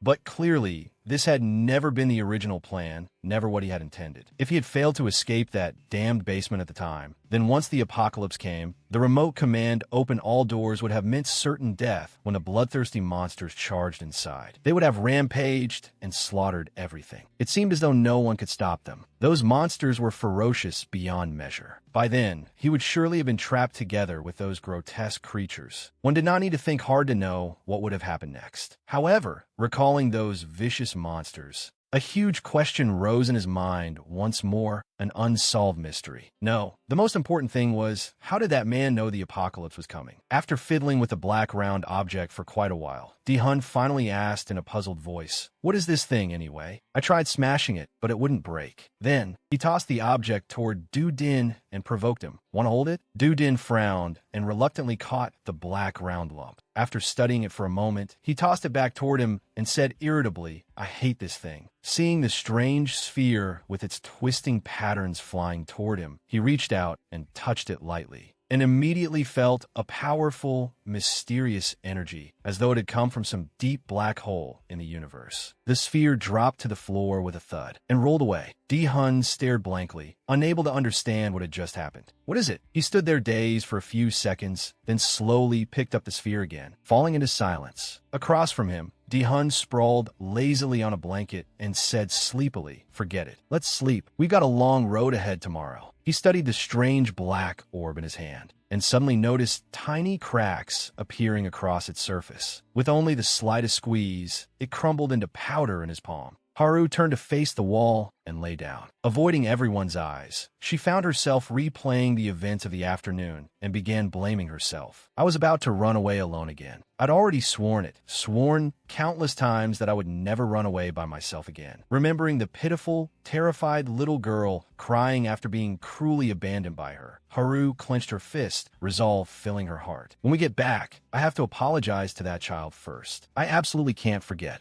Our protagonist lay down and shut his eyes, trying to fall asleep, but in his dream, the image of his father smiling gently appeared clearly before him. Were these memories really? I truly can't understand. No matter how hard he tried to think, all he could see was his father sitting across from him, surrounded by stacks of books piled like mountains. When he had been a child, the man's lips always held a warm, loving smile, while his own innocent young face had been full of joy and happiness. Yes, there had once been a beautiful, happy time like that. That was when the man had still been normal, when not a trace of fear had shown in his eyes. But a very long time had passed, and those beautiful fragments of memory seemed to have faded little by little over the years. For some reason, now they appeared in his mind so clearly, as if they had happened only yesterday. The man raised a thick book and asked patiently and gently, "Do you want to read this book with Father?" "All right, this is one I brought up from my hometown." His face suddenly brightened with unusual excitement. This book tells the story of a hero. His name is. The image of his kind and gentle father was suddenly swept away, vanishing like smoke, like tiny grains of sand blown off by a violent wind. The moment he opened his eyes, he saw a head of blonde hair swaying in front of him. When he looked up, he nearly jumped out of his skin at the discovery that troublesome little Haru was boldly sprawled right on top of him. From above, the position they were in looked indescribably intimate. He was just about to demand an explanation when a small, soft hand covered his mouth tightly, not letting him utter a single word. The owner of that hand was Haru. She was shaking all over, her face deathly pale, one finger pointing toward the source of the strange sound, signaling him to keep quiet. He craned his neck to look where she was pointing. Haru was so scared she had stopped breathing, sweat pouring down her face. Then, when she saw a small mouse leisurely emerging from the shadows, she finally let out a breath of relief. Exhaling deeply, she said in a relieved voice, "So it was just a mouse." I thought. Our protagonist, that odd-tempered fellow, glared fiercely at Haru, who was using his legs as a chair, and protested angrily, "You're too heavy. Get off." As her fear faded,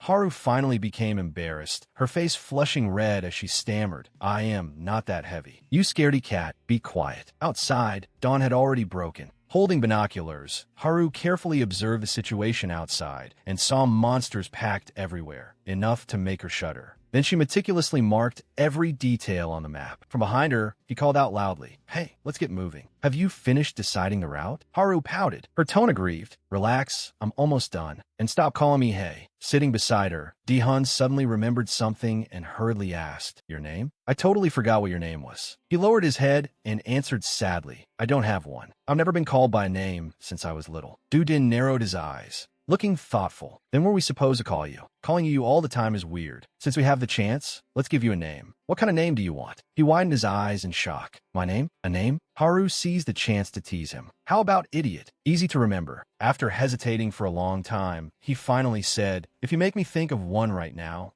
I still can't come up with anything." Then his father's gentle smile flashed through his mind, along with the storybook brought from his hometown. A name slipped from his lips almost unconsciously, sounding surprisingly stylish. Baron. Baron? The name stunned the other three, leaving them open-mouthed with surprise. Curious by nature, Haru asked at once, "That's such a strange name. Does it mean anything?" He explained slowly, in a tone so serious, it could not have been more serious. "It doesn't mean anything. It's just the name of a character from a book I read when I was little. In that shabby, deserted room, for people with different fates officially introduce themselves to one another. Since we're at it, let's all introduce ourselves properly. I don't think we've ever really done that. My name is Dudin. I am Idyun. Hun is fine too. My name is Haru." At the mention of names, she was still hung up on what had happened earlier and said resentfully, "I'm sure you won't remember anyway." Then it was his turn. He hesitated for a long moment before finally forcing out, "I." The other three waited quietly, small smiles on their lips, as though trying to give him courage and confidence, remembering the tangled emotions he had felt while writing those diary entries. He finally gathered all his courage and declared clearly, "My name is Baron. I hope you'll all take care of me from now on." Haru smiled sweetly. Dihun and Dudin looked at each other, then turned back to him and replied sincerely, "Yeah, same here." Hearing other people call him by name, his own real name, Baron's eyes filled with surprise, unfamiliarity, and an indescribable happiness. "Everyone, please give a big round of applause and set off fireworks. Because Baron finally has an official name of his own. From now on, please allow me to call him Baron. It sounds much classier that way." He suddenly remembered the burning dream he had once held while huddling in that dark, damp basement. He had longed to go up to the surface, longed to meet people, longed to greet one another by familiar names. Not only that, he had wanted to chat with them freely and happily. Maybe, just maybe, they could even become close friends, kindred spirits.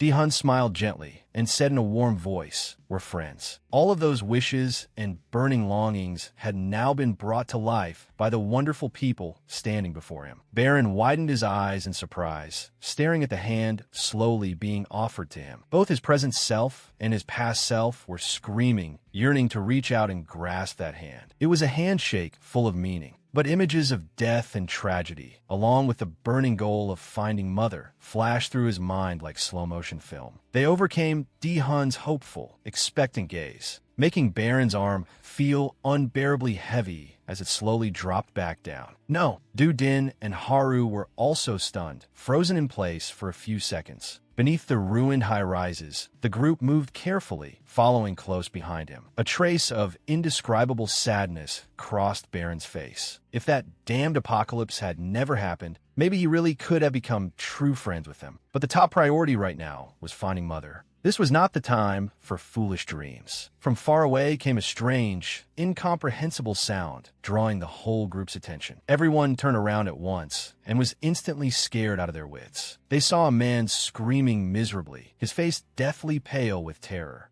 desperately struggling to escape the claws of a giant crab-like monster. Its mouth was packed with razor-sharp teeth, enough to make anyone's hair stand on end. He stammered in a trembling voice, Run. Hurry and run. Du Din, compassionate as ever, was about to rush forward to save him, but the overly cautious Baron grabbed her back and said sternly, "Wait. What are you trying to do?" Fear was still written all over Du Din's face, and after stammering for a long while, she finally managed to say, We have to save him. If we're not quick, he'll die." Haru and Di-hun felt the same way and wanted to help too, but they lacked the courage and could only stand there frozen like statues. Baron, cool-headed and resolute, objected firmly, his tone as hard as steel. "No, if they hear his screams, the other monsters will gather here too." But Du Din refused to give up, determination filling her voice. "But we can save him and then run." Baron gritted his teeth, his voice dropping low. "Did you forget what I said before we left? Before everyone climbed up to the surface, you swore you'd obey me unconditionally and not argue." However, stubborn as ever, Du Din didn't even wait for him to finish before jumping out and charging ahead on her own. Baron glared at her and muttered a curse. "Idiot!" Du Din quickly picked up a piece of wood nearby and ran toward the man in danger. Her brave action left even the man being attacked stunned. Gripping the wooden stick with all her strength, she drove it hard into the giant monster's back. Relying on her extraordinary strength, she knocked the monster aside and rescued the poor man. Having just escaped death, the man was still dazed with shock and asked in disbelief, "There are other people here?" Du Din was breathing heavily, but still tried to reassure him. "Don't worry, I'll get you somewhere safe. First, stay quiet." Suddenly, his expression twisted in extreme panic, and he stammered, "Wait behind." "Behind you." The giant, sharp-toothed monster lunged at Du Din from behind, looking ferocious beyond belief. Baron unleashed a flawless move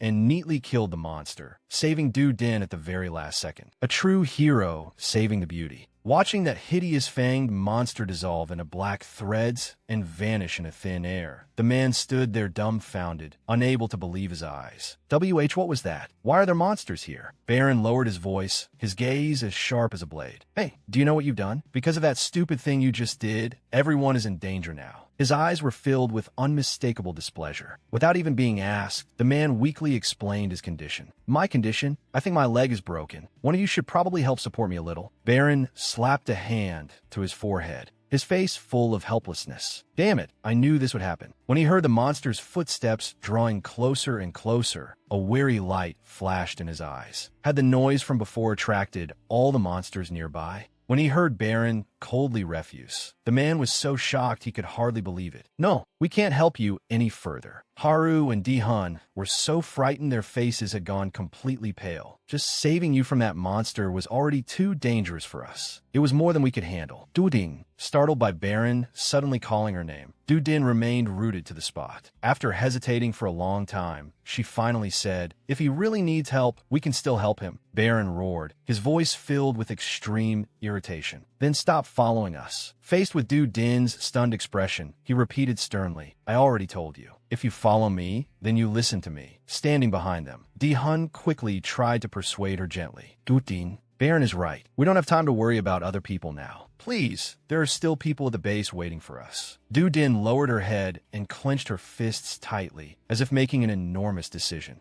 "I understand. I'll do as you say." Baron raised his eyes to look at her, and for a moment, a complicated emotion flickered through them. Seeing that he was being abandoned, the man became frantic with fear and shouted loudly, "Who gave you permission to leave me behind?" His hateful tone made Baron's eyes widen with anger. The man kept acting outrageously, his voice full of provocation. "Don't joke around. If you leave me here, I'll die. That's murder, you know. You're killing me." Baron looked around, then barked in a commanding voice. "Enough. Shut your mouth." The sounds of the monsters moving were getting closer and closer. Their low growls terrified the man so badly that all the blood drained from his face. The four of them hurriedly stood back to back, their eyes sweeping the surroundings warily, ready for anything. The fearful expression on the man's face gradually turned dark and unreadable, as if he were hiding some shocking secret. Haru was panicking badly, her voice trembling and her face pale. "What do we do now? It feels like they're surrounding us from all sides." Baron kept a cool head, using the calmest tone he could to reassure everyone. "It's not too late yet. Since they haven't found us, we need to leave immediately. At the very least, I checked and confirmed there were no monsters on the path we just came through. So if we retrace our steps and leave quickly." But at that critical moment,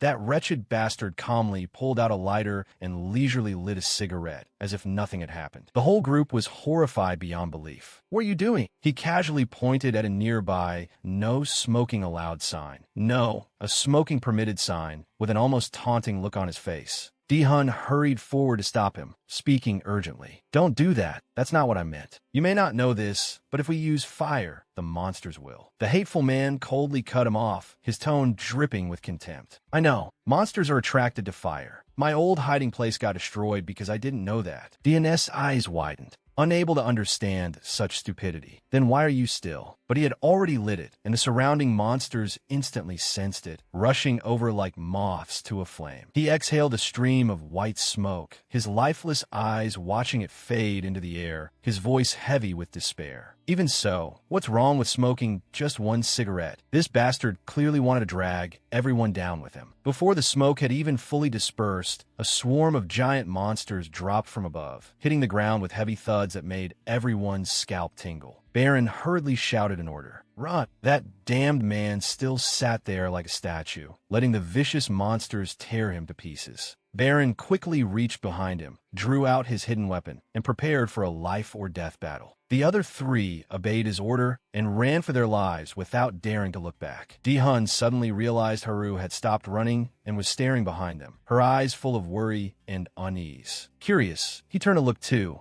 and was instantly scared out of his wits. Baron was surrounded by a pack of giant monsters, and the situation was extremely dangerous. Watching Baron fight the monsters alone, Haru couldn't help wondering, why isn't he running? Baron deftly dodged the monsters' deadly attacks while quickly locking onto their fatal weak points. Every strike he made was unbelievably precise, cleanly killing a monster without exposing a single opening. As he focused on the mountain-like monster towering before him, he suddenly saw a large stone fly straight at it and slam into it, making it stagger. His eyes widened in surprise when he saw that the three troublesome people who should have already escaped had suddenly come back. Even though fear and panic were still playing on their faces, Baron shouted angrily, "Why? Didn't I tell you to run?" Dihun didn't back down at all and yelled back defiantly, "We're not running. You told everyone else to run, so why aren't you running yourself?" Baron found himself asking the very question that had been lingering in his mind all along. Why didn't I run right away? He tightened his grip on his weapon, his heart full of resolve. Because if I ran too, the monsters would definitely chase after them, and there would be only one outcome. They'd die horribly. He remembered everyone's expressions from before. Dihun and Dudin had both been smiling. Now, they were charging forward with weapons in hand, helping him fight off the bloodthirsty monsters. Haru still stood rooted in place like a statue, watching in horror as everyone fought bravely and stubbornly on. One black round lump after another hit the ground with a thud, and yet another monster was sent to its death. Baron shouted anxiously, "Run!" Dihun, out of breath, answered back, his voice broken between gasps. "It's fine. There are fewer monsters than before now. At this rate, maybe we can all make it back to the base together." Behind Dihun, a humanoid monster covered in grotesque red arms was slowly approaching, its appearance utterly horrifying. Baron's eyes widened in terror, his mouth falling open, his pupils shrinking in fear. When he saw 4 flickering life signs inside that monster's body, he knew at once this was absolutely not an easy opponent. Red, root-like veins wrapped tightly around its deformed, featureless head, making it look unbelievably eerie. Seeing Baron's expression turn so grim, Dihun curiously looked back and asked, "What is it?" He was immediately frightened out of his mind. All the surrounding monsters had dropped to their knees at once, forming a large circle and reverently surrounding that strange humanoid monster as if paying homage to a king. Dihun's daze was shattered by an urgent shout. "Run!" The words struck him like thunder, snapping him awake. What? The moment he turned back around, he froze. The humanoid monster was already standing between him and Baron, and in its hand it was tightly clutching a still warm, still beating human heart. The sight was horrifying beyond words. The stick in his hand fell to the ground, blood trickling from the corner of his mouth. Dihun lowered his head and looked at his chest, not knowing when it had been pierced through, leaving a deep bloody hole. Dihun collapsed to the ground and lost consciousness. Witnessing this horrifying scene, Haru dropped to her knees, terrified to the core as she stammered, "No, no." Du Din, tears streaming down her face, screamed in despair, "Hun." Dion. Baron stood there dumbstruck, unable to believe what was happening before his eyes. Gritting his teeth, he drew his weapon, aimed for the monster's fatal weak point, and stabbed with all his might. But what he never could have imagined was that his finely crafted weapon shattered into powder on impact. The monster flicked a finger lightly, and an invisible force sent Baron flying, rolling across the ground in a miserable heap. The agonizing pain made his whole body tremble. He struggled to prop himself up and raise his head, coughing up a mouthful of fresh blood, one hand clutching his chest where several ribs had been broken. He shouted hoarsely, "Run!" The monster crushed Di-hun's heart into pieces. It slowly opened its hand, and the fragments of the heart scattered to the ground. A grotesque, bright red arm sprouted from the monster's steel-like body, looking bizarre beyond belief. The newly grown arm quickly stretched longer and longer, then abruptly stopped once it reached a certain length. The humanoid monster pointed behind it, signaling to its companions. The other monsters understood at once and immediately charged madly toward Baron. Du Din and Haru were so terrified they stood there frozen, unable to move, staring blankly ahead. Baron screamed in despair. "I said run. Didn't you hear me?" He struggled to get up, but his strength was already gone. Looking at Baron's back as he threw himself into battle for everyone else, Haru clutched the wildly pounding heart in her chest, feeling as if it were about to explode. "My chest is about to burst. But I can't run away." The familiar faces of the people she had heartlessly left behind rose vividly in her mind. "If I run again now, I'll lose the people most important to me all over again." With iron determination, Haru threw her heavy backpack to the ground, gripped the stick in her hand tightly, and rushed forward without hesitation. Just as Baron was about to black out from the pain, a small, soft hand shoved him aside, saving his life in the nick of time. Du Din's chest was pierced through by the monster's arm, and blood burst out. Baron and Haru stood there stunned, unable to utter a word at the horrifying sight. "I am sorry. This is all my fault. I'm the one who put everyone in danger. So please, you have to survive and make it back." Du Din spoke weakly with the last of her strength. Using what little strength she had left, she forcibly pulled the monster's arm out of her chest, then staggered off in another direction, trying to lure the horde after her and sacrifice herself to save her teammates. Her blood scattered with every step she took, her hair fluttering in the wind like deep red flower petals. Beautiful, yet unbearably tragic. Baron's eyes widened, empty and lifeless. In his mind appeared the image of the first two friends who had ever called him by the name Baron. Wherever the humanoid monster went, the surrounding monsters fell to their knees on either side. They silently bowed their heads, letting those grotesque red arms obediently take away their precious seeds of life. After absorbing enough life force, the monster's red arms became stronger than ever before. Baron's face was drained of all color, his pupils shrinking with fear. His hands trembled as he gripped Haru's stick tightly, not daring to loosen his hold in the slightest. Baron hurriedly wiped away the blood at the corner of his mouth, while hot tears rolled uncontrollably down Haru's beautiful face. With extraordinary willpower, Baron forced himself to stand up again, his hoarse voice shouting, "Run! If you don't run now, it'll be too late." Du Din has already been caught by the monsters. She stopped breathing. She died a heroic death. Wherever the humanoid monster went, it drained the energy seeds from the surrounding monsters, and its power was becoming more and more terrifying. Haru vaguely guessed Baron's mad intention and asked in a trembling voice, "Were you saying?" "You're planning to." Seeing him slowly advancing step by step toward the enemy, she screamed in horror, "Are you crazy? Last time, too, you were the one who planned the escape." Without turning back, Baron replied coldly, "That's right. It was probably the wise choice. But eating with you, learning each other's names, I'm really happy. Every time we share our thoughts with each other, I realize that the dream I longed for all that time down in the basement was something like this. I understand it now.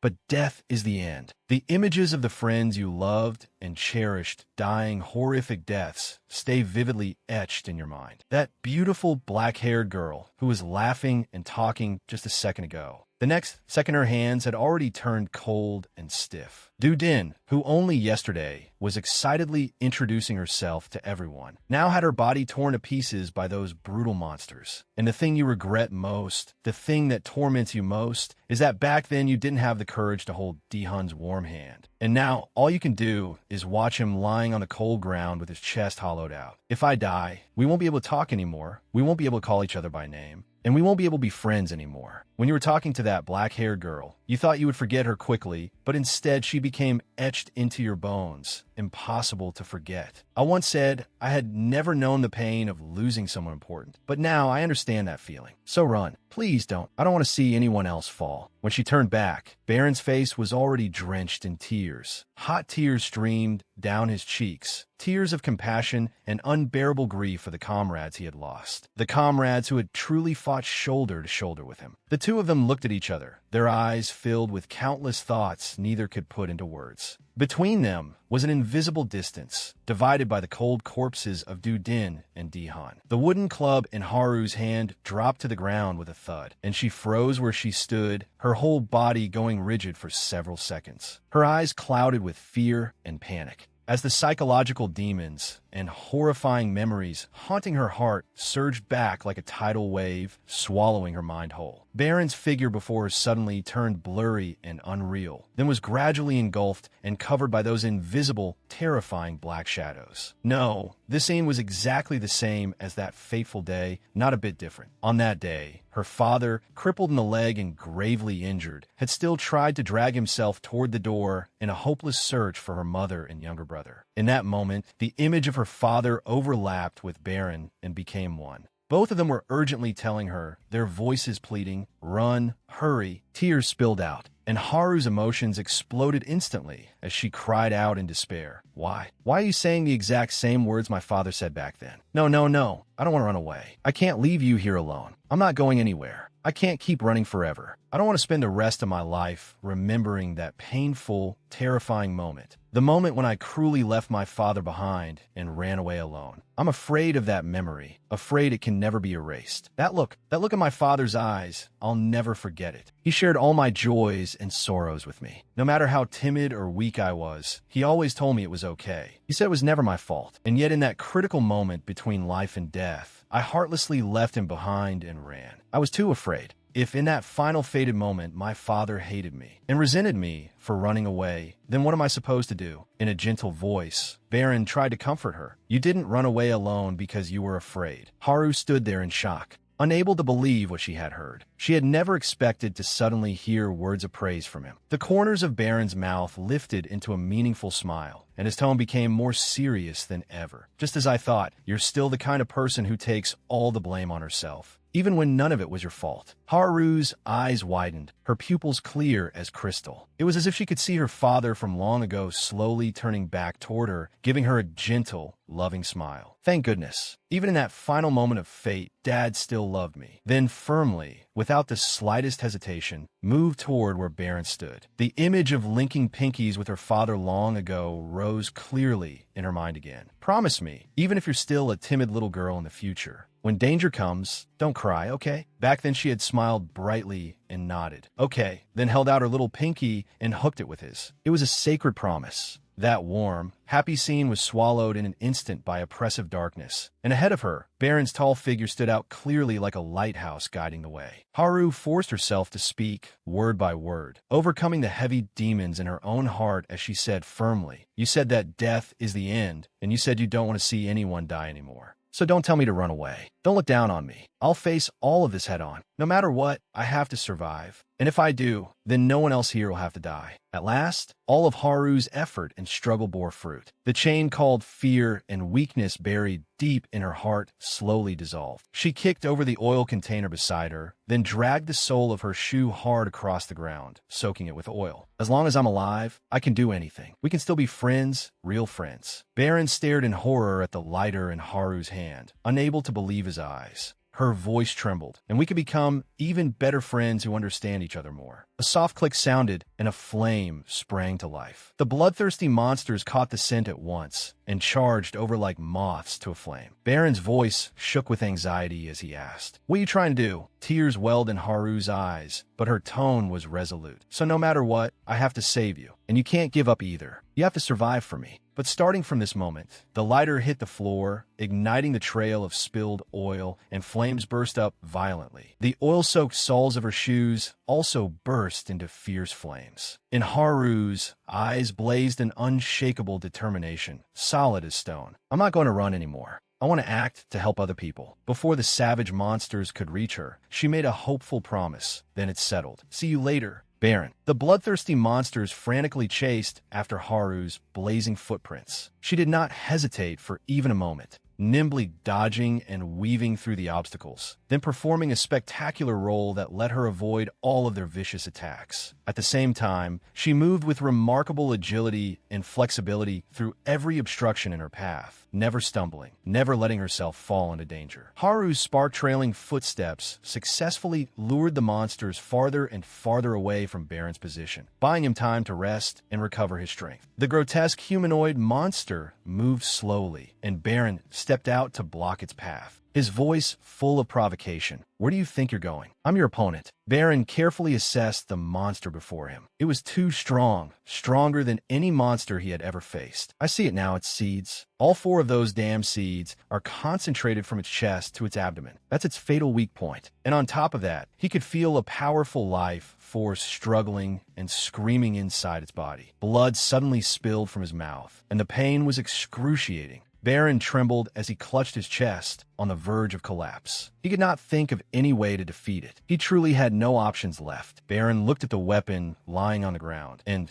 rushed toward it to pick it up and keep fighting, then mercilessly crushed the weapon underfoot into fragments so shattered that its original shape was completely unrecognizable. He confirmed it at once. It was definitely targeting anything sharp, trying to destroy such objects at any cost. Could it know he intended to use sharp weapons to strike its weak point? Looking at the ferocious, hideous monster before him, Baron cursed in frustration. "Damn it, if I can't get a weapon, there's no way to target its weak point. This is the worst luck possible." At his most desperate moment, his father's words echoed in his head again. "Don't rely on weapons. Weapons don't suit us. Someday, you'll understand what I mean." Baron was filled with doubt and couldn't understand at all. Understand? Understand what exactly? The corner of the man's mouth lifted in a confident smile, his voice imposing and proud. "Even without weapons, we're still the strongest. We still stand above all others." Thinking back, it was true. His father had never once used a weapon in battle. In this stance, Baron extended his hand, imitating his father's legendary movement. His middle and index fingers curled with practiced skill. It was the strongest stance of all, the most invincible posture Baron had ever seen in any living creature. Back then, however, his father's eyes had been full of excitement and anticipation as he said warmly, "Remember this well. This stance is only the preparation. All things possess life, whether it's humans on the earth or beasts and creatures, including me and you. Try making use of that power. The hand is the path that leads to life. Focus on your fingertips and reclaim life for yourself." Then his finger posture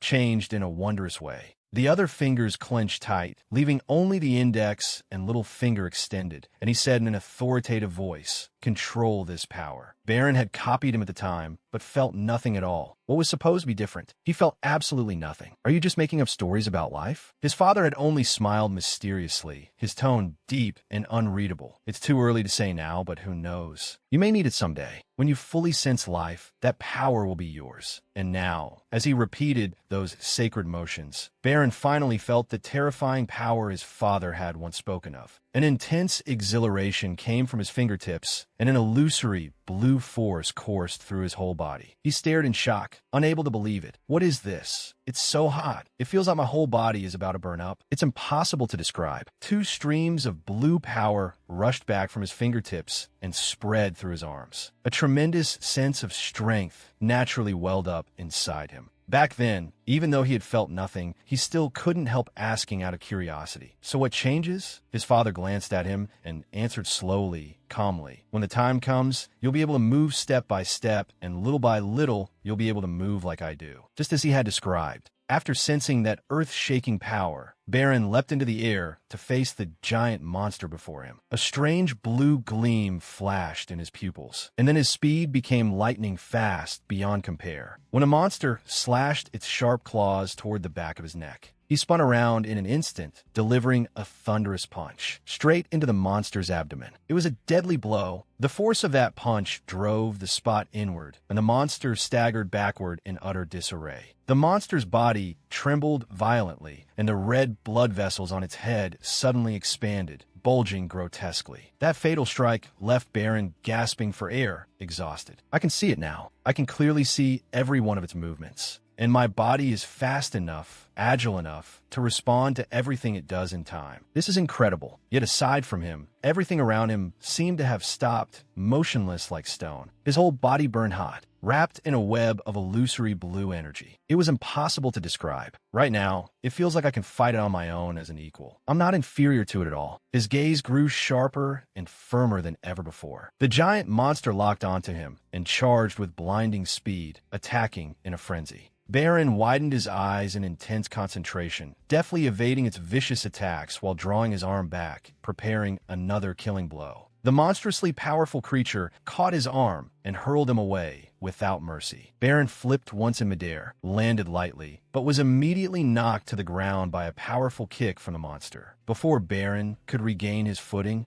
the monster's grotesque crimson arms came crashing down one after another. But relying on his nimble agility, Baron avoided every blow without taking a hit. Aiming for its legs, he whipped out a sweeping kick. The monster jumped aside to dodge, exposing its abdomen, and in the very next moment took another devastating punch from him, one that struck with agonizing force. The monster sprang back, and Baron looked up. A flicker of hope flashed in his eyes. Was he expecting success? The opponent before him seemed to have seen through his intentions, and immediately retracted its blazing red arms, crossing them over each other to form a solid shield protecting the area that held the life seeds. Baron gritted his teeth, his mind racing. It really is hiding its weak point. His gaze dropped to his own hands, trembling violently, and he told himself it still wasn't enough. If he wanted to strike its weak point, he would have to use even greater power. His fists tightened, and Baron's eyes shone with unshakable resolve. I already know the answer now. The most important thing is that I become stronger. From the very beginning, I should have possessed this power. Images of the friends who had died and those still desperately fighting to survive flashed through his mind. Baron quickly calmed himself and once more focused all his energy, forming the force seal with both hands. A powerful force radiated from his fingertips, spreading through his entire body and making him blaze with deep blue light. Baron shut his eyes tightly, feeling the power surging up from the depths of his being. Dense lines of energy appeared across his face like pulsing veins. All right, come on. The monster roared, gathering its blazing red energy. Countless arms sprouted from its back like tentacles. It lowered its body, the arms on its back spreading wide like the wings of a giant butterfly as it locked onto its target. The monster tore through the ground and shot forward at terrifying speed. Its target had no way out, but Baron remained standing perfectly still like a statue, his cold eyes tracking its every movement. He thought to himself, if I could become stronger than I am now, no one would have to get hurt ever again. The monster was so fast it made people's vision blur, but Baron's striking speed was even more unbelievable, almost impossible to follow with the naked eye. To an outside observer, he seemed to be standing perfectly still, but when he opened his hand, 3 life seeds dropped to the ground. A huge hole had been torn through the monster's reinforced abdomen, and its arms fell off one after another. Baron had also reached his limit and collapsed onto the cold ground. Tilting his head, he saw the monster's incomplete dark silhouette still towering there. Baron no longer had any strength left to support himself and rise, and could only grit his teeth and curse inwardly. Damn it, there's still one weak point I didn't hit. The monster seemed utterly unconcerned as it casually picked up the corpses of Di-hun and Du-din. No matter how Baron let out weak, desperate sounds, stop, let them go, Duh.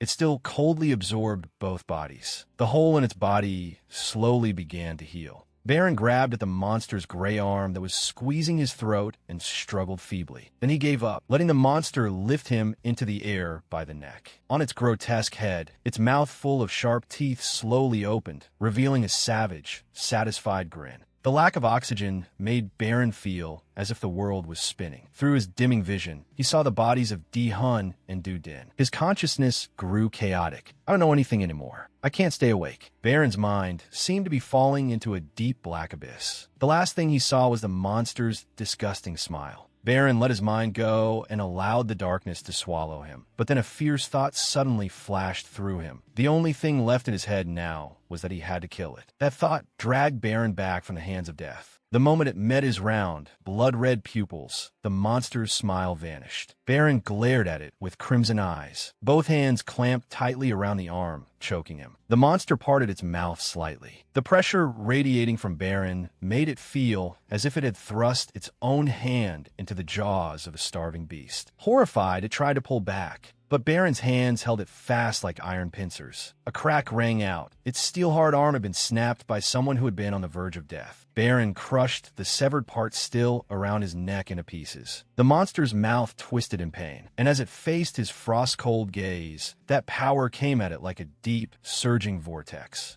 A new day began. A group of people carefully followed the markings on a hand-drawn map. We should be close now. If this map isn't wrong, it ought to be somewhere around here. Feather Duster looked ahead suspiciously. Are you sure we're going the right way? If we're wrong, we'll miss everything. Standing beside him, the girl with glasses quickly retorted, "Don't jinx it. I didn't come all the way here just to go back empty-handed." The man with glasses, holding the map and leading the way, wasn't completely certain, but still answered firmly, "It's not wrong. Just a little farther." The girl with glasses suddenly cried out, "Hey, look, I think I found what we're looking for." Baron was lying unconscious in an open clearing. The man with glasses hurried over, hoisted Baron onto his back, and said, "He's lucky. He's still alive. Looks like he just passed out." Feather Duster didn't seem to care at all whether his teammate lived or died. Something had caught his eye, and he stared with his mouth hanging open. What the hell happened here? The man with glasses looked in that direction too, his eyes widening in horror as he discovered that the building ahead had a gigantic round hole gouged through it, and the ground below had been torn to shreds.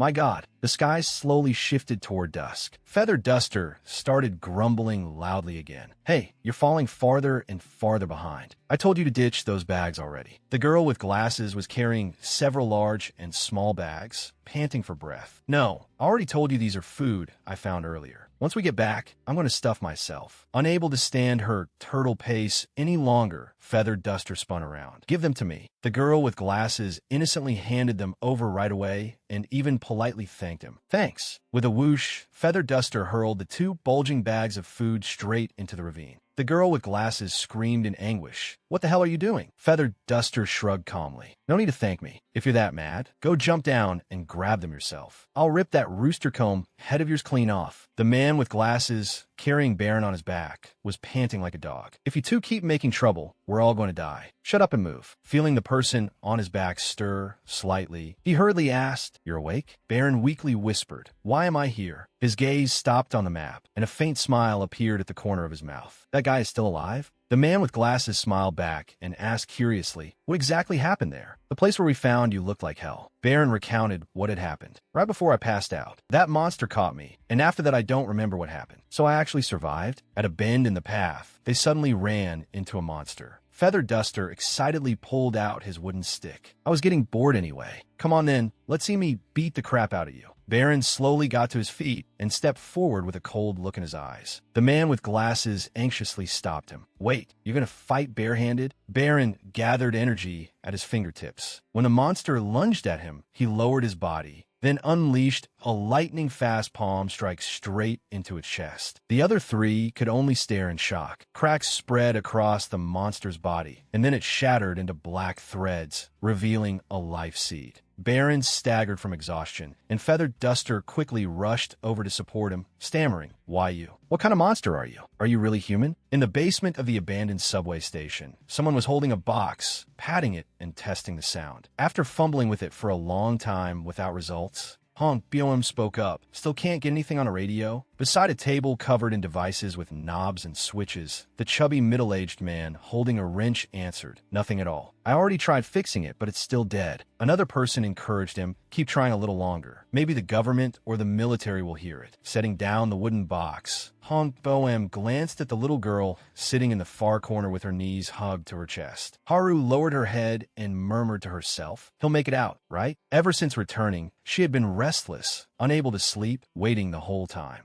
Her hands trembled slightly. The chubby middle-aged man crossed his arms, sat down on the chair beside her, and asked, "What's wrong? Are you just going to sit here the whole time?" Haru's eyes widened when she saw Baron, eyes closed, being carried on the back of the man with glasses. He gently lowered Baron to the ground. There, he made it back alive. Haru rushed over and threw her arms around Baron, choking up as she said, "Thank goodness you're still alive. I was the one who left you behind and ran away." Feather Duster and the girl with glasses paid no attention to the touching scene at all. They tossed down their bags and collapsed onto the ground. The entrance was bathed in a gentle, warm golden light. The first expedition had brought back 7 days' worth of rations and some medicine. The man with glasses and the girl with glasses looked at Feather Duster, who was wiping the sweat from his forehead. Compared to the 2 lives they had lost, these gains were pitifully small. Baron slowly opened his eyes. Haru had remained by his side the whole time. "You're awake," Baron said. "I had a dream. In the dream, someone was holding me, and it was really warm." Embarrassed, Haru replied, "Teach, that was a dream, just a dream." Baron's gaze swept over the long scars on Haru's leg. "Your leg must hurt a lot, right?" Haru quickly covered it with her hand. "It's nothing compared to your injuries." Baron replied, "What do you mean?" "Just let me sleep for a few days, and I'll be fine." Haru muttered, "How does that even make sense? You're just like those monsters." Completely drained, he protested, "Did you just call me a monster?" That's a bit harsh. After their small exchange, the two looked at each other and smiled, enjoying this rare moment of peace. Haru finally spoke her mind. "You and I are opposites. I chose to run away while you stayed and fought. I had to run far away to hide my own cowardice. But from now on, I'll face it.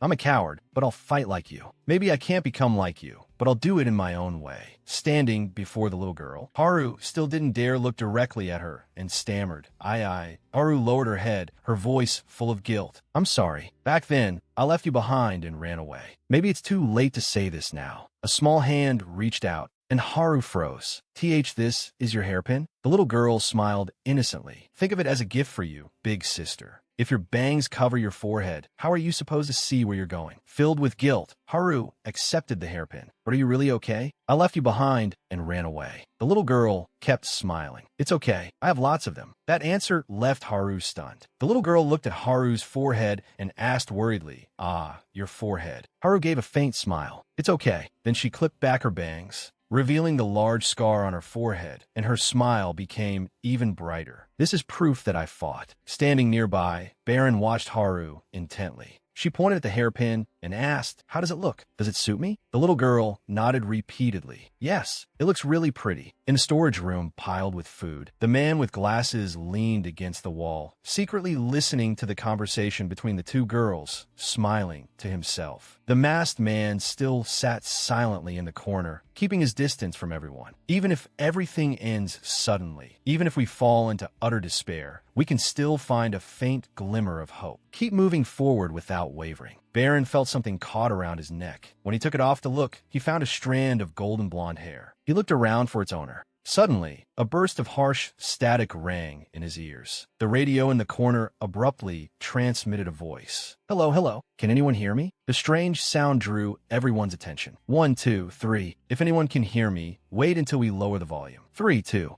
Is this okay now? The man with glasses hurried over. Is someone using the radio? A hoarse voice came through the set. I'll get straight to the point. I knew the apocalypse was coming, and I prepared for it in advance. Baron's eyes widened, his heart full of suspicion. What? Can this guy be trusted? On the other end, Lit continued, but whether you believe me or not is up to you. My name is Lit. First, I want to express my support to the survivors listening to this transmission. Surviving under these circumstances with absolutely no preparation is truly an enormous challenge. Next, I'd like to offer some advice to the survivors. Please make your positions known to others. If we want to survive against those creatures, we have no choice but to unite. So we need to know where each other are. But how are we supposed to share location information? Knowing where everyone is critically important. But how can we notify one another? Please use light. Surely no one is foolish enough to light a fire and attract those monsters. Instead, use flashlights because they don't react to artificial light. Please shine your flashlights for 10 seconds at midnight. Filled with excitement, everyone followed the instructions coming from the radio step by step. The girl with glasses tensely counted down. 2, 1, it's time. A brilliant orange beam shot straight into the sky. Everyone stared down at the scene below in shock, as countless flashlight beams illuminated the night sky. That meant there were many other groups of survivors just like them. The man with glasses stood stunned, unable to believe his eyes. The girl with glasses gazed in a daze. So survivors were scattered in every direction, and countless lights were shining. The man with glasses turned to Baron. It's not just us. Could it be true that person really prepared for the apocalypse? The chubby middle-aged man began reasoning it out. If that's true, this may have something to do with your father. What he said may very well be true, because the apocalypse started less than a month ago, and for him to be communicating this clearly over radio, he must have upgraded his equipment to military standards. That's not something that could be done in a short time. Baron clenched his fists. No matter how skilled someone was, it would still take at least a month and a half. Other than his father, no one could have predicted the apocalypse. If that were really the case, then that person might know something about his mother. Lit continued over the radio. My location is where the brightest light is. A tower on the mountaintop. So please, do your best to survive. Baron pulled up his collar, as if preparing to leave. Feather Duster gave a huge yawn and walked over. What? You're planning to leave without saying a word? We should go together. Baron turned and glanced at him. Good grief. I was planning to slip away quietly. Don't follow me. I'm enough on my own. Feather Duster looked like he was about to cry and refused. No way, I want to come too. Baron flatly rejected him. No, if you come with me, it'll just end up like last time again. The moment he finished speaking, a hand grabbed his hair, forcing him to turn around. Hey, what are you doing? Stop that. Feather Duster said resentfully. Hey, Baron, don't look down on me. They joined willingly too. The moment I stepped outside, I was already prepared to die. So don't carry everything by yourself. If that's how you think, then you've underestimated them. Feather Duster burst out laughing. Why are you looking at me like you've seen through the whole world? You're way younger than I am. What's wrong with relying on each other in a situation like this? We're all in the same boat. All right, call me Big Brother from now on. Baron kept walking. If you want to follow me, then follow me. I won't stop you, weirdo hair. Hearing that form of address, Feather Duster's face turned purple with rage. What do you mean, weirdo hair? This is a mohawk. Take that back right now. Haru appeared behind them, hands on her knees and panting hard, then rattled off in one breath. I was wondering where everyone had gone. I want to come too. You need someone to read the map if you're going to find the way. I'm not asking your permission, and even if you try to stop me, I'm still coming. This time, however, Baron only answered gently, I wasn't stopping you. That reply left her both surprised and delighted. The chubby middle-aged man poked his head out in full gear. What's going on? At this hour? Then he looked to the side. You're up over there too? The man with glasses folded his arms and replied, It's my turn to stand guard today. Seeing the weapon resting on the wooden crate, the chubby middle-aged man loudly scolded, Hold it! That kid Baron forgot to bring his weapon again. I already fixed it. The man with glasses hurriedly stopped him. There's no need. The chubby middle-aged man turned to look, and the man with glasses stared at Baron, standing by the elevator doors as he began. That kid surprises me every single time I see him. The first time we met, he beat someone much bigger than him without breaking a sweat. He even killed a monster I thought was impossible to defeat. Lately, he's been showing skills that ordinary people just can't pull off. The chubby middle-aged man impatiently asked, What are you trying to say? The man lowered his head, his eyes full of curiosity. Who is that kid really? What kind of unbelievable thing is he going to pull off next? As Feather Duster copied Baron's hand signs, he lowered his voice and asked, So you're saying if I do it this way, I can become as strong as you two? He immediately tried it out, keeping the same stance and punching the wall. The pain made his hand go red. Were you messing with me? Why didn't anything happen? Baron kept his eyes forward and answered calmly, I'm telling the truth. Honestly, I don't completely believe it myself either, so I don't know what to say. First, you have to sense whether there's a breath of life or not. The three walked between the tall buildings, talking in hushed voices. What's a breath of life? It's the life energy inside the body. I still don't really get it. When did you first discover it? Baron hesitated. That, he thought to himself, when did I start being able to sense life energy? Suddenly, his ears caught an unusual sound, and he said warily, Wait, something's off. Haru asked in fear, Is it a monster? No, it can't be. Shouldn't we run now? Grinding his teeth, he replied, It's not a monster. These traces were left by humans. A girl in tattered clothes slowly stepped out and pitifully begged for help. Please, my family got scattered while running from the monsters, and I got trapped in this rubble. All three of them stare at her. Please save me. In return, I'll grant one of your wishes, no matter what it is. As she said that, her cheeks flushed, and she placed a hand over her full chest in a highly suggestive gesture. Hearing that, Feather Duster's eyes went wide. What? Her face stayed red, her whole demeanor shy and coy. Feather Duster finally caught her meaning. Haru realized what she was implying and blushed too. Feather Duster hurriedly urged, "What are you hesitating for? Go help this poor girl already." Haru snapped at him. "Wait, what exactly are you planning to do? What are you getting excited about?" Baron looked around once before asking, "There's no one else in this area besides us?" The girl nodded. "Of course not. That's why I'm begging you all to help me." Baron frowned and exposed the truth. "That's strange. There are a lot of dogs around here." She bit her lip. Henchmen poured in from all directions, their expressions arrogant. "Nicely done, brat. You got sharp eyes. We were planning to lure all of you into our territory. Damn it, and we got exposed." Feather Duster angrily shouted, "Hey, where did all these extra helpers suddenly come from? What about the promise you made us? I was ready to help with everything and then collect 10 times the reward afterward." But Haru yelled, "Now is not the time to be talking about that. They're obviously up to something." One of the nearby lackeys pointed at Feather Duster and sneered, "It means you idiots got tricked, got it?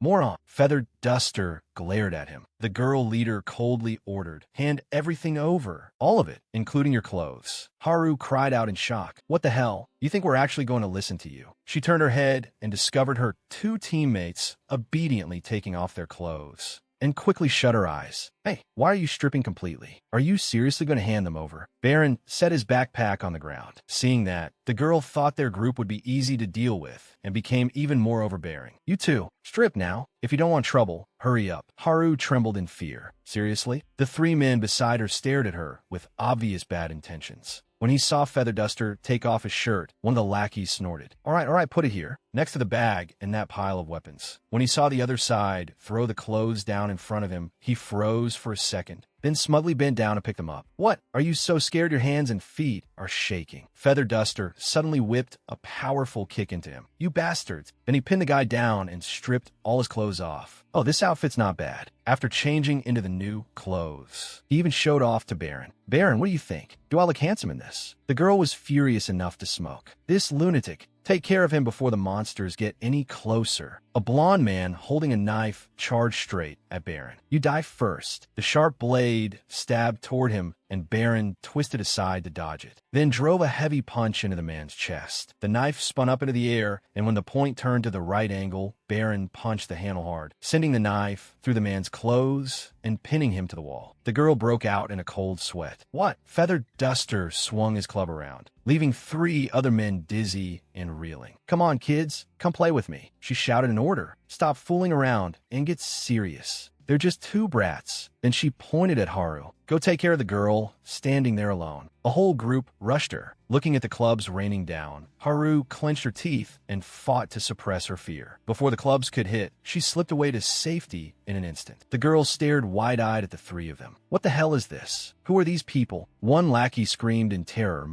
"Monsters. Everybody run." The crowd went pale. "Damn it, we need to get out of here first." All of this was being watched from afar. A pair of binoculars tracked the direction Baron's group fled in. The watcher stood in the loft of a wooden house. In through the window frame, a sturdy silhouette could be faintly seen, his face obscured by the bars. From behind, he had silver hair and broad, solid shoulders. Panting, Baron pushed open the door of an abandoned house. "Let's hide here for a bit before moving on." As soon as they entered, Haru sighed, "Wow, this area is really chaotic." Feather Duster scanned the surroundings and reported, "Looks like someone already searched this place before we got here. There doesn't seem to be anyone around." Haru picked up an item in the room and examined it. "Very possible. Last time I saw this place, there wasn't any light at all." Baron looked around thoughtfully. "For a moment, I felt like something was wrong. All this chaos doesn't seem random. It's like someone deliberately created this situation." Feather Duster and Haru stood back to back, watching warily. Baron said firmly, "There's definitely someone in this house." When he saw Haru's shoe about to touch a rope trap, he shouted a warning, "Hey, stop!" But it was too late. "What? Turn away." Haru, in her short skirt, was yanked upside down to a ceiling beam. Flustered, she grabbed at her skirt and screamed, "Who set up a trap this nasty? Everyone look away." Feather Duster flailed around, quacking like a duck. A man slowly climbed down from the beam. Feather Duster held his breath and glanced over, and saw a gloomy-faced man staring at the 2 prey caught in his trap. In a contemptuous tone, he said, "Oh, so you're just some random kids from nowhere." Baron lowered his head, his sharp eyes fixed on the gleaming blade in the man's hand. "Gudinglarit, you were trying to escape those people from before, weren't you? I'm the leader of that bunch." Under Baron's frightening stare,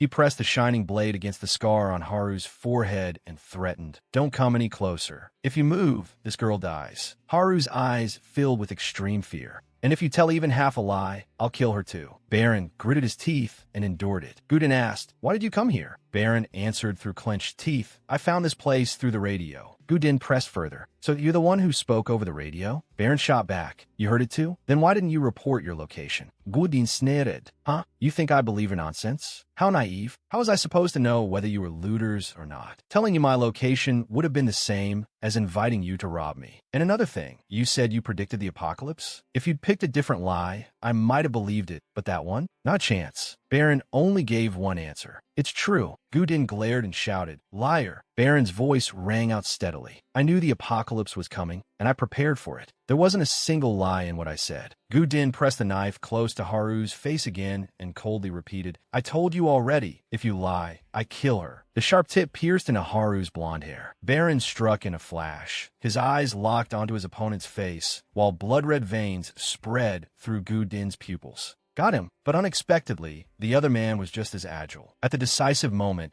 Baron barely managed to twist aside and avoid the blow. Baron blurted out in shock, "What?" The sharp blade thrust toward him at once, and he clamped it between both hands, only to be hit by a heavy kick that sent him flying backward. Baron braked with his feet to steady himself. But Guden moved as fast as lightning, closing in instantly and unleashing a string of vicious slashes that forced Baron back again and again until his back slammed into the cold wall. The short knife spun in his opponent's hand as Baron glared at Guden's ferocious downward slash, gritted his teeth, and threw a counterpunch, only to hit empty air. Baron froze. He actually dodged that. Guden didn't look tired in the slightest and turned slightly as he said, "You don't look like the looters I've seen before." Baron repeated himself. "That's right. I told you from the start, I'm not a looter." Baron studied him sharply. This guy's movements were a little strange, and his attack speed was pretty fast too. When Guden thrust his knife again, Baron ducked to dodge, but accidentally stepped on a shard of broken glass on the floor and nearly face-planted. The corner of Guden's mouth curled into a cold smile, as if he'd seen it coming. It was like he could predict Baron's actions, always cutting him off ahead of time. Seeing the man's knee driving straight toward his face, Baron's legs shifted direction in an instant, his whole body spinning smoothly and steadily, while a determined light flashed in his blue eyes. If that's how it is, then as long as I move before I can think, he won't be able to predict it. Immediately after, Baron launched a storm of attacks, punches and kicks flying in rapid succession, but Guden dodged them all with ease. Baron paused for a split second and thought, "Looks like I guessed right. I was able to close the distance." The two faced off, and the red streaks in Guden's pupils grew denser and denser. That let him clearly see Baron's two crushing punches coming almost at the same time, making them easy to avoid. Under Baron's baffled gaze, Guden charged in with his knife. The two fought on equal footing. Blue eyes and red eyes locked fiercely onto each other, neither side willing to give ground. Suddenly, a strange sound came from outside the window. The silhouette of a gigantic monster appeared, with a razor-sharp beak, peering into the house. The two temporarily stopped fighting. The next second, Baron was stunned to see Guden raise his knife as if he meant to keep attacking. Is this guy trying to get himself killed? The blade thrust at him again and again, and Baron crossed his arms to defend. Damn it, if the noise from this fight gets too loud, it'll lure the monsters here. But if I just move normally, I won't be able to get close to him.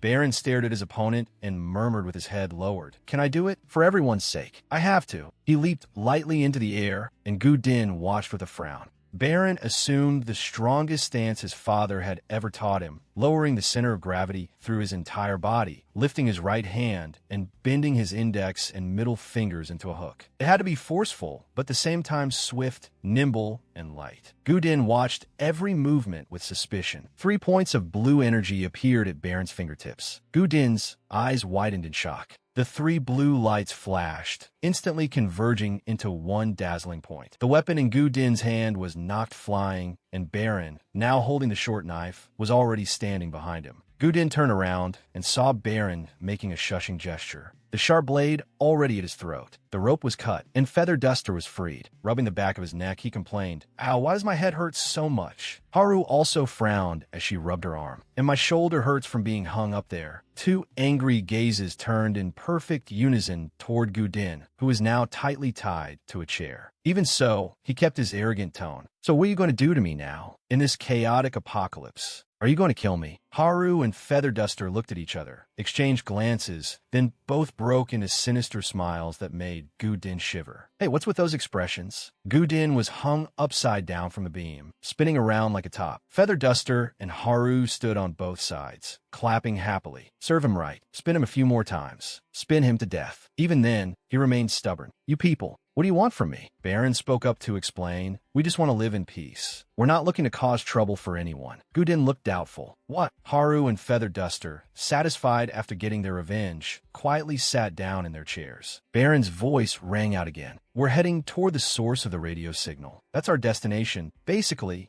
But we also need to stock up on medicine and food." Gudin pressed him again. "Is what you just said true?" Baron answered briefly. "All right, we're going to rest here for a while. We'll untie you when we leave. I can't let you go right now, not after what you pulled earlier." Recalling the last technique Baron had used, Gudin curiously asked, "Right, one question. How are you moving that fast just now? I couldn't see your movements at all." Baron hesitated. "That." He stopped and glanced upward. "Is there something upstairs?" Haru and Feather Duster held their breath, while Gudin's expression turned unusually grave. After going upstairs, the sight before them horrified them all. A black, rough body covered in jagged, protruding fangs, and a girl held tightly in the arms of that pitch-black creature. Feather Duster's eyes bulged as he stammered. A monster!" Haru cried out in fear. "How can he be living together with a monster?" Gudin explained, "It's okay. It won't attack. And that's not a monster either. That's my little sister." Haru stared at him in shock. "Your little sister?" Baron fixed his gaze on the flickering orange energy flowing over the monster's body. Looking at the monster clinging tightly to his sister, Gudin lowered his voice. "She looks like she's turned into a monster, but for now, she's still safe. The problem is, her body is extremely weak." Haru asked, puzzled, "But how did this happen? How could she?" Gudin continued, "I know what you want to say. With injuries like that, she should have died, right? According to my theory, the monster fused with her and is keeping her alive. Maybe the two of them are in a symbiotic relationship." Haru said sadly, "But seeing her live like this, it's just too painful." She thought of her own lively little brother, hugged her trembling arm, and said softly, "She looks so lonely." Feather Duster couldn't understand. "How can you just leave her like this? Why don't you kill that monster?" With a lonely look on his face, Gudin replied, "I tried, but that monster has rooted itself deep inside her body and taken it over." Feather Duster hesitated before asking, "Then, can you kill that monster?" Gudin fell silent for a moment, then gave a bitter laugh. "Kill a monster? Sure, but how exactly am I supposed to do that?" Feather Duster had clearly been waiting for a chance to show off. "You could go after the monster's seed. As long as you can see through it, you can kill the monster. You just have to attack the seed, right?"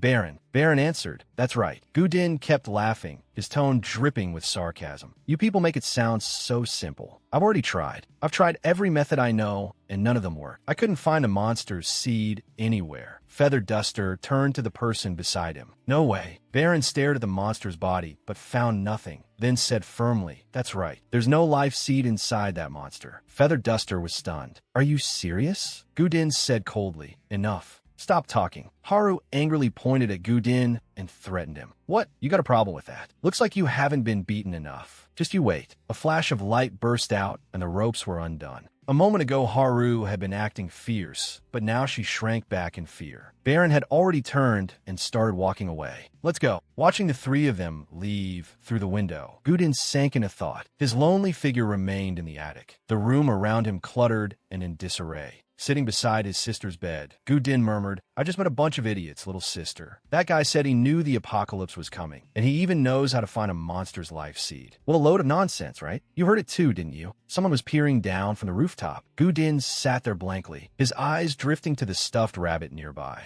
He walked over and picked it up, the sorrow playing on his face. Then he heard the rope trap rattle. Had the trap been triggered? Gu Din turned around warily. Why did you come back? But what climbed up wasn't a person. It was a gigantic monster, gaunt and dried out, with abnormally long limbs, stretching out a razor-sharp beak and making horrifying noises. Holding his breath, Gu Din glanced at his sister lying on the bed and tightened his grip on the dagger, lowering himself into a fighting stance. He narrowed his eyes, then suddenly opened them wide. Bloody red streaks appeared in his pupils, allowing him to see through the monster's movement as it split into three. His vision suddenly blurred, and blood began to run from his nose. Recalling the fight with Baron earlier, he cursed. Damn it, I pushed too hard back then and burned through all my strength. The monster seized his arm and lifted him into the air. A stream of red energy began flowing into the monster's rough arm, faster and faster. Gu Din felt all the strength leaving his body. At that moment, he could feel that something was trying to escape. His eyes fell on the toy lying on the floor, that stuffed rabbit. That was the rabbit he had wanted to give his little sister. In an instant, memories flooded back. He was walking calmly down a peaceful street, holding the stuffed rabbit by one ear in one hand and his phone in the other. His sister's voice came through the phone. Big brother, when are you getting here? I told you to come by 11. Gu Din All right, I'm on my way. Just wait a little longer. I'm almost there. Sitting on the bed, she still looked uneasy. Then hurry up, okay? Don't be late. Gu Din was quiet for a moment before replying, I won't. I'm already on the way. Hidden inside his personality was another side of him. Whenever he needed intense concentration, icy red streaks would spread through his pupils. He lowered his head to look at the chessboard, and amid the cheers of the crowd, Gu Din coldly watched his opponent, who seemed somewhat frightened. You could say I possess a special ability unlike anyone else's. I can sense and foresee certain events that will happen in the near future. The moment his opponent placed a piece, the referee shouted, "It's over." Player Gu Din wins the championship again. Strangely enough, why did he not look happy at all? He slowly turned around. Gu Din wore an obvious expression, because I already predicted that I would win this match. Looking at her brother's face on the television screen, the little girl sitting on the bed muttered, "Big brother, hurry up already. Your interview is about to start." His sister's voice came through the phone to Gu Din's ear. "You promised you'd watch it with me." "All right, I'm coming right now." Seeing the near future isn't difficult for me. I just gather all the factors, make a judgment, and feel it out. Everything runs through my mind and forms a simulation. Things like the air, the temperature, everything seems to appear before my eyes. Even the surrounding noise feels amplified. Based on those things alone, I can completely detect changes in everything around me. Ahead of him, a man on a motorcycle came speeding in like a madman. "Hey kid, watch where you're going. Move." The wheel struck a brick in the road, and both rider and bike flew into the air. Gu Din ligli lepid aside dungutifully. I landed safely. I have a precognitive ability, and I can know in advance what's about to happen around me. But there's one problem. A passerby pointed at him in alarm. "Are you okay?" Bright red blood was flowing from his nose. If I keep using this ability continuously, with high intensity, and too often, I get headaches and nosebleeds. On the rooftop, a flock of pigeons lined up in a row. The conversation was still going on, his sister's voice full of worry. "Big brother, what's wrong? I heard a really loud noise over there." Gu Din tried to reassure her. "It's nothing. Don't worry." She asked again, "When you come, did you bring me anything?" On the calendar, Saturday was marked with a drawing of the two siblings laughing together, thinking of the stuffed rabbit in his hand. Just as he was about to tell her about the surprise gift, the phone suddenly rang, and then the screen went completely black. Gu Din looked at the phone in confusion. The sky suddenly darkened, and the birds on the rooftop panicked and scattered. Everyone looked up at the sky in terror. The sun was blocked by a pitch-black sphere. A swarm of giant monsters descended to the earth. Gu Din stared in horror as the red streaks appeared in his eyes, but he couldn't see anything at all. It was the first time I was unable to predict what was going to happen in the future. What exactly were those grotesque creatures? Everything about them was too unfamiliar, things humanity in this age had never seen before. The entire information network had never mentioned them. They had only just appeared here. After that, all communication systems, radio stations, and newspapers were paralyzed. Society seemed to fall back into a primitive age. The monsters poured in like tide. A red gleam flashed in Gu Din's eyes as he watched wave after wave of gray creatures fill every corner of the city. Gu Din fled in panic, eyes wide as he looked at the streets, crawling with monsters of every grotesque shape imaginable. Whenever they encountered anyone, they slaughtered them with tentacles and razor-sharp claws. Clutching the stuffed rabbit tightly in his hand, he ran for his life. There was blood and corpses everywhere. What was the purpose of those monsters? To kill people? No, they attacked everything, including humans. If that was the case, then what was their goal? To destroy everything? Or were they trying to achieve something else through all this? Amid the chaos, Gu Din still kept calm and weaved his way past the monsters one after another. Another monster appeared ahead and blocked his way. Using his special ability, he easily dodged its attack. Only 50 meters left. I have to get home and make sure my sister is safe. A giant spiked sphere flew across the sky and smashed straight into the attic of a house. Gu Din froze where he stood, unable to move. A streak of red vision pierced through every room in the house. Air temperature, surrounding sound. Just with that information, I can predict everything. When he saw his sister collapsed on the cold floor, her neck clamped in the jaws of a monster, Gu Din's face darkened. I wasn't too surprised because I had already foreseen this.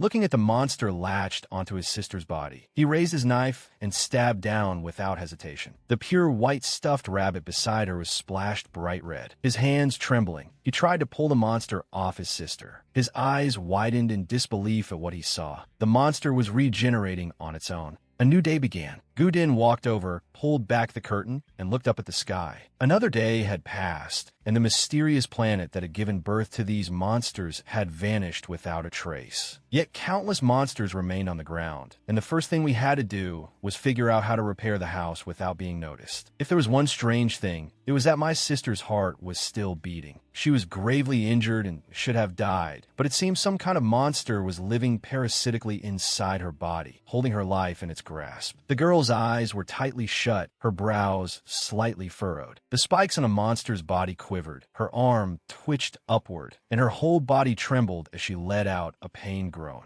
Seeing this, Gu Din's eyes were filled with helplessness and endless pain. My first attempt to separate that monster from her failed, but it was only one failure. No matter what price I have to pay, I will separate it from her. Maybe that's it. The biggest obstacle to killing this monster is its regenerative ability. These monsters can regenerate their bodies at different speeds. In that case, is there a limit to the number of times they can regenerate? And where do they get the energy to fuel that regeneration? Holding a pair of binoculars at the window, Gu Din studied the monster's habits. To parasitize a host, they need a source of energy. Could they be absorbing the host as well? No, some of them don't eat humans, but in general, their behavior is all roughly the same. Below, a monster was clinging tightly to a person's arm. After draining that person's blood, it moved away. Perhaps this was the rule governing the monster's behavior. Gu Din took the first step onto the red road, the path that symbolized his search for a way to save his sister. If they keep regenerating until their energy is exhausted, then their ability to regenerate might disappear and they would die as well. Outside, not a single human could be seen. Only the monster remained inside the house. Knife in hand, Gu Din stared at the monster he had just attacked. He had tried continuously for 5 days and saw absolutely no sign that its regeneration speed was slowing down. That only made his expression grow darker. Continued experiments might produce results, but what if they didn't? Watching his sister's body shake with wave after wave of pain, Gu Din pressed his lips together, his strides along the red road growing even larger. Pain was written all over his face. Just hold on a little longer. I'll get that monster out of you. All right, I need a more effective method. He sped up along the red road, reviewing all his observation notes. Is there any way to limit a monster's regenerative ability? What would happen if I kept applying continuous force to it? Monsters are attracted to fire. Even through a wall, they can sense the heat. Although the exact range can't be determined, they seem able to detect it within about 300 meters. But fire is too dangerous. No, I need another method. By now, he could no longer remain calm inside and had begun racing against time. No matter how busy he was, every day he still made time to sit by his sister's bed and talk to her. Today I used binoculars to observe the area, and I saw a very strange monster. I found hydrochloric acid at a nearby metal processing plant. When a monster came into contact with it, its regeneration speed did slow a little, but this method alone can't kill it completely. On the red road, Gu Din's arms hung limp at his sides. Although he was exhausted to the bone, his steps never once stopped. Gu Din sat down beside several bags on the floor and told his sister that this time the looters had come right to his door. but the trap he designed had worked, so dealing with them hadn't been difficult. After that brief moment of rest, talking with his sister, Gu Din threw himself back into his research, determined to find the monster's weakness. I dissected it and used hydrochloric acid to slow its regeneration, but I failed because it had no weakness at all. Freezing it with liquid nitrogen failed. Piercing through it failed. Electrocution failed. Failure after failure. Meaningless sounds echoed through the empty room. He no longer knew what to do. Dark circles ringed Gu Din's eyes, and the fist at his side trembled violently. I don't want to torment you like this either, but no matter what I try, I can't kill it. The red road Gu Din had taken to save his sister seemed to have reached a dead end. Now Gu Din stood before the bed, his voice hoarse. Can you still hear me? If you can still hear me, give me some kind of sign. The rope trembled again. A noise came from downstairs. Wah, what is this? Then came the sight of Haru in feathered duster hanging upside down. And right now, the monster before him was continuously sucking a stream of red energy out of Gu Din's body. He had given up. He couldn't kill the monster, and he couldn't free his sister from her pain. He was at the end of his rope. Gu Din closed his eyes and surrendered himself to fate. Fine. Then from now on, I won't see any possibilities anymore. A misstep, then a shadow, flashed across the ground. Baron glanced disdainfully at the man who had accepted death. Baron dove down from the air, blue energy flowing from his palm as he struck the monster directly in the chest, turning into black threads that scattered and vanished. He landed lightly on the ground. The monster's hand, which had been gripping Gu Din's arm, slowly dissolved. Baron stared intently at the monster's life seed. Gu Din's eyes widened, red streaks appearing in his pupils once more as the red energy around his body surged violently. A black object fell out of the monster's body and hit the floor. Gu Din bent down, his voice urgent. Please tell me. Because he had overused his power just now, his nose started bleeding again. Red veins still streaked Gu Din's pupils as he made a forceful demand. How were you able to do that? Baron replied. I came back because I forgot to take my bag. I didn't expect a monster to show up.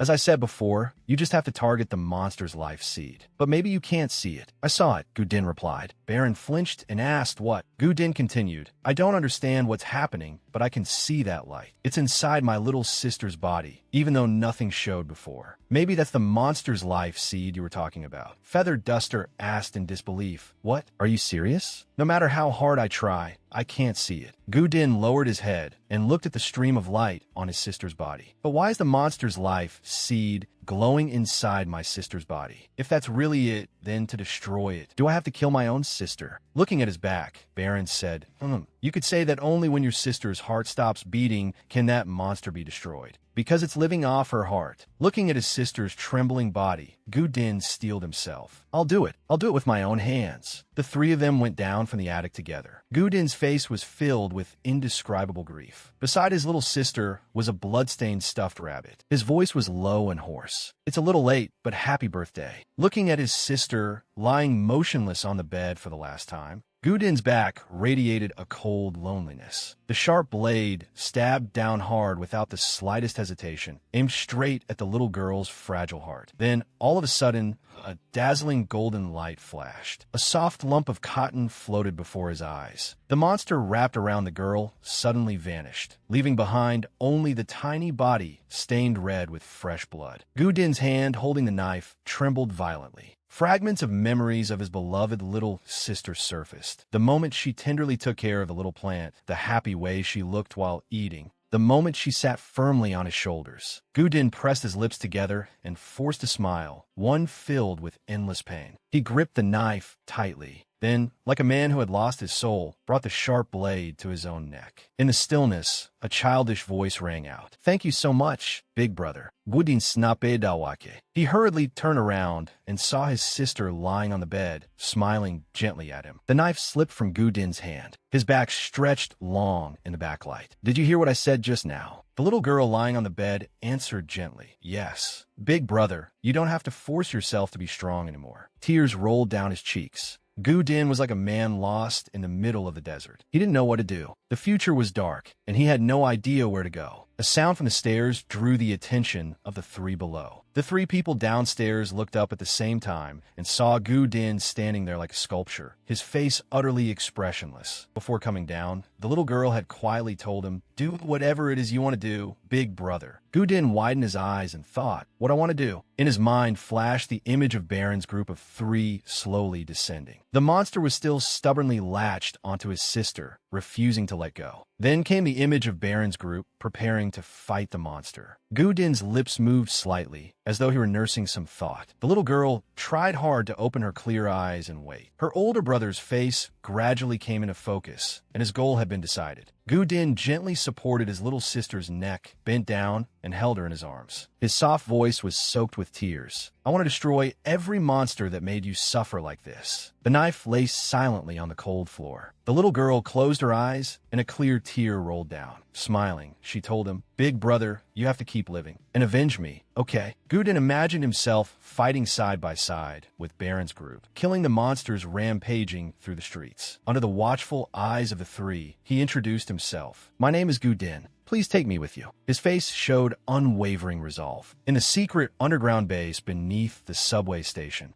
the girl with glasses was nodding off in a deep sleep. Soft footsteps sounded and woke her. Baron's group was coming down the stairs, and none of the three had the slightest trace of joy on their faces. The girl with glasses hurried over and shouted, "They're finally back. Everyone made it back safely, right? Wait, who is this?" The unfamiliar man spoke up. "My name is Gu Din." His expression was icy cold. "Just call me Din." Haru began checking the spoils they had brought back from this expedition. Everyone gathered around to listen. "We've got enough food for about a week, and a few kinds of medicine you were looking for too." Hong Biom cut in, "Thanks, kid. We were just about to run out of antibiotics." Haru looked at the paper in her hand and continued, "Besides that, I've finished quite a bit more of the map. We've already covered more than half the route. We're getting close to our target, the broadcasting station. Unfortunately, there's a sheer cliff blocking the way in the middle of the route. I'm afraid it'll be very hard to get past." Resting his chin on one hand, Gu Din said thoughtfully, "Your base is pretty interesting. The living conditions here actually seem fairly good. What's strange is that other survivor groups still haven't attacked this place. The fact that it survived until now is practically a miracle." The chubby middle-aged man raised his brows. "What? There are other survivors too? You mean there are still people alive elsewhere?" Gu Din spun the pen in his hand. "That's right. Back when I was still at home, I knew of 3 other groups. The people there, well, some were bandits, and some were trappers who specialized in hunting survivors. Oh, right. You may not know this, but I think they're the same group you ran in the last time." Feather Duster cried out, "Oh, so it was that woman from last time." Haru shuddered at the memory. "I remember now. It really was those devils. I never want to see them again." Gu Din said flatly, without any emotion, "If you don't know, then let me tell you this. If you want to get past that cliff, you have to pass through those bandits' territory." Haru's face turned pale. "What?" Feather Duster made a dramatic face. "Oh no, there goes my dream." Haru quickly asked, "Is there really no other way to get across? Like taking a longer detour, or going another direction?" Gu Din's words hit them like cold water. A detour would take twice as long, and no one can guarantee that route would be any safer. Hong Boeum rested his chin on his hand, his face full of worry. "What do we do?" The girl with glasses scratched her head awkwardly. "I don't have any opinion. As long as I'm not the one going, whatever." Gu Din reassured them, "Don't worry. They're just an unorganized mob. I've already thought of a way. Also, Baron, your presence is our trump card, so don't let them know you're here. And since you prepared for the apocalypse ahead of time, from now on, try not to mention that too much." Baron nodded. "Fine. I don't really care anyway." Suddenly, the girl with glasses shouted, "Wait." She looked annoyed. "The way you were just ordering us around makes it sound like you're the captain. Why should we listen to you?"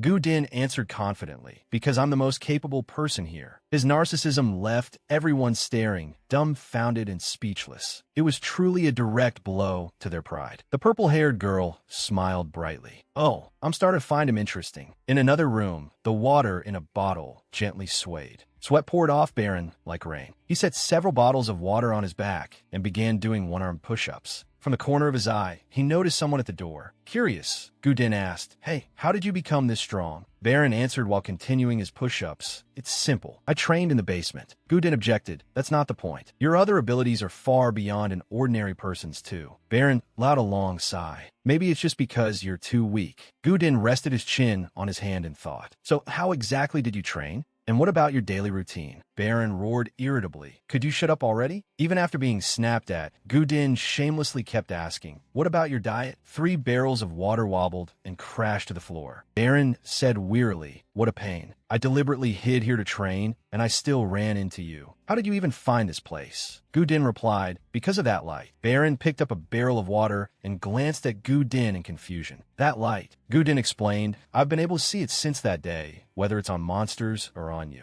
I only knew what it was because you told me about it before. Baron replied, that's probably life force. My father called it that. Gudin froned. Life force? Then how did your father know about it? Baron kept focusing on drinking water. Gudin started muttering to himself again. Your father really is hard to figure out. He built an entire basement in the middle of the city just to train your survival skills, and even forbade you from going outside. Honestly, he's just as crazy as you are. To be frank, no ordinary person could ever understand the way he thinks. Looking at the water bottle, Baron's voice lowered. At first, my father wasn't like that. He used to be like a normal father. He said that before long he would take me away from there, told me to wait for him a little longer. But at some point, he changed. He said we couldn't go outside anymore and had to prepare for the apocalypse. Maybe that was when I started resisting him. Gudin cut in, I have a question. If he was able to prepare for the apocalypse and even knew the monster's weakness, then maybe your father knew the truth behind them or where they came from. Baron replied coldly, I'm not interested in any of that. And besides, I can't ask him anymore now. Gudin fell silent for a moment,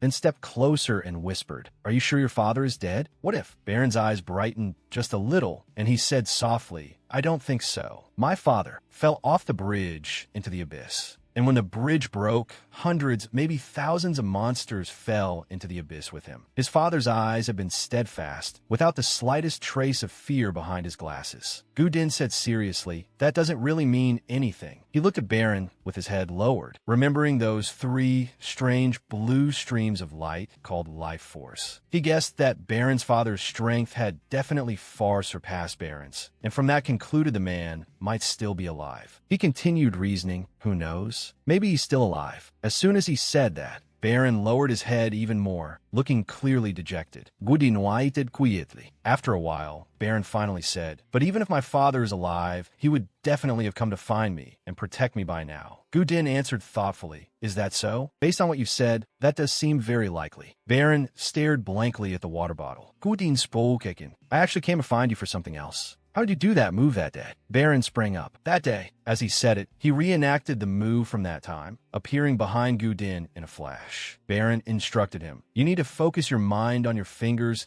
to control the flow of your life force. But it won't be easy to get the feel for it at first. Gudin suddenly blurted out, I can feel it already. Baron was shocked. Gudin's 2 arms trembled. He remembered the moment the monster had tightly constricted him. At that time, I could feel it very clearly, like the energy of life was leaving my body little by little. Gudin's eyes turned red, and red energy radiated from his fingertips. That was life force. It flowed through his whole body, and blood began to stream from his nose. Baron asked worriedly, are you okay? Gudin endured the strange sensation ravaging his body. Yes, I can feel it. I need a new source of power. Power strong enough to destroy those brutal monsters outside. I need it. He longed to be like Baron had been that day, able to defeat monsters with his bare hands. The red power surged through his body. Gudin turned his head, life force blazing in his eyes. Baron, this power is exactly like yours. It was the first time he had felt the potential within his body, but his body had not yet adapted. Gudin's gaze blurred, and then he collapsed to the floor, unconscious. The moment he opened his eyes,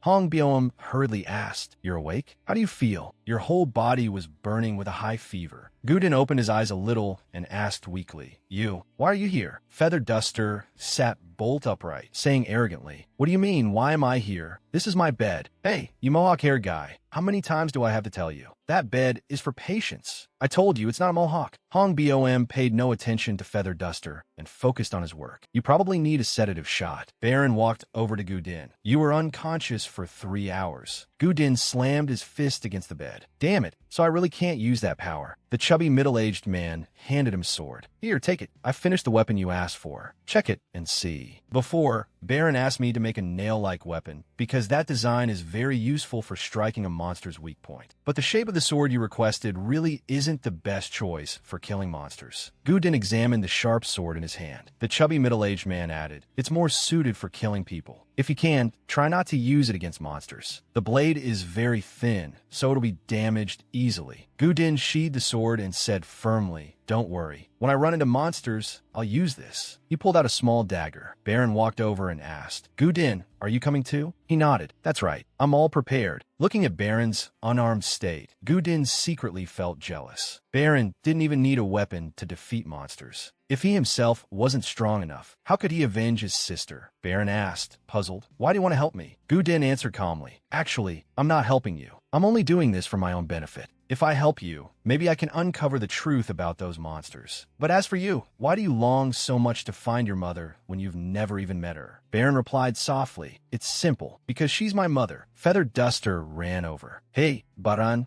Gudin. We've been waiting for you too this whole time." Haru greeted him hesitantly.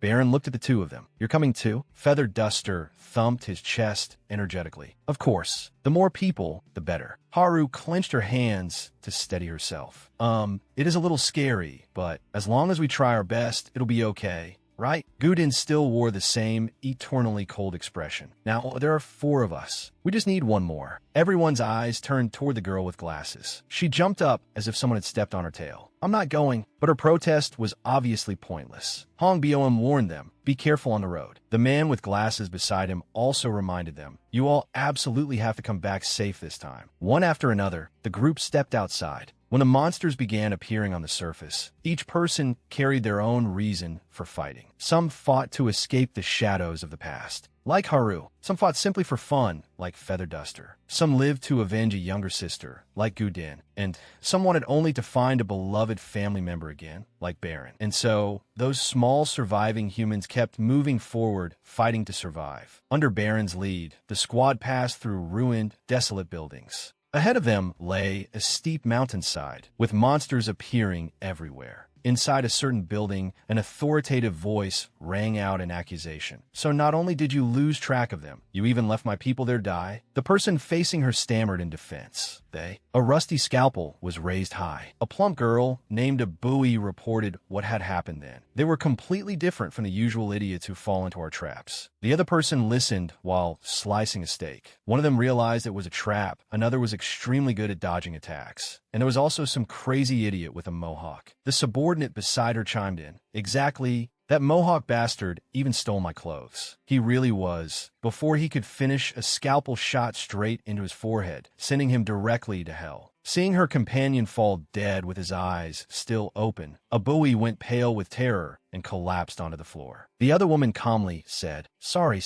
A Dai, white-haired and packed with muscles like a man, said coldly, "He was too noisy. I thought he was livestock." The skinny man beside her asked nervously, "Don't you think they might come back and attack us?" Adai looked through the window at the ruined city outside. "Absolutely impossible, unless they've got something wrong with their heads. This is our den, but if they dare come back, I'll tear them apart." She stuck out her tongue and lifted a piece of meat to her mouth, her body covered in scars. Elsewhere, Gudin spread out a sheet of paper and began laying out a detailed plan. "Here's the plan. Look at the map I drew here. Our destination is on the far side of the bandits' territory. The radio tower circled on the map is where we're headed. To get there, we have to pass through Zone 2 and Zone 3. We'll sneak through to avoid fighting. To do that, we'll have to move through each area one by one. There are 3 zones in total. Where we're standing now is the starting point. The tall building right in front of us is Zone 1. Next comes Zone 2, then Zone 3. To reach the destination, our planned route will zigzag through them. Feather Duster excitedly howled like a gorilla. "We get to do an infiltration mission again, boys. Let's go wild." Walking beside him felt to Haru like traveling with a ticking time bomb. So she lowered her voice and warned him, "Keep it down. You're going to let the monsters find us." At that moment, Baron asked, "It sounds easy enough, but how are we supposed to cross such a huge area without being discovered? If it were just me alone, I might be able to do it." But Gudin was a little surprised by Baron's ability, but quickly regained his confidence, the corner of his mouth curling into a smile. "Of course, I already have a plan. Just do as I say." Feather Duster suddenly asked, "Come to think of it, didn't you say that to clearly see a monster's weak point, one of us has to get captured the way Gudin did?" But Baron didn't seem entirely sure. "Maybe, but I can already sense a little of their life force, even before meeting them face to face. Back when I lived in the basement, I could also sense the people above me." Feather Duster rested his chin on his hand, his thoughts already jumping elsewhere. "But don't you think we're still missing something? The girl with glasses had just escaped Feather Duster's grasp and was about to slip away when someone grabbed her backpack. Gudin caught her red-handed. "Where are you going?" The girl with glasses jumped and screamed. Gudin pointed ahead. "The bandits' territory starts over there." Then Gudin explained the details to the whole group. "I know this place very well, so follow me. We'll communicate with hand signals because there's a risk of being spotted." He raised his hand, thumb and index finger extended. "This means move forward. If we encounter enemies, hide and keep moving."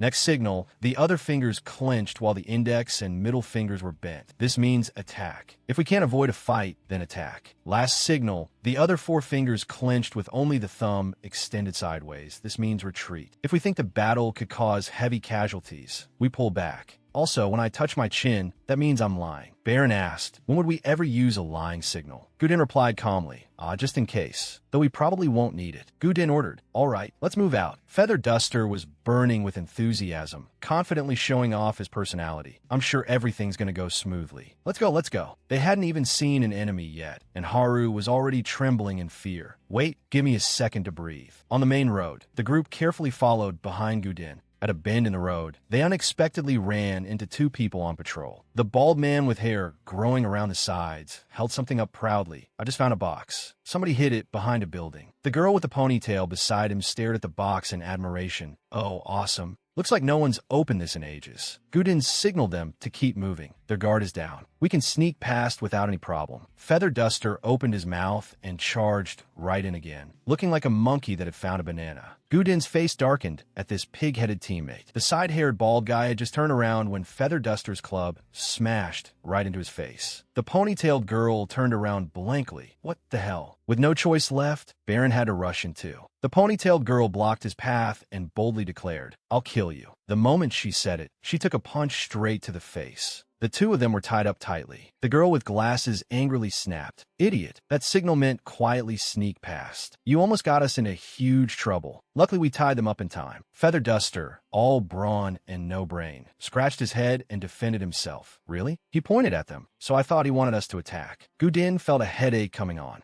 Leading this pack of low IQ teammates was utterly exhausting. "Damn it, forget it. It's not that big a problem. Luckily, there are no other enemies nearby, so we're still relatively safe. But we do need to deal with these two." Haru's eyes widened. "What? Wait, do you mean you're gonna kill them?" Gudin pulled out his knife and answered coldly, "Yes." The blade had descended halfway when it was stopped. Gudin shouted, "Baron, what are you doing?" Baron said, "We don't need to kill them." Gudin glanced at him, his tone dripping with sarcasm. "How strange. I thought you and I were the same kind of person. Would you feel guilty if you killed them? They're bandits. They wouldn't hesitate to murder and rob people." Baron gritted his teeth. "That's not it. Like you said, if we kill them now, we'll avoid trouble later. They won't wake up and report that we infiltrated their territory. But I don't want to kill them. Whenever I sense death around me, an awful feeling I can't describe rises up in my chest." Gudin refused to budge. "Baron, do you want to ruin our mission over something this trivial? If they tell the others we entered their territory, finding your mother could become much harder." Baron stayed just as firm. "There's still a way without killing them. We just need to leave quickly before they wake up." Haru immediately agreed. "Exactly. Then we won't have to kill them." Feather Duster joined in too. "I don't want to kill them either. We already won. There's no reason we have to do that, since it was the majority opinion." Gudin had no choice but to compromise and put his weapon away. "Fine, let's go." "Baron, I'm really disappointed. I didn't expect you to be this indecisive when it comes to reaching your goal." Ahead of them was a group of people gathered together. Some standing, some sitting, chatting noisily. Haru hid behind a wall and whispered, "The farther in we go, the more of them there are. At this rate, we might get discovered." Suddenly, a voice rang out. "Who the hell are you? I've never seen your faces before." The words made the whole group freeze. Gudin thought anxiously. This is the center of their territory. If things get loud now, getting out of here will be hard. "Retreat first." The man in black narrowed his eyes, his tone suspicious. "Why are you all hunched over like that? Don't tell me." Hearing that, the two girls in the group turned deathly pale, cold sweat pouring down their backs. Feather Duster burst out laughing and stepped forward, shouting, "That's right. We're carrying out a very important mission." The man in black looked confused. "What mission? Who are you?" Feather Duster slicked the bright red tuft of hair on his head back, putting on a boss-like air.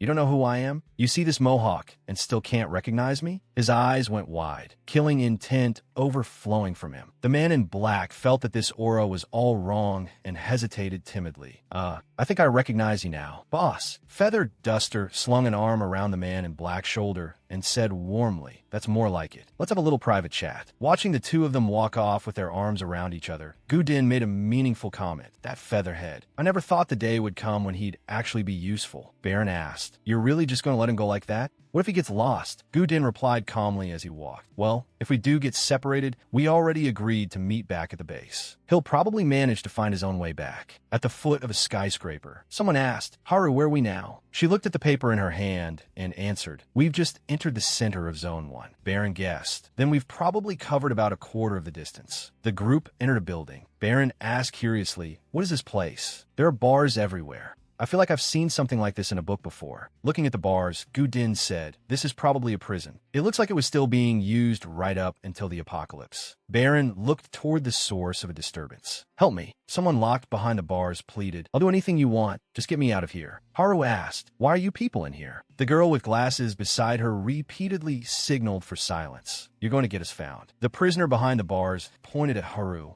his face full of shock. "Huh? So you aren't with them?" The other prisoners heard that and lifted their heads too. "Really? Thank God. I thought we'd never get out of here." Another one begged desperately, "Please help us. We have to get out of here or we'll be eaten." Gu Din asked suspiciously, "Eaten? You mean by monsters?" The man frantically explained, "No, there's a crazy woman here. She calls herself a predator." After leaving that place, the group gathered and began discussing it in agitation. "How are we supposed to help those people? There are guards everywhere around here. It won't be easy even if we want to help." Gu Din stopped walking. "We don't have time to save them." Haru reminded him, "What? You clearly said you'd help them just now." Gu Din explained plainly, "No, of course I was lying. Think about it. If I'd said no back then, they would have made a huge scene." Haru lowered her head, her voice sad. "If that's the case, they'll keep waiting for us to come back, still hoping. Honestly, I think saving them would be really dangerous too. But still." The girl with glasses cut in and gave her own opinion. "I'm against saving them too. It's hard enough just staying alive myself. Where would I get the time to worry about other people?" Gu Din kept walking. "What do you think, Baron?" He answered firmly, "I'm against it too. The risk is too high." Gu Din glanced back at him, his tone full of mockery. "Oh, interesting. Weren't you the one who objected to killing people earlier?" Baron defended himself. "That's different. Back then I only objected to killing them, because when I think about doing that, I feel like I won't be myself anymore." A fly buzzed past. Haru, already pale with fear, suddenly saw Baron slap the fly dead and stick out his tongue, about to eat it, and immediately screamed, "Baron, what are you doing? That's disgusting. Why would you do that out of nowhere?" Baron answered honestly, "I don't really know. It's just a habit I've had for a very long time." "Does it look that strange?" Haru frowned, utterly baffled. "Yes, extremely strange. Didn't you have anything to eat down in the basement before?" Baron answered lightly, "No, it's not like that. It's just instinct." As soon as he said that, quick as lightning, the hand with the fly on it clamped over Haru's mouth. Haru groaned in disgust. "That's filthy. You literally just smacked a fly with that hand." While they were bickering loudly, they saw Gu Din raise a hand. Everyone's eyes turned toward it. Seeing the retreat signal, the two girls hurriedly covered their mouths. Adai was prowling around with a group of underlings. "I smell something really delicious around here." Baron's group quickly hid behind a large rock.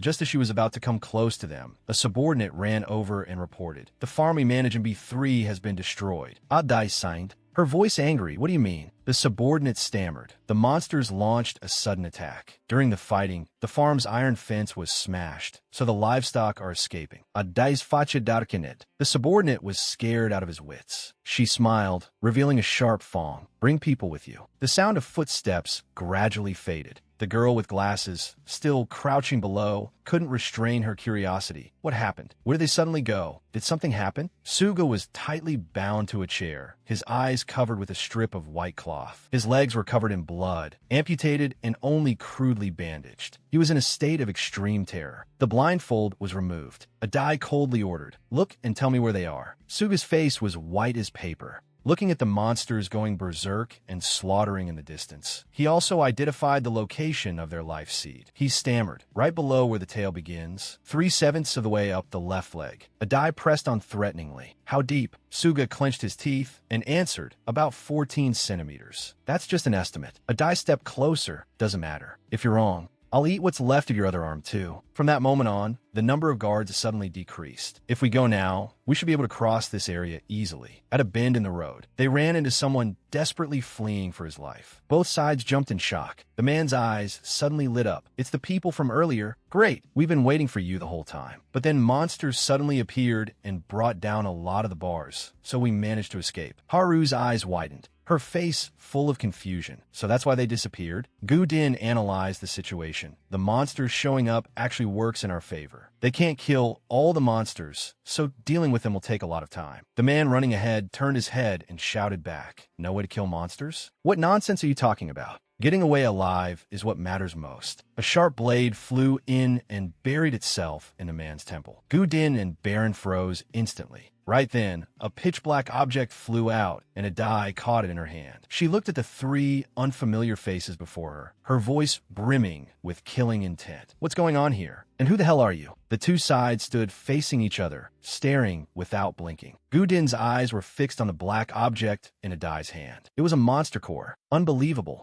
Adai spun the short knife in her hand, her voice low and dark. "Why the hell were you all standing around after seeing those animals run off? I clearly ordered you to capture them alive or kill them." Hearing that, Haru grew even more frightened. Baron's eyes showed obvious displeasure. A bloodthirsty glint flashed in Gu Din's pupils as he lowered his head to look at the person lying on the ground, fully aware of what kind of animals she was referring to. The corner of his mouth curled into a cold smile. "We were just asking him if anyone else escaped. We were only pretending to help him." Gu Din rubbed his chin and looked up at the sky, sounding slightly regretful. "What a pity. If we'd talked to him a little longer, we might have found the rest of them." The girl with glasses was about to say something, but someone pinched her hard enough that she had no choice but to shut her mouth. And Gu Din stared right back without the slightest hesitation. Adai pursed her lips and slid the short knife back to her thigh, acting as if she understood. All right, I get it. I thought you were helping him. Go on then. Hurry up and bring the rest of those animals back here. More importantly, have I met you before? I don't remember ever seeing someone like you, and you definitely don't have the kind of face people forget." Gu Din stepped forward, walking right past her, his voice icy. "Then make sure you don't forget." The other three followed him past as well. Adai pressed her lips together and muttered viciously, "I never forget." Gu Din suddenly turned around. In an instant, a sharp blade flew past his eye, followed immediately by a rain of countless knives. The girl with glasses turned around blankly, only to see a knife at her throat the moment she moved her head. Luckily, Baron reacted fast enough to block it. Having just brushed past death, the girl with glasses screamed in terror. What the hell just happened?" Baron glared and shouted, "Think about what you're doing." A dark aura poured off Adai's entire body. "That scent. It's you." She stuck out her tongue, drool streaming down her chin, her face twisted with a disgusting greed. Gu Din frowned and demanded, "Why are you attacking us? We said we'd go look for those animals." Adai's drool kept pouring out. "Because you all look too delicious." Gu Din froze, unable to believe his ears. "What do you mean?" Adai excitedly danced her knife and lunged at them. "Just let me take one bite." Gu Din held a dagger in one hand and drew his sword with the other, slashing straight at her. Adai swiftly dropped to her knees and bent backward, dodging the attack. Seeing her evade his move so easily, Gu Din spun around angrily. "What?" Another short knife flew at him, and he knocked it aside with his dagger. Adai laughed smugly, her voice full of provocation. "It's useless." Then, drawn by that alluring scent, she charged forward again. The closer she got, the stronger the smell became. Where was it coming from? Her eyes lit up as she stared fixedly at Baron in front of her. He had already taken up a fighting stance. Haru and the girl with glasses huddled together in the corner, trembling. Adai rushed straight at them, her face full of excitement, and even found time to sneer, "What kind of ridiculous stance is that?" As she ran, her hands deftly slipped throwing knives between her fingers, then whipped them forward in a storm. "Take this." Baron watched the blades hurtling toward him. Seeing him remain motionless, Adai's eyes widened, convinced victory was hers. "Got you." Catching sight of the trembling Haru behind him, Baron lunged forward, both hands moving like blurs as he caught every single hidden weapon. For the final blade, he opened his mouth and caught it cleanly between his teeth. At the sight, Adai froze stiff in shock. Baron copied her pose, pinning the blades between his fingers, crossing both hands, his eyes blazing with fury, and hurled every knife back at her. Seeing the blades flying back at her, Adai was horrified and frantically slashed with both knives to block them. Baron's face suddenly filled her vision, so close it startled her into forgetting to move. Her arm was seized. Both her hands were twisted behind her back, and her whole body was slammed to the ground. Adai still bared her teeth in a drugged-looking grin. "So it's you, the most delicious one of all." Haru scratched her face, suddenly remembering something. "Delicious? Wait, why do I smell something burning?" White smoke began to rise. Baron looked down and was horrified to discover that in the hand he was pinning down, Adai had somehow pulled out a match and struck it. The match had only just flared before it went out at once. Gudin frowned, his voice full of alarm. Too late. Adai opened her mouth full of sharp teeth. Struggling as she said, "Is it?" The pounding footsteps of monsters were rushing toward them at terrifying speed. They were attacking from all directions. Horror spread across everyone's faces. All creatures in this world fall into two types, the hunted and the hunters. For a very long time, humans stood at the top of the food chain, until one day, monsters fell from the sky. They became the supreme predators of the ecosystem, shattering the structure of the food chain in an instant. Though Adai was pinned to the ground, she showed no fear, only taunting. "But you're different from the others I've met in this game. Your eyes are full of the desire to live. So show me what you'll do to survive." Monsters charged at them from behind. When Baron and Gudin turned around, both were already in combat stance. Their sharp gazes locked directly onto the monster's seeds of life. With a single move, they easily brought one down. This time, Adai was truly shaken to the core. She stared wide-eyed at the black core that dropped from the monster's corpse onto the ground. Two underlings, having heard the commotion, hurried over. "I thought I heard something over here." "Huh, boss, why are you on the ground?" In a blur, the figure that had been lying on the ground vanished without a trace. A sharp blade was suddenly pressed to Haru's throat. Adai threatened coldly. "Who are you people? How do you know that?" Baron and Gudin turned to look back. She frowned and snarled. "Drop your weapons and surrender now, or I'll kill your companion." Terrified, the girl with glasses dropped to her knees and begged over and over, "Yes, milady, please spare us." Gudin whispered urgently, "Attack her, Baron." Baron answered helplessly, "At this distance, I can't reach her." Looking at Haru, trembling with fear, he gritted his teeth. Adai sneered, "I thought you were her friend, but I guess not." Baron was just about to move when she noticed and shouted, "I don't know what kind of power you have, but don't try anything stupid." The tip of her blade lightly sliced across Haru's cheek, and blood welled out. "If you try anything else like before, I'll kill her." Beside him, Gudin urged, "No, Baron, you can't surrender now. You can't stop. You have to strike before she can react, just like you did to me." Adai was sweating nervously herself, but still forced a calm front. "If I finish counting and you're not on the ground, I'll kill her." Baron's face was full of anxiety. "If I fail..." The underlings suddenly appeared, surrounding the two of them from both sides. Gudin leaned close to his ear and whispered, "A small sacrifice is unavoidable. We still have a greater objective to accomplish." Baron panicked completely. Adai began the countdown. 3. The underlings' faces twisted ferociously as they prepared to rush in. 2. Adai kept counting. Baron's hands still hung at his sides. His eyes filled with unbearable anguish as he looked at Haru opposite him, who was trembling with terror and full of despair. She closed her eyes and waited for death. What a useless burden. Wouldn't it have been better if she'd just stayed home? She insisted on following them. Yet along the way, she had done nothing but create trouble and waste time. If those two men had acted on their own, they probably would have cleared the boss stage long ago. Adai grinned and counted 1. Baron clenched his teeth and started to charge. But when he saw blood dripping from the blade onto the ground, Gudin roared furiously beside him. "Baron!" When Adai saw Baron raise both hands in surrender, her eyes lit up, and she ordered, "Take him." Haru's eyes widened in disbelief as she watched Baron submit without resistance. That useless girl was always hovering around them with that obnoxious face, dragging others down every time she tagged along, and yet she still kept forcing herself into things. The handcuffs clattered onto the ground. Baron was locked up alone in a prison cell. He gripped the damned handcuffs tightly, unable to move his hands. He had no idea whether the others had been separated too. Glancing over, he saw Adai standing at the cell door. She suddenly spoke. "Survival." Baron glared at her. "What?" Adai glared back at him, then let out a helpless sigh. "Damn it, just like I thought. You don't understand. They said you would." Baron didn't care what she was talking about. Only about one thing. Where are the others? Adai shot back. You mean the animals that came with you? I killed them. Baron's mouth fell open, horror on his face. What? Adai burst out laughing. Just kidding. Look at your face. Were you really about to kill me? Baron clenched the cuffs behind his back, grinding his teeth, full of regret. If he had attacked her then, maybe he could have controlled the situation. Just as Gu Din said, the odds of success had been nearly 50-50. Yes, that wasn't low at all. It had been the same when he dealt with Gu Din, and he had succeeded. But this time, if he failed, someone would die. It was like the trigger was in his own hand. In the past, because he lacked power, he could protect no one. But what if he had power now, and through arrogance ended up getting everyone killed? Damn it, he didn't know. His father had once warned him not to get close to humans, and now he understood that warning more than ever. If he had never come into contact with humans, perhaps he wouldn't have been captured so stupidly. Adai stepped forward, her voice low and heavy. Honestly, it really is frightening. I've never seen that kind of power before. What exactly is it? How do you do it? And another thing, how do you know the monster's weak point? Did you hear it from somewhere too? Or are you like those people?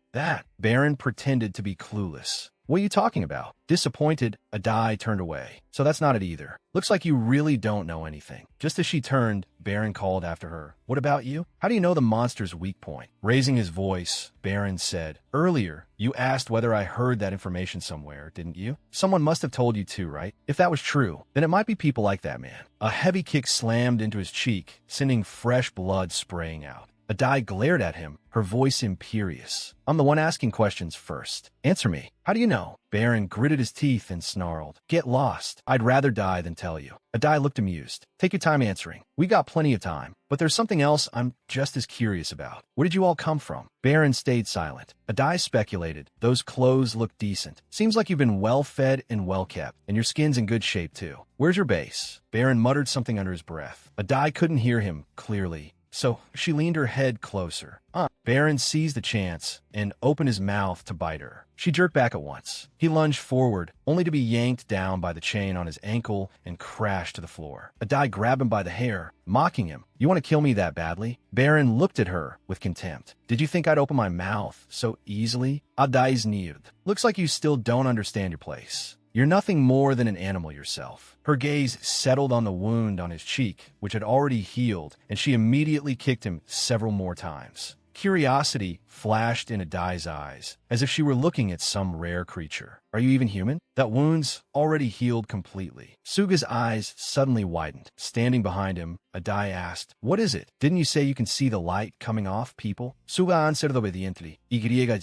Every person has a halo of light around them. Monsters too. I can see it on you too, boss. Adai continued. What about this one? Looking at the dazed figure in the distance, Suga's eyes went round as he muttered, It's blinding. Adai froze at that, following Suga's line of sight. It's shining so brightly, I could see it all the way from the horizon. In Suga's vision, Baron's whole body looked like a dim blue lamp, giving off a dazzling, eye-catching azure glow. Adai listened in silence. Vital energy? Is this what people mean by vital energy? Adai was thrilled beyond measure. Just as I thought, you're very interesting. No wonder I kept smelling something so delicious. One of her underlings ran up to report, Boss, we're almost out of food. People may start growing dissatisfied. Because of the last disturbance, quite a few people got hurt, so a lot of them are angry that the ones who caused it weren't executed. We need to find a new base. Adai walked toward Baron, her voice hoarse. I know, so stop nagging. Hear that? Start talking. Where did you all come from? When she saw he remained silent, Adai grinned wide. Fine, I just thought of a great idea. You don't have to answer. You just have to play with me. Baron lifted his head, his voice full of provocation. Play. Several sharp blades shot out and stabbed deep into Baron's body.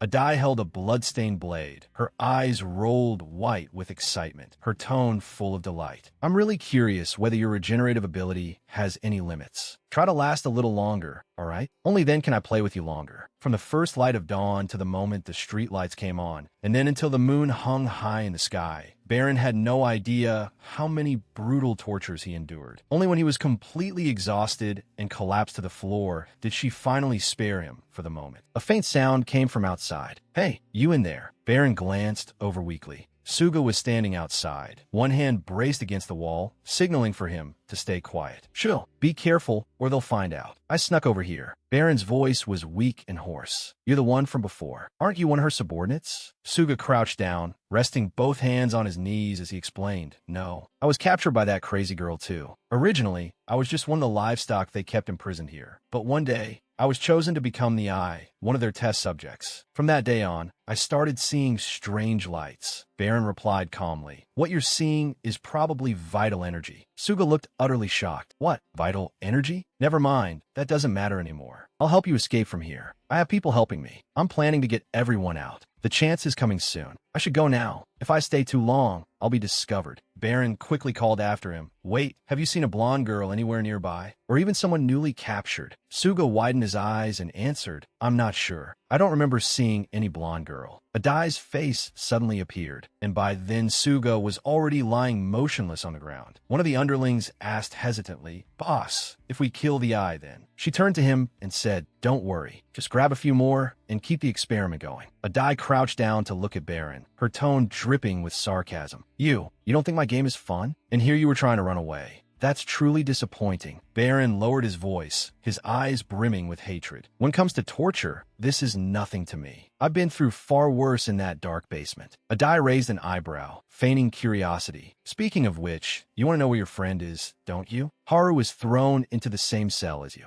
Adai's cruel voice echoed through the room. Your friend's pretty tight-lipped too, even after going days without water. So I came up with this little game. She grabbed one of his fingers. If your friend refuses to tell me where your base is, I'll break your fingers one by one. As soon as she finished speaking, she snapped it without the slightest hesitation. Baron cried out in pain. Haru hurriedly spoke up. Stop. Adai's eyes lit up, her voice taunting. What? Ready to talk now. Baran scoutido arsedi. No, absolutely don't say anything. Another finger was broken. This time, Baron clenched his teeth and tried not to make a sound. What an idiot. Back then, I should have dealt with this crazy bitch directly instead of surrendering. And now look at this. Everyone's been captured and dragged back here to be tortured. The lackeys outside had gone pale with fear. These horrible screams have been going on for days. Yeah, she really is a demon. Inside the cell, the torture continued for days on end without ever stopping. Adai grinned broadly, her tone bright and cheerful. I heard your fingers grew back again. You really are something. Now we can have even more fun with you.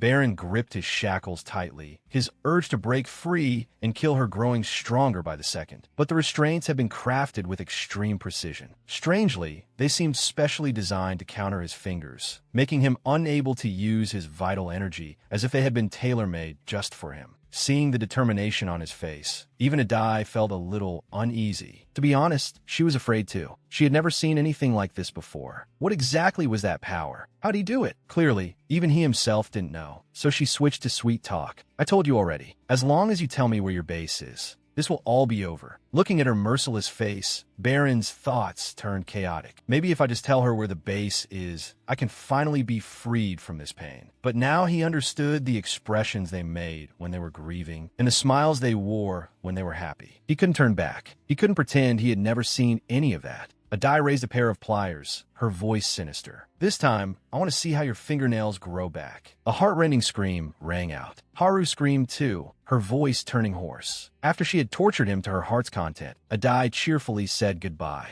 See you tomorrow. Baron was in so much pain that his face had gone deathly pale, and all expression had vanished from it. Haru put on her usual dead fish look again and asked with concern, Baron, are you okay? Can you still think? Baron's eyes were empty. It was as if his father's voice were mocking him in his ear. You really are a fool, a fool. I told you. The more faith you place in people, the deeper the hurt you'll get in return. In that cruel moment, the naked truth of human evil was laid bare before Baron's eyes. It was as if he had returned to that old time when he hated the world and loathed mankind, looking at people with nothing but hostility. Covered in fresh wounds, Baron finally spoke. If I had never met you, none of this would have happened. Haru's heart twisted in pain when she heard those words. Adai strolled over again. All right, let's begin. Last time I pulled out your fingernails, So how about your toenails this time? Wait, the moment that familiar voice rang out, Adai couldn't help feeling irritated. Haru spoke from the shadows. I'll talk. Before Adai could process the intention of this useless girl, she asked again, what? Baron lifted his head to look at her. Haru, don't. Haru's voice trembled. I don't want to see you in pain anymore. Adai looked like she had struck gold, the corners of her mouth curling into a mocking smile. What's this supposed to be? Don't tell me. Her eyes shone as brightly as car headlights. You actually like him, or something? Haru lowered her head and said nothing, looking like a righteous knight repenting for her sins. Adai brushed past Baron and muttered, whatever, doesn't matter. I'm starting to hate his reactions too. But a fierce sense of self-reproach rose inside Baron. What is she thinking? Haru squeezed her eyes shut and tears spilled out. I am sorry. This is all my fault. One of Haru's legs was dragged away, and the pliers swung before Baron's eyes. He stared in horror as the pliers moved toward her toenails and shouted, no, stop. Just then, Gudin appeared from nowhere, his voice firm. We'll cooperate. Adai and Baron stared at the man standing in the doorway in shock. Gudin, where have you been? He replied flatly, I'll tell you where the base is. Baron could hardly believe his ears. What? Adai dropped the leg she was holding and sprang to her feet. Change your mind. Baron roared. Are you insane? Are you going to betray everyone at the base? Gudin had barely lifted his foot before Baron took a savage flying kick. Gudin's gaze was ruthless. Baron, you've lost your value. I thought you might provide some clue about the secret of those monsters. What a disappointment. Thinking of the one who wielded blue power,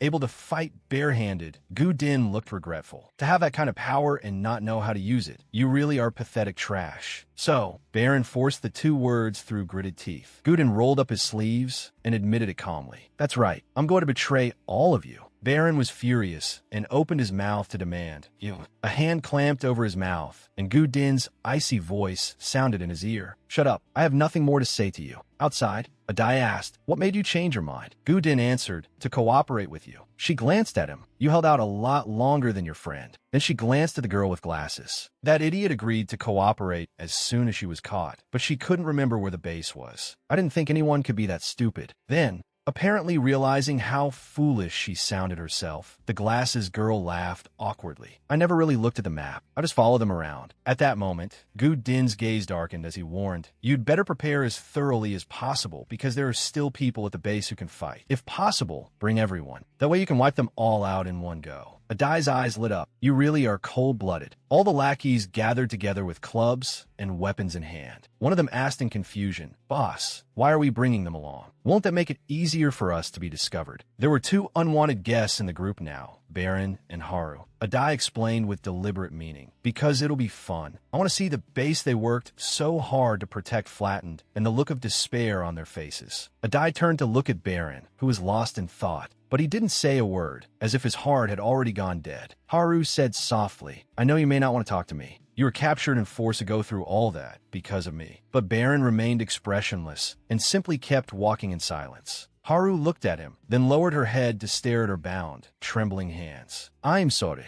It's all my fault. Baron's foot kept scraping against the ground, as if he were drawing symbols. He turned his head to look at Haru, and she was so startled that her mouth fell open. Baron stuck out his tongue, and whatever funny thing she saw left her too stunned to close her mouth. Walking at the front, Gudin asked, Did you bring everyone? Adai replied, Yes. Everyone's here except the ones left at the farm. The lackeys trailed behind in a long line, still provoking one another as they went. Don't shove me. I can do it myself. You're too damn loud. Gudin suddenly stopped, right on schedule. Adai looked blank while the lackeys grew impatient. What is it? Why did we stop all of a sudden? This place was a wasteland. That's right. Gudin's words frightened one of the lackeys. Gudin analyzed the surroundings. There aren't many buildings behind us. We're surrounded by the city. The only way out is the bridge we just crossed. If we're attacked by monsters here, it'll be extremely dangerous. Adai's face darkened, and she grabbed her dagger and glared at him. What are you talking about, Gudin? He didn't answer. Instead, he raised his hand and made a signal with his thumb and index finger. It meant continue forward. If we haven't encountered the enemy yet, stay hidden and keep moving. Then he raised his thumb again,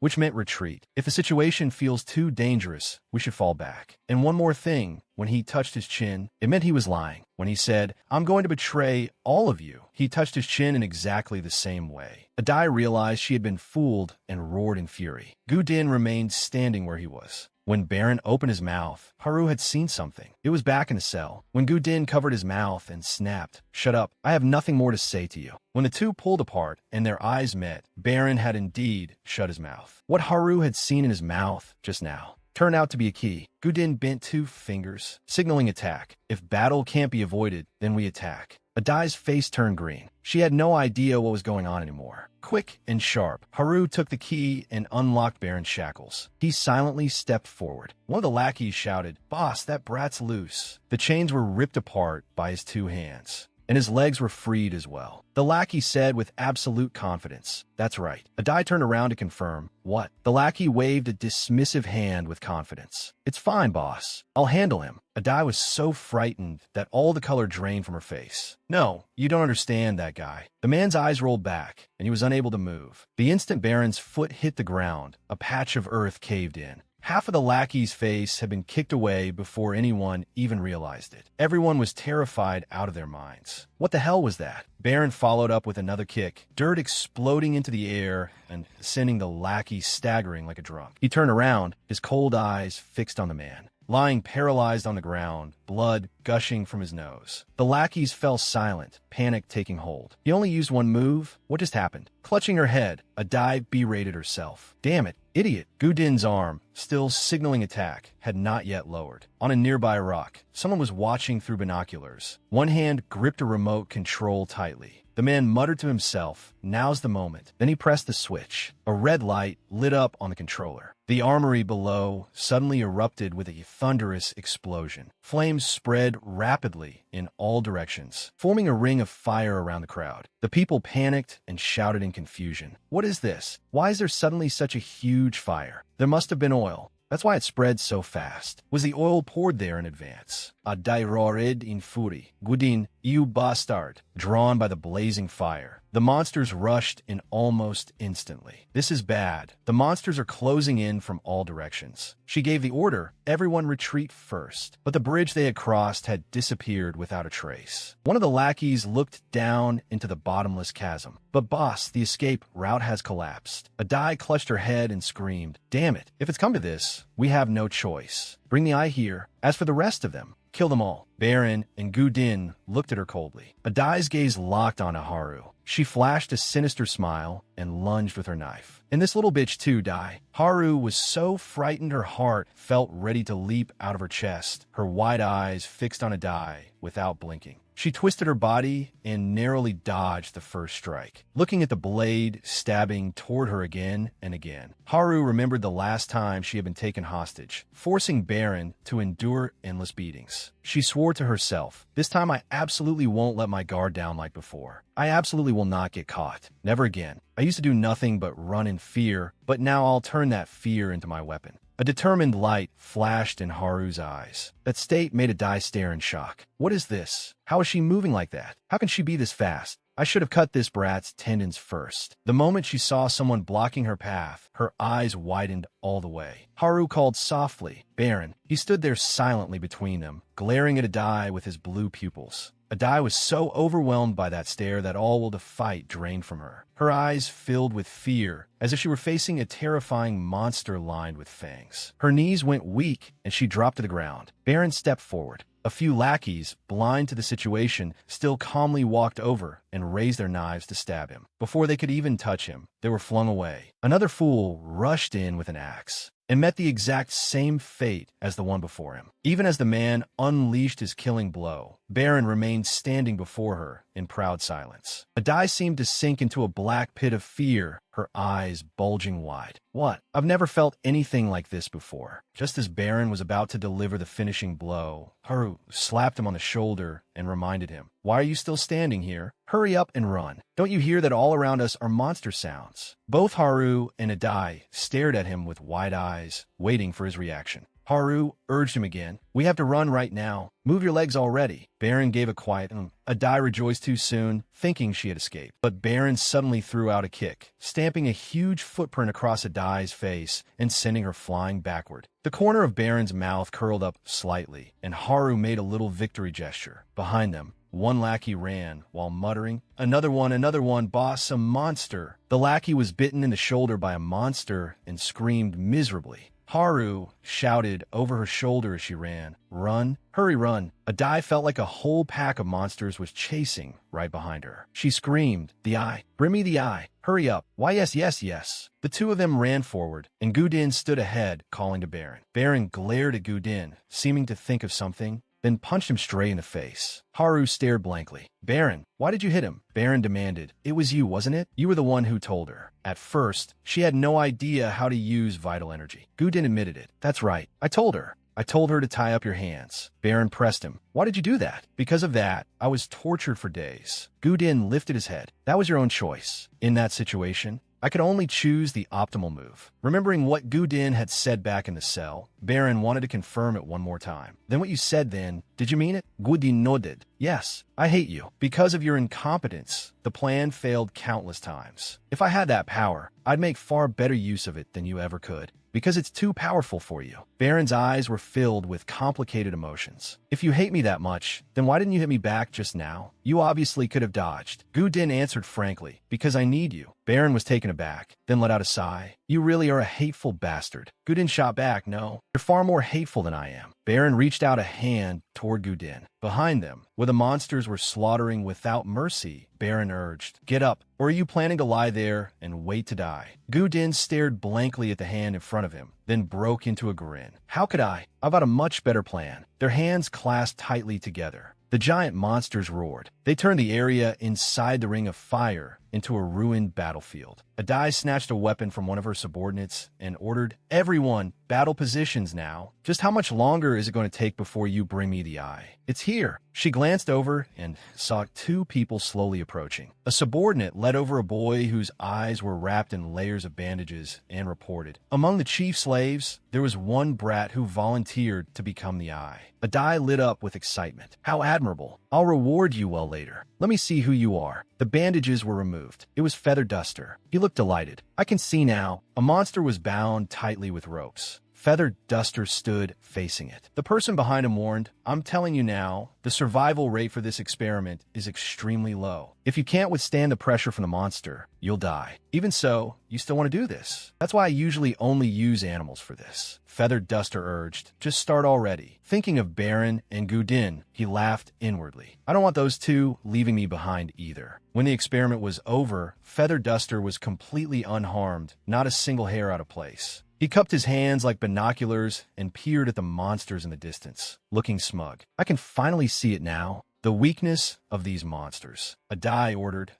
hurry up and tell us where its weak point is. Feather Duster blanked for a moment, looked around, then said, me? After that he pouted defiantly. I don't feel like telling you. Adai nearly fainted from rage. What? Feather Duster hopped around like a monkey. She was furious. What the hell is this? I've never seen anyone this insolent. The bald man with hair growing around the sides, standing behind her, took one look and immediately recognized Feather Duster. That guy's the one who attacked us last time. Adai froze. What did you say? The bearded man stammered. Sorry, Chief. I thought for sure he was one of us. Adai pressed. So in other words, from this point on, we have no eye at all. Looking at the ferocious monsters all around them, Adai answered. If that's the case then. One subordinate spoke up. Chief, there really is no way back now. Adai made her decision. I'll become the eye myself. As soon as she said it, she jumped straight into the monster's mouth. Even as the monster's tentacles wrapped tightly around her, she wore a sinister smile. If we lose this battle, then death is the only road left. Baron and Haru ran after Gudin. Haru complained. You said we had to choose the optimal move. Is this really the optimal move? Gudin brought up the earlier matter again. Because he surrendered to them, this is the only way to achieve our goal. Lure them out of the base, then wipe them all out. Haru was out of breath. Wipe them all out? Boss, I'm the one who's about to keel over first. You're really taking a crazy gamble. Gudin kept charging forward. A gamble? Maybe so, but blood-red streaks appeared in his eyes. I've seen an opportunity. A chance for all of you to get out of here. His steps came to an abrupt halt, because a monster had blocked the path. Its tentacles were lined with razor-sharp blades, its mouth full of fangs. A girl, fleeing desperately, was pierced through the chest by a tentacle. Baron watched without blinking. The girl was lifted high into the air. The sucker opened, and her body exploded instantly. Baron lowered himself into a fighting stance. Gudin drew his sword and asked, everyone ready? Haru planted her feet and answered, ready. Baron curled his index and middle fingers. his gaze resolute. Of course, brilliant life force flared above his fingertips. They wove through the monster horde. Knife-wielding monsters attacked Gudin and Haru, and both of them tilted aside to dodge. Baron charged straight at the flower-shaped monster. As he drew near, a tentacle suddenly struck from behind. He dropped his center of gravity, his whole body nearly skimming the ground, and shot straight into its massive body. The monster slammed its sucker down onto the ground, but Baron had already slipped past it. Gudin gripped his weapon with both hands, using his ability to evade the attack while swinging his sword in the same motion. But the blade only cut the skin. It did no real damage to the monster. He flipped through the air and landed behind it. I can easily dodge all their attacks. Every move is within my calculations. Now I just need to find the monster's life seed and destroy it. Suddenly, the back of the monster's neck split open and spat out a black sphere. Red energy flowed along the black sphere, causing it to open as well. Gudin was stunned. This feeling is so familiar. It's exactly the same as back then. Life force flooded through his body, energy filling him to the brim. The sphere opened, revealing a glowing red core. His pupils widened as well, staring fixedly at it. The monster fired out a beam of red energy. Gudin watched in shock as the light shot toward him. Just as he froze, Haru slammed her head into his waist, knocking him flying to the side and barely saving him from a fatal blow. The two landed safely. Gudin asked, "Why did you?" Haru shouted, "Because that was insanely dangerous." The monster attacked both of them, and they leapt in opposite directions to avoid it. The hand holding Gudin's sword trembled slightly, his gaze fixed on the monster's life seed. That life force is exactly the same as Baron's. A kind of power that can create opportunities, a power that can't be predicted at all. And most importantly, it's a power I don't have. Even so, no matter what, I have to kill it. His eyes locked onto the red sphere inside its mouth. On the other side, Baron had just kicked one monster rolling away across the ground. Before it could steady itself, he rushed in to attack again. Its sucker was about to open,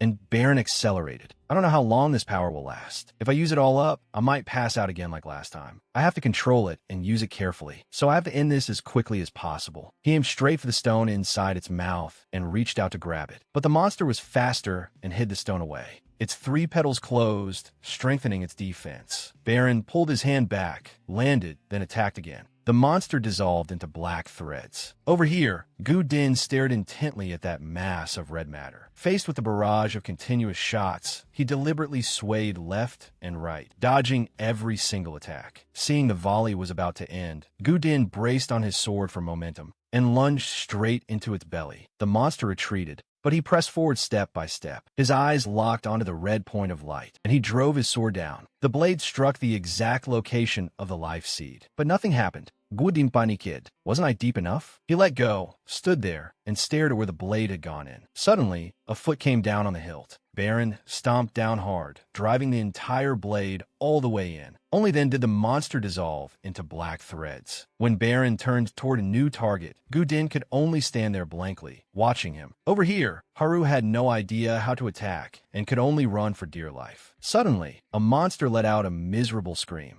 She turned and saw that Baron had already taken it down. Elsewhere, a group of underlings was ambushed by monsters and screamed in agony. "Hey, over there, come help us out." Pomelo was pulled to her feet by someone grabbing her hand. She stammered, "Thank you." "You are?" She looked up. The other person said, "You promised, remember?" Feather Duster repeated what she had once told him. "If I help you, you have to grant my wish." Then he leaned close to her ear and whispered what that wish was. After hearing it, Pomelo protested loudly. "Absolutely not. You're making me do that." She bit her lip and started crying in humiliation. Feather Duster threw back his head and laughed. "Just kidding. In exchange, take me out of here." "Ha ha ha, this feels amazing." A die crawled out from the monster's belly, bent over and panting heavily. The moment she opened her eyes, she saw Pomelo standing beside Feather Duster and immediately started cursing. "You traitors!" But now I can see the flow of life force. Now I understand that brat's movements. The communicator in her bag suddenly gave a signal. A die picked it up, and the corner of her mouth curled upward, her eyes shining. "So we finally made contact. I've waited so long for this day. Now I possess that I too. Hurry up and tell me how to use life force." Black spheres lay scattered across the ground, fallen from the corpses of the monsters. Exhausted, Baron asked whether everyone was all right. Haru looked at him worriedly. "What about you? You look badly hurt." Baron panted. "I'm fine.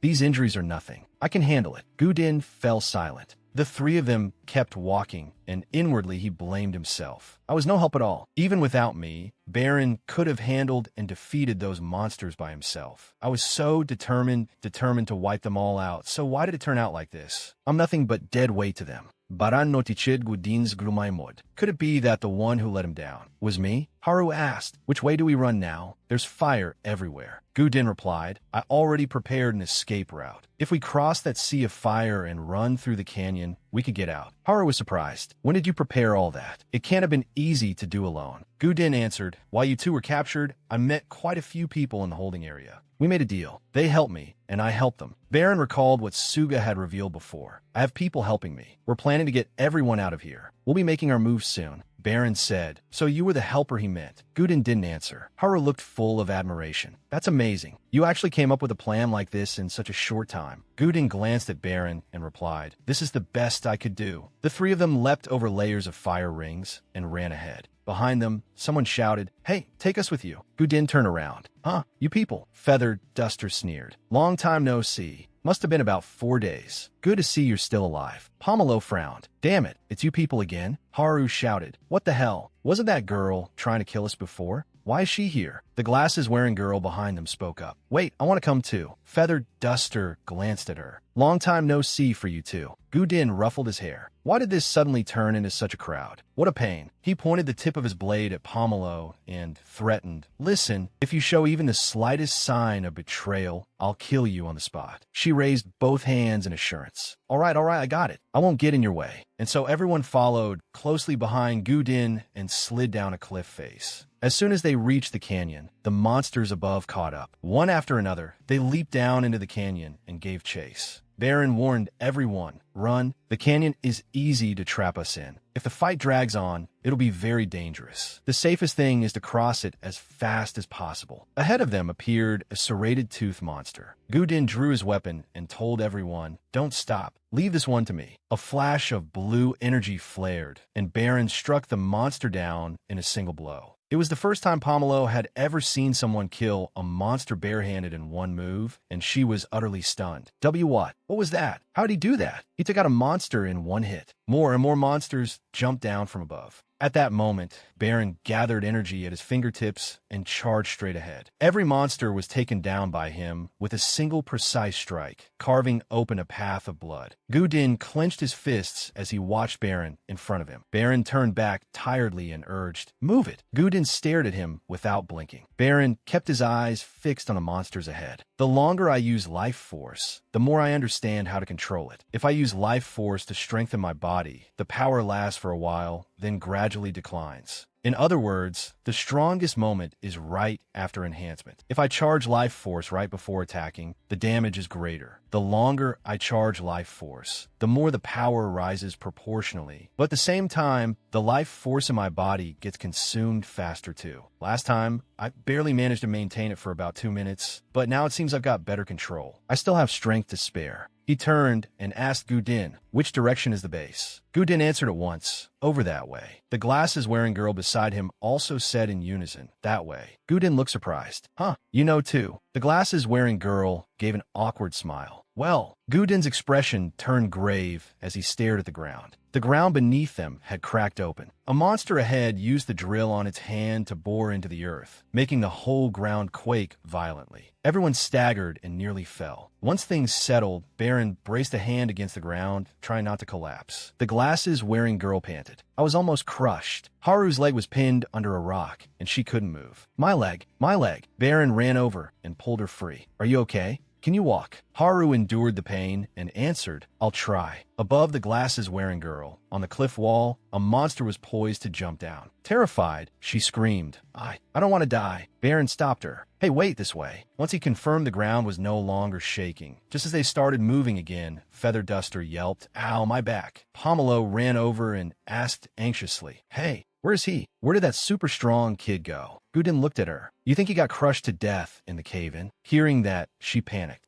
I don't want to die. Looking down from above, Gudin denied it. He could still be alive. He was probably just separated from us when the rubble came down. Pomelo dropped to the ground, clutching her head. It's over. Without that kid, how are we supposed to escape? Feather Duster comforted her. Don't worry, I'll protect you. Pomelo blinked.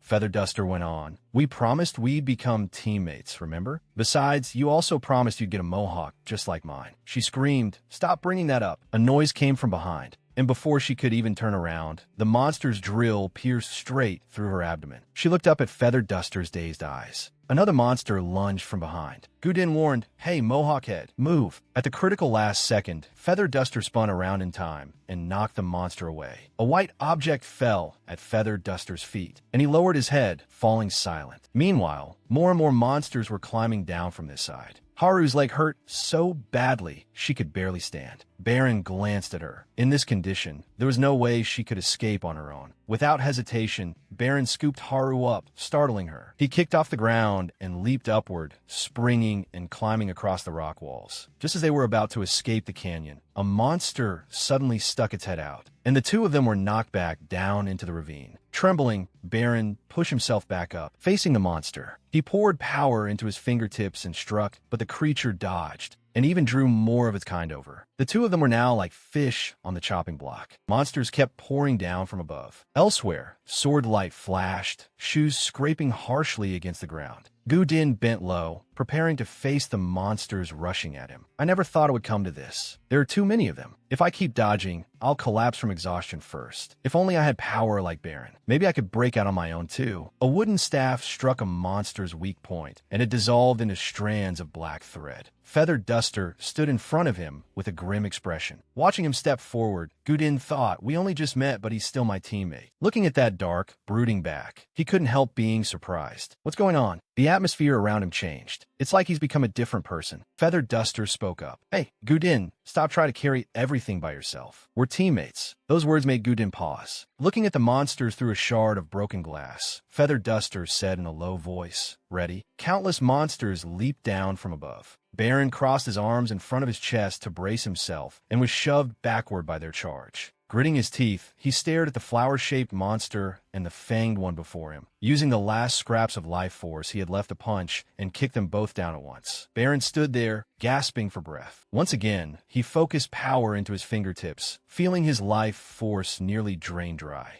Ugh! His shoulder was slashed by a monster. Clutching the wound, Baron groaned. Behind him, Haru said, you can still run away by yourself. I'll be fine. Just go. If not, then you'll also. Baron strode forward. Haru couldn't understand. WHY? Someone's hurt again. Thinking of how he had been tortured in the basement, together with what was happening now, Haru was overwhelmed with guilt. This is all my fault. As Baron charged at the monsters, he kept observing them, then said, maybe it started back then. I began to understand humans. If I had never met you, I wouldn't have become like this. Tears welled up in Haru's eyes again. Everyone else is risking their lives fighting monsters, but whenever danger comes, all I do is whimper. No, it's all because of me. If we hadn't met that day, you wouldn't have had to suffer so much. Baron stopped to catch his breath, then said honestly, that's right. If I hadn't met you that day, things really wouldn't have turned out like this. But I don't regret it. Because I met you, I came to understand human kindness. I learned what it feels like to truly connect with someone when you treat each other sincerely. I felt the warmth of having someone worry about me. Now, I can truly trust humans. A monster moved to attack Haru,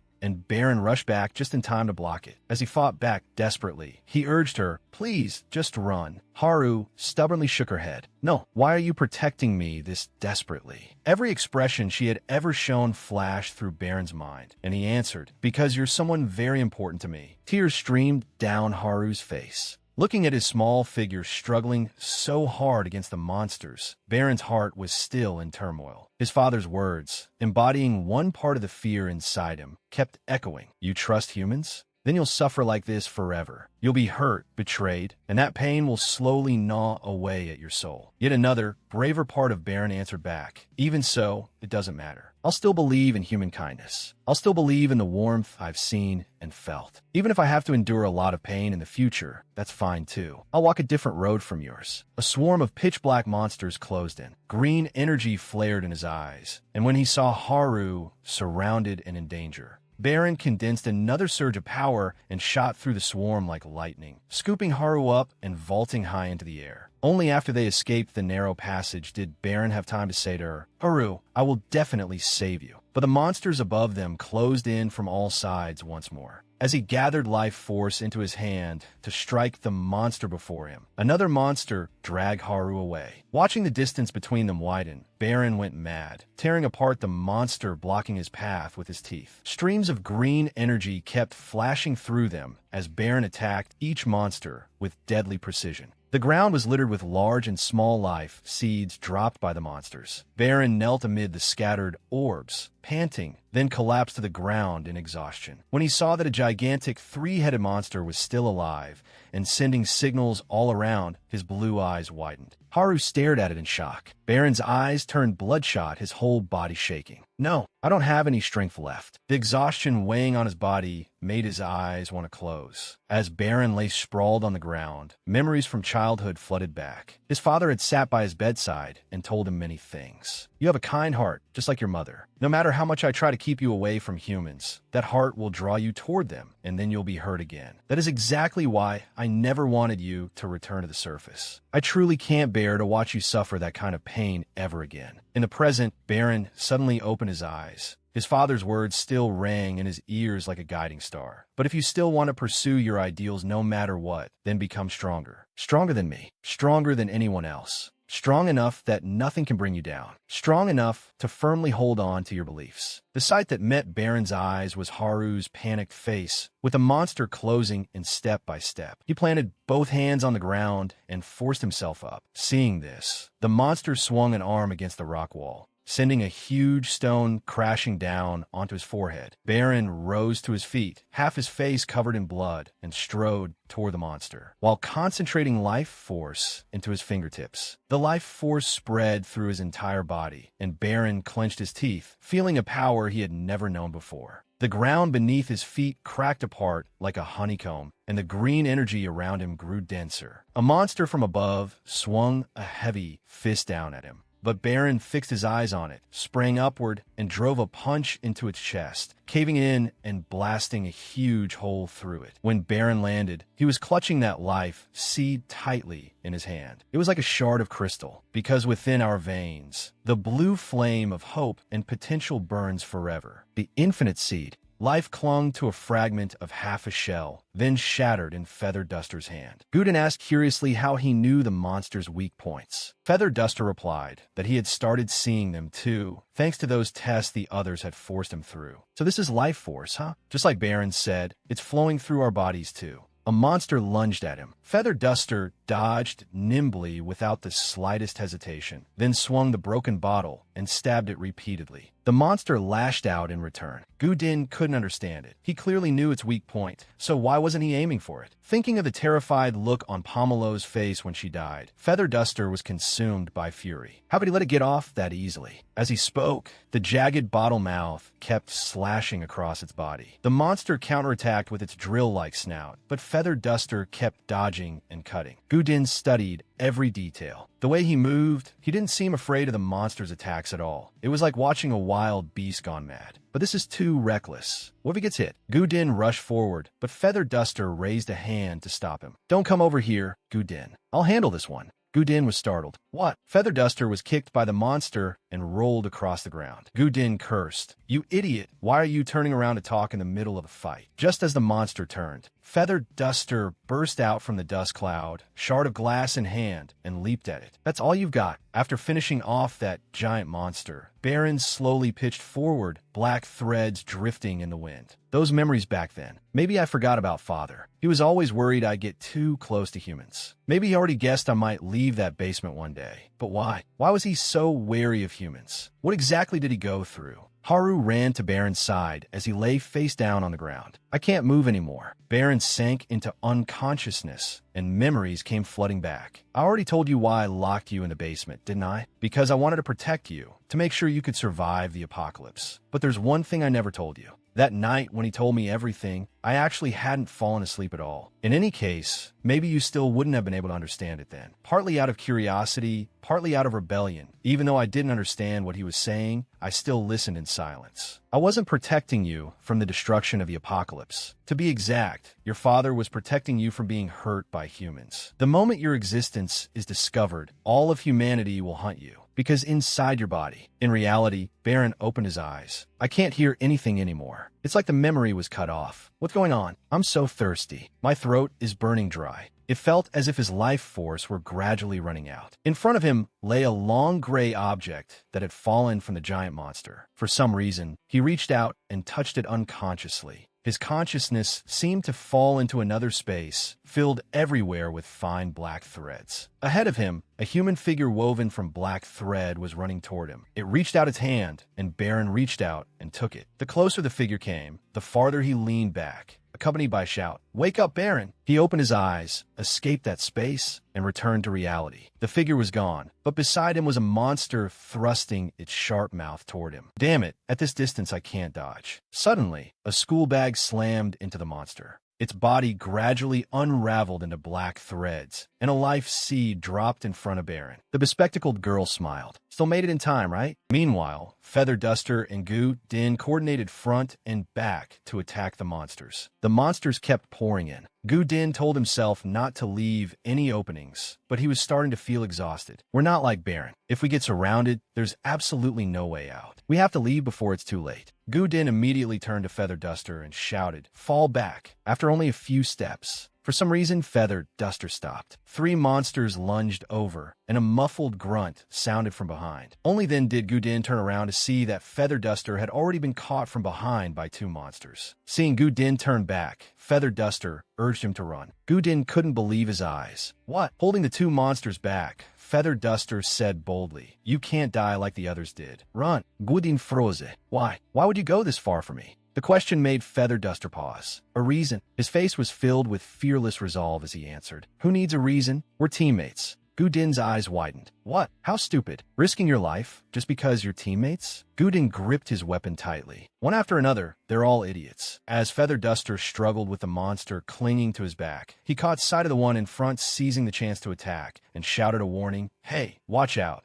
Gu Din swung his sword at the monster, then only afterward turned his head and said, "I know." He looked along the red thread that foretold fate. That was the only path of survival leading to the exit. If he followed Feather Duster's words and ran alone, he really could escape before being surrounded. But if it were Baron, he would never take that ready-made path to survival, because he would carve out a path with his own hands. Because Baron had the power to do that. Just like last time, when he couldn't drive the knife in any deeper, Baron had kicked it and buried the blade all the way in. And the time before that. And the time before that, too. Every time Baron killed all the monsters alone and opened the way, all I could do was stand there and watch. How long are you going to keep chasing possibilities that were already decided for you? When my little sister was overtaken by monsters, I tried everything, but in the end, I still gave up. If the predetermined path is nothing but tragedy, do I really have to walk it? From overusing his special ability, blood began to trickle from Gu Din's nose. At the same time, a monster attacked. Gu Din leaped up to dodge it, his body trembling as he stumbled a few steps forward. Gu Din stopped and bent over. If it were Baron, he definitely would have overcome this dead end and used his own strength to open up a new possibility. Feather Duster was struggling hard to hold the monsters back, and when he saw Gu Din standing there in a daze, he furiously shouted, "Gu Din, what are you standing there for? Run!" Lost in thought, Gu Din looked at the 2 large monsters in front of him and asked himself, if it were Baron, he would definitely kill them. Gu Din wanted that too, but his body was exhausted, his vision blurred, and he dropped to his knees. So powerless. I'm not like Baron. I can't create a new way out. Gu Din slumped down in a daze, moving forward wearily. Stop comparing myself to others. Accept my own mediocrity. The only thing I can do is keep walking along the paths others have already laid out. That's right. That's all. A monster was about to ambush Gu Din from behind when a sharp object pierced through its back. It turned and looked at Feather Duster, pinned beneath another monster on the ground, the one who had thrown the bottle. That's the only way I can survive. Gu Din's face was gloomy, devoid of life. Survive? Come to think of it, what have I stayed alive for all this time? His little sister's reproachful voice rang out. You promised me, remember? You said you'd avenge me. You said you'd wipe out every last one of those monsters. The monster stood behind Gu Din's sister, waiting for him to turn around. His footsteps stopped. Gu Din's face darkened, and his hand clenched around the sword. Maybe for a moment, I forgot. I forgot the reason I never gave up. The blade reflected the image of his sister writhing in pain on the road. His foot pivoted, and his eyes sharpened with purpose and fierce resolve. That reason is to destroy them. If I'm not strong enough, then I have to become stronger. No matter what it takes, I have to find a way to kill every last one of these monsters, even if I have to try dozens, hundreds, thousands of different methods. Gu Din copied Baron's movements and focused his life force into his fingertips. The red thread appeared. As expected, I couldn't become like Baron. From the very beginning, the sensation of life force was different. What I was feeling was more like when I fought those monsters before, burning red and searing hot. Seeing his companion in the distance, still refusing to leave, Feather Duster was about to give out, fresh blood spilling from his mouth. Why the hell hadn't that guy run yet? His arm, wrapped in a red strand of life force, stretched out. The two monsters caught the scent and lunged at him. Baron had once said that life force could be controlled with the fingertips. Red threads of life force began at his fingertips and spread through his whole arm. Gu Din swung his hand, but nothing happened. He clenched his fist and tried again. Did he need to gather more life force? It's so hot. Is this the feeling? He swung his arm again, but there was still no response. No, this wasn't right. That feeling had to be more intense, sharper. Gu Din made up his mind. It had to be a power that could kill monsters. It had to be stronger. He had to get revenge. He needed it. A power that could create possibility. A power to wipe out every last one of these damn monsters. A giant monster stood right in front of Gu Din. Fear nearly shattered his mind, and his steps faltered. Just as Gu Din was about to give up, his little sister beside him grabbed his arm and gave him courage. Her small hand held his large one, and a red strand of life force appeared. His palm burned. He pushed off the ground and moved, crimson energy flashing brightly. Gu Din finally felt it. He could move along his own red current of life force, just like Baron. He raised two fingers wrapped in red energy, his eyes fixed forward with determination. The weak point of the monster before him was right at his fingertips. Red light blazed, and the crimson energy tore it apart. Feather Duster was utterly stunned. Gu Din, how did you do that? Using life force for the first time, Gu Din's face twisted in pain. Exhausted, he collapsed to the ground and gripped the sword planted beside him for support. Two more monsters charged at him. He focused life force into his fingertips again and swung his hand, sending out a red wave of energy that sliced the two monsters before him in half. Two farther away were hit as well, their bodies severed cleanly in two. Gu Din swung his sword, and the red current of energy shredded the horde of monsters, pinning Feather Duster down. In the grand landscape, sheer white cliffs towered high, and brilliant sunlight poured through the crystal blue sky. The footsteps of many people echoed out. The girl with the round glasses was struggling to support Haru and Baron as they walked. You're way too heavy. If I'd known, I wouldn't have come back. Suddenly, her eyes widened and she cried out in shock. You're all still alive? Feather Duster was also supporting a white-haired man. He turned to look at her. Huh. Seeing Feather Duster's torn, ragged clothes, they asked with concern, Good grief, you're ripped to shreds. What happened? Feather Duster replied, We only survived because of Gu Din. If I told you everything that happened, you'd definitely be shocked. The girl with glasses turned and asked, Then where's that other girl? The one who was beside him earlier. Feather Duster lowered his head toward the ground, acting like, Don't look at me. Haru had witnessed the entire thing, and in her mind, she had already fast-forwarded to that girl's fate. She patted her companion on the shoulder. Come on, let's get out of here first. Feather Duster pointed at the unconscious Gu Din. This guy's out cold, so how are we supposed to find our way back now? He said there'd be support waiting on the road back to base. The girl with glasses suddenly realized something. I sort of remember the direction to the base. Haru shot her a sidelong glare, her expression practically saying, So you hid the location on purpose? Suddenly, a white-haired woman appeared out of nowhere and stood behind them, her voice like something rising from the underworld, scaring everyone half to death. Is that so? Feather Duster's face drained of color. Haru was beyond terrified, her brain freezing up. Why was she here? Adai slowly walked closer, her gaze sweeping over everyone as she coldly said, You all looked stupid enough, so I trusted you a little. Because she always kept her head lowered, no one could clearly see her expression. Then her icy voice rang out again. But in the end, one after another, every single one of you turned out to be a traitor. Then, sure enough, the image of Pomelo flashed through their minds, her eyes wide as she fell. Adai smiled smugly, wearing the look of someone who had seen through it all from the start. You all know what happens to traitors, don't you? Feather Duster immediately raised his guard. The girl with glasses refused to back down and pointed right at Adai's face as she shouted back. Who are you calling stupid? Take a look at your own ridiculous face first. Though she was nervous inside, she still tried to look cool. Besides, can't you see there are more of us? If we gang up on you, even 10 lives wouldn't be enough to save you, got it? Suddenly,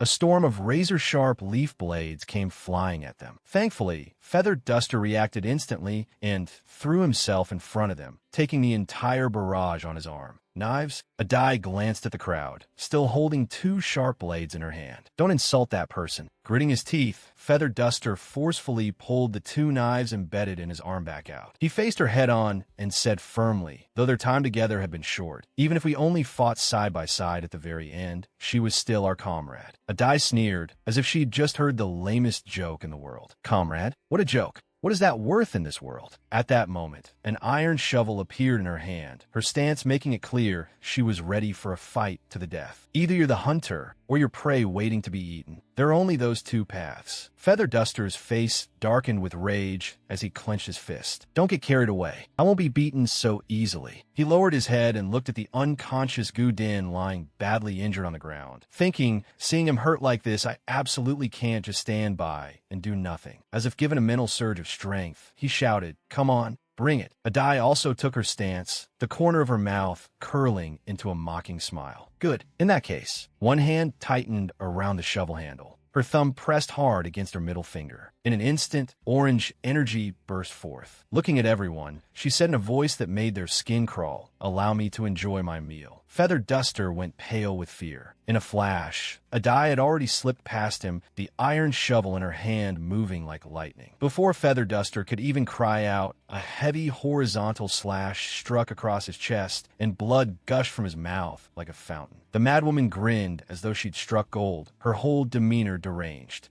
She pulled out her radio and spoke to someone on the other end. I get it now, the way to use life force you mentioned. The voice on the other end replied, what you want to know was only the basic method of reinforcement. Then the voice continued, but how did you learn it? Have you met someone who uses it before? Her eyes lit up. Full of interest, she said, that's right. That man's movements were something I'd never seen before. She recalled the moment Baron had pinned her to the ground and crushed her, the look in his eyes then making her skin crawl. Every time I see that man, I become even more determined. If I want to hunt stronger prey, then I have to become stronger than it. The ground was a complete mess by now. Adai looked around. Where did those rats run off to? How could they have gotten that far? Right, that I said he saw a blue flame on that guy. I just need to follow the trail, and I'll find him. Suddenly, the voice came over the radio again. Wait, a blue flame? Stop right there. She pressed the radio tightly to her ear, froze for a few seconds, then stammered, what? The other side continued. This situation is already beyond your control. Adai fell silent, her face turning thoughtful. Then she ignored him and moved to switch off the radio, looking as if to say, what's there to worry about? The voice on the other end hurriedly shouted, hey, don't hang up. Adai looked at the bodies scattered across the ground, some dead, some unconscious. Why panic? I haven't even done anything. At that moment, Haru's legs were trembling nonstop. Don't come over here. Adai sneered, her tone dripping with mockery. What do you think you can even do to me? Then,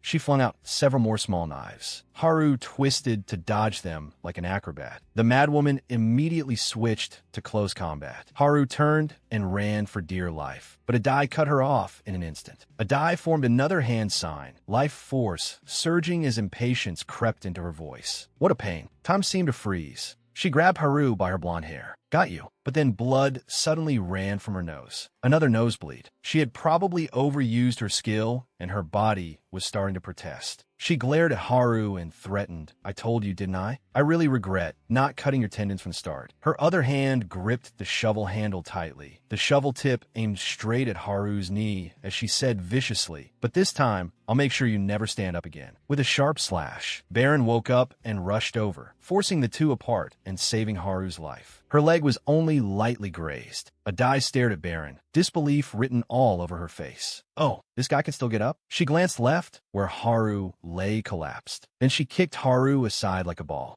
After that, she turned back to Baron with a cold smile. Good. I wanted another round with you too. Her icy gaze locked onto him. Let's see who the real hunter is. But by then, Baron was exhausted. He could only throw a weak punch, which she easily dodged. In contrast, the madwoman was still brimming with energy. She brought 3 fingers together and looked at Baron smugly, then launched a rapid attack at 4 acupoints on his body. Things are different now, aren't they? I can use life force just like you now. Hey, Baron was like a piece of wood with no strength left to fight back, left to endure her abuse. Come on, attack me. Get me even more excited. You're the only one who's ever felt a little like me. Baron's shoulders and back took one lethal blow after another. In the end, he could no longer endure it and dropped to his knees. She glared at him and coaxed him in a tone full of calculation. Want me to give you some motivation? If you lose, I'll spare your friends. The white-haired woman kept rambling on. First, I'll cut off their arms and legs so they can't run. Then right in front of you, I'll eat them. She excitedly painted a picture of what she would do after beating Baron. Or maybe turn them into test subjects for the monsters. That's not bad either. That would at least repay the price of you killing my children. Baron trembled with rage.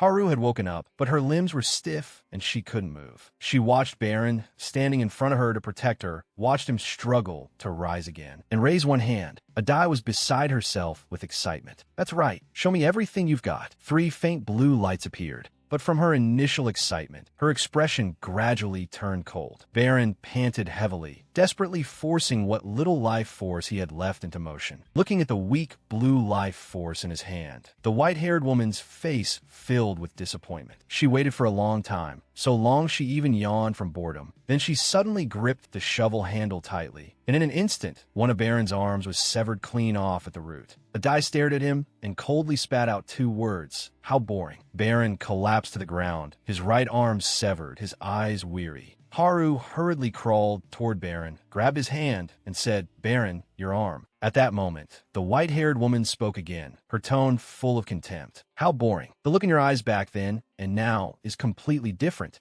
Back then, they were full of the spark to survive, but now, your life force must be exhausted too. Haru was angered by the taunting words. She pushed herself up with her hands and swung her fist at the woman, but Adai dodged with ease, and Haru's attack struck nothing but air. She mocked her. What's this? What kind of pathetic little scratch is that? You're skilled enough at dodging, but your attacks don't have any force at all. Like a dog that's lost its owner. Adai shoved Haru back to the ground. Trembling, Haru said, I won't let this go. Seeing Haru's reaction, Adai looked strangely delighted. That's right, lose your mind. The crazier you become, the more delicious your despair will be when I defeat you. Haru was toyed with over and over, and the woman took delight in everyone's despair. At that moment, everyone was helpless. They could only stare as their comrade was humiliated. When Feather Duster struggled to get up, he saw that Baron's arm had already been severed. Though Baron was badly injured, he could still clearly see the white-haired woman prancing about in front of him like a clown, like an irritating fly.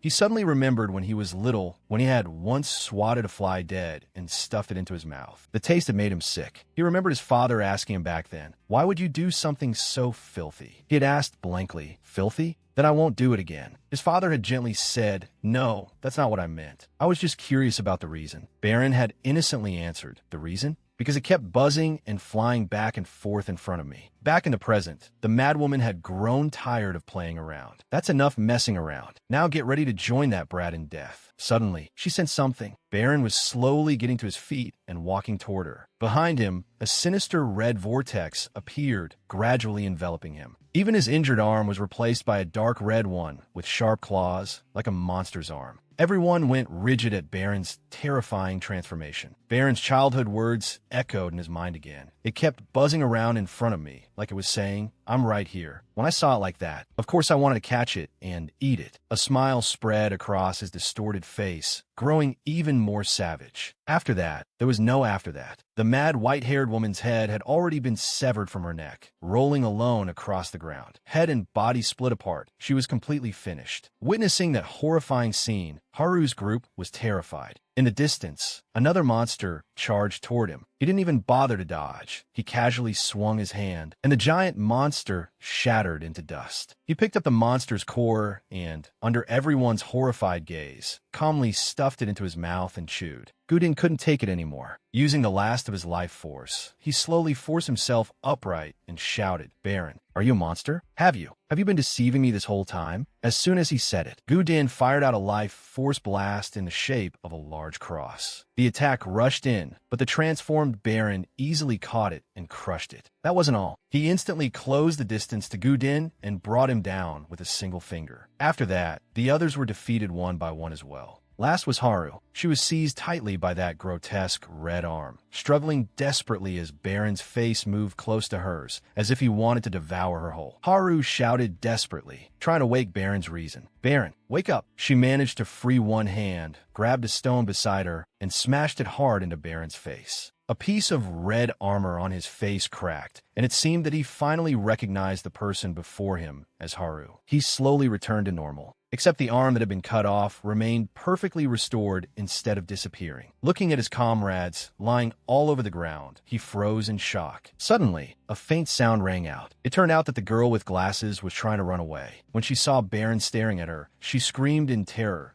Don't come any closer. Monster!" He froze on the spot. A monster? Have I all of this? His voice broke apart, his memories were in chaos, and his emotions plunged into an abyss. At the same time, several people who had been observing Baron's group all along made their move. One man holding binoculars angrily turned to the person beside him. "What is going on here?" I said I'd help, but nobody said anything like this would happen. The other person said nothing and slowly walked toward Baron's group. The man with the binoculars shouted, "Hey, if you get spotted now, what are you doing?" It turned out to be Dr. Hong Bom. Baron shouted in panic, "Don't come any closer. I'm the one who caused all of this." However, the doctor brushed past him, lifted the edge of his white coat, and began treating the others. The bespectacled man following behind asked timidly, "Baron, are you a monster?" The man with the binoculars turned pale. "That's definitely not normal. After seeing that just now, you still dare go near him?" Then he turned to the last person. "Aren't you going over there?" This one was even stranger. He was wrapped up from head to toe, and only the corner of his mouth could be seen, curled into an unfathomable smile. The man who asked shuddered. "Are you?" Smiling. Meanwhile, the injured were being helped away. Baron could only watch in silence. The scene shifted to a small basement room, where the group sat down and began introducing themselves. Well, I think we should introduce ourselves first. I met Gudin, the bandit's base, and we made a deal to cooperate. The agreement was that I would help him rescue the people who were being held there and get them out of the base. In exchange, Gudin would help us free our comrades who had been captured and turned into livestock slaves. Feather Duster asked in confusion, "Your people?" The other man replied, "That's right. We come from the place you're trying to reach. By the way, can you all move normally now?" Feather Duster seized the chance to boast. "Haha, this little bit is nothing. I'm strong as an ox." Hong Bom immediately reminded him, "I told you to get plenty of rest. Don't get too excited, Mr. Feather Duster." Hearing that name, Feather Duster instantly bristled. "Hey, I'm not Feather Duster. You did that on purpose, didn't you?" Seeing that he was about to explode, Hong Bom hurried to soothe him. "Calm down. I told you not to get worked up." Just then, Gudin came out. Seeing him, Feather Duster said, "Gudin, you don't have to force yourself to follow me. If you're not feeling well, go rest." Gudin remained silent. The purple-haired girl beside him casually asked if the place you're from is the same place we're trying to get to. Then is it the broadcasting station? The man from before spoke up again. "That's right. Looks like Gudin still hasn't told you, huh?" Everyone stared blankly. Pomelo asked, "What kind of place is it?" And that person broadcasting the news, "Have you met him?" The pot-bellied man was also curious. Is it really true about how they predicted the end of the world and prepared for it in advance? The man named Haim Min sighed. "You two are asking a bit too much at once. It's a little complicated to explain, but one thing is certain. When you get there, you'll all be shocked. Even I couldn't believe it the first time I arrived. My teammates and I were patrolling this area, searching for other survivors, when we had the bad luck of running into those bandits and getting captured. Our people are all right, aren't they?" Hai Min asked worriedly. Hong Bom answered. After being rescued, a few of them were malnourished from starving for so long, but for now their lives aren't in danger, so don't worry too much. Haha, phew. That's good. Hai Min turned to Gudin. "By the way, Gudin, what exactly happened? Who was that kid? He turned into a monster and attacked people. He even attacked you, his own allies. Just like a real monster." Gudin mutved a monte. Hongbyoem also added, now that I think about it, that abnormal regenerative ability. The boy really does share many traits with those monsters. Feathered Duster nodded. His arm was clearly cut off, but later I saw it reattach itself. Hai Min let out another long sigh. But no matter what, I still have to thank him. That kid killed that crazy bitch and avenged me. Gudin said nothing, but inwardly he thought of Baron. It seemed even Baron himself had not realized he would turn into a monster. At that moment, Hai Min's voice rang out again. And it's not just him, Gudin. What about you? What kind of power was that red light coming from your body? Gudin asked in surprise. That's power drawn from life force. What's life force? Iminutspressa. Gudin was stunned. Huh, this is your first time hearing about it? If you don't know how to use life force, then how do you fight monsters? Hai Min stammered in alarm. Hey, hold on. Fight? What are you talking about? We never intended to fight in the first place. From the very beginning, our rule has been to avoid being detected by the monsters. Feather Duster cut in. Scared, are you? Hai Min quickly defended himself. No, I think you people are the strange ones for wanting to fight them. Come to think of it, I once heard Lit say that monsters have weaknesses too, but knowing that is one thing. I still don't want to fight them at all. The purple-haired girl asked. Lit, is that the person? Yeah, he's the one everyone heard on the radio. Hai Min continued. I remember hearing him casually mention some kind of special finishing move once. Something that could defeat a monster in an instant. Judging by your reaction just now, could that actually be true? Gudin looked baffled. Could it actually be true? What do you mean? Hai Min went on. Forget it. Once you meet him in person, you'll understand. Feather Duster bared his teeth in a grin. You're taking this faster than I expected. When I first heard about Life Force, I thought I was being scammed. Yeah, I get it now. Gudin explained. A gigantic planet suddenly appeared in the sky, and then monsters began falling from it like rain. After that planet appeared, it started orbiting Earth in a cycle of about 6 days, and ever since then it has never stopped dropping monsters down. The pot-bellied man asked again. If that's the case, then the whole world must already be overrun with monsters by now, right? Who knows when they'll stop falling? Pomelo asked, why did it have to start with our area? If only we could have prepared beforehand. Hai Min spoke up again, right? Where's that unstable-looking kid now? The one who seemed about to turn into a monster. Gudin pressed his lips together. He's waiting somewhere that's close enough but still far enough away. The bespectacled man also chimed in. He said he won't return to the base because he's afraid he'll hurt people again. Hai Min ignored everyone's expressions and said bluntly, isn't that a good thing? If we knew he was here, I doubt we'd even dare come. Gudin, do you know nothing about that kid? Gudin was silent for a moment, then began making something up. I don't know. Actually, we haven't known him for very long either. Everyone froze, recalling how earlier Gudin had warned Pomelo about Baron. For now, it's best to keep it secret. Huh? What? Gudin explained. Because we still can't completely trust them. We don't know where they came from or what organization they belong to. What if they're just acting? At the very least, not until we've confirmed things with our own eyes. Pomelo caught on and quickly played along. Right, I don't know that kid either. Feather Duster also launched into full performance mode. Who's Baron? Who's that? Hai Min looked at everyone's reactions and was left speechless. You don't know? I forgot to introduce myself. My name is Hai Min, nice to meet you. But aren't we still missing one person? I mean the one who helped carry the injured with you. At the same time, Baron was sitting elsewhere with his head lowered. The figure cloaked completely in black stood in front of him. Baron thought in alarm. Who is this person? Back there, Hai Min wondered aloud. I'm talking about that cloak guy. He's really strange. Didn't say a single word. I was pretty surprised when he voluntarily stepped in to help. Gudin silently speculated. Strange. That's true enough. When I look at other people, I can sense the flow of life within them. But with him, I can't sense anything at all. Baron startled when he saw the man in black appear. Do you need something? The man slowly removed his hood, revealing his face. Fiery red hair and golden eyes. Baron immediately realized he did not know this person at all. Who are you? The man laughed and rattled off a long string of words. But strangely, Baron could not understand a single thing he was saying. Baron shouted, Wait, what are you saying? I can't understand you at all. Just then,